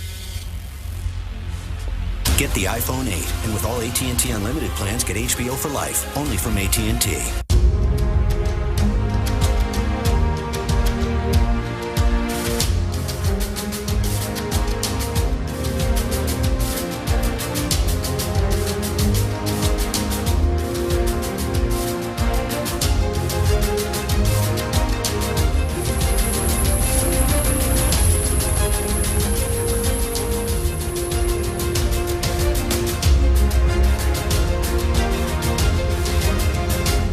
Everyone's got to listen to Mom.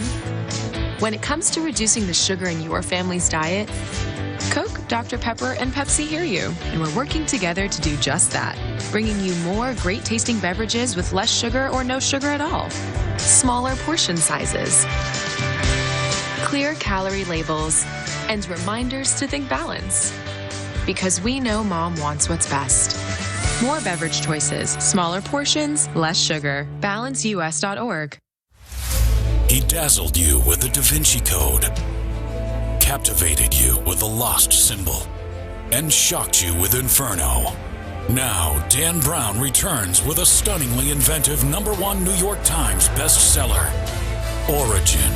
Prepare to be thrilled by the most awe-inspiring novel of the year. Origin by Dan Brown. In stores now.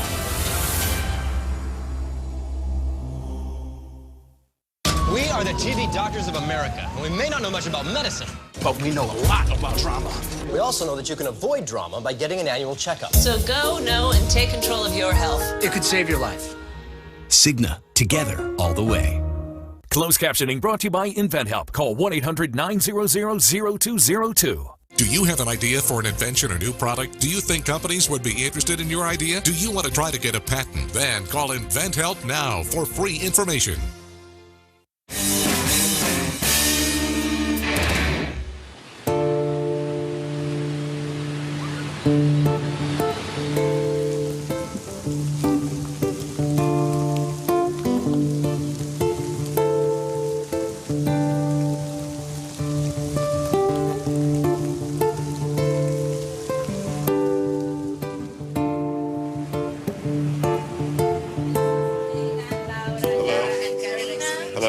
Hi. My friends. Hi. Nice to meet you. Hi. Hello. What's up, beer?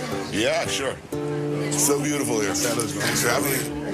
Tito Alver is a beloved singer-songwriter. Cristina Rivera Miro is his fiancée. He lives on the outskirts of Vega Alta, where he grew up. I've been playing for 20 years now. I write very specific songs about my town, my country. I'm not trying to sell any dreams, but I tell everybody that we have it inside of us to make it to the other side. You want to come inside and meet the chefs if you want to? I mean... In the kitchen, they're putting together quite the feast. How are you, man? My bass player and chef. I've got someone in the band who can cook. That's... I know, right? On the road? That's not so bad. Essential.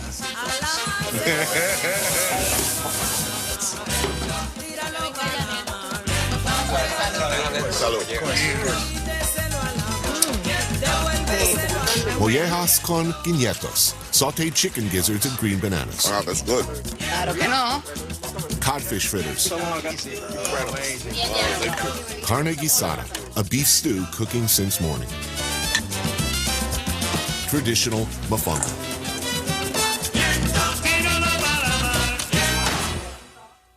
This is like a blue collar food, you know, and these guys do a nice twist to it. Can you make a living as a working musician? I do. Just on the island? But I'm lucky. I'm not one of the few ones. You can play around the island, but it's really hard to get heard. Everything comes from the outside. Radio stations don't support local music. Do you have any faith in your political leadership? No. No, every time I ask this question, nobody pauses. We don't no, think no. about it. No hesitation. Zero. No. You know what? You know what, Tony? What happened with us is that you don't know where the blame is. You don't know if you want to blame Washington for this. You know, you have to blame our leaders for that. Why would a bank front $70+ billion into an economy that had been in decline for quite some time? Did they ever really have any reasonable expectation of getting their money back? Or was this a cheap way of buying a country? Yes. Yeah. Thank you. Yeah. We need money, so develop whatever. We're giving it all away. It feels like they're selling out the country and they're pushing us out. That's what it feels like. What about move on and, you know, this, I'm going to Florida. I still want to live here. I still want to have that view. I still want to breathe this air. We should get the chance to just be ourselves, you know. I'd rather have us dealing with it than being in no control at all of anything like we are right now. We need to change the way we think. We have been taught that we can't do it. We are preconditioned to think that we need the support of the U.S. If we decide to be an independent country, we have to go through a process of being on our own, and we have never done that. We have to start from scratch. We don't have agriculture. We don't have any economic production. Anything. It's going to be tough, and I hope that we can fight for ourselves, to inspire people, to give them strength, to resist. Obviously, music is good for that.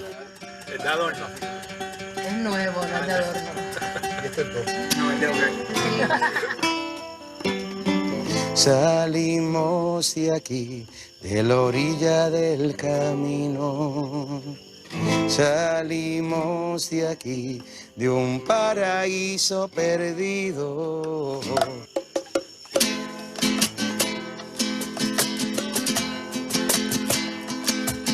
Salimos de madrugada, de una cuna reciclada, recitando oraciones que aprendimos sin opciones.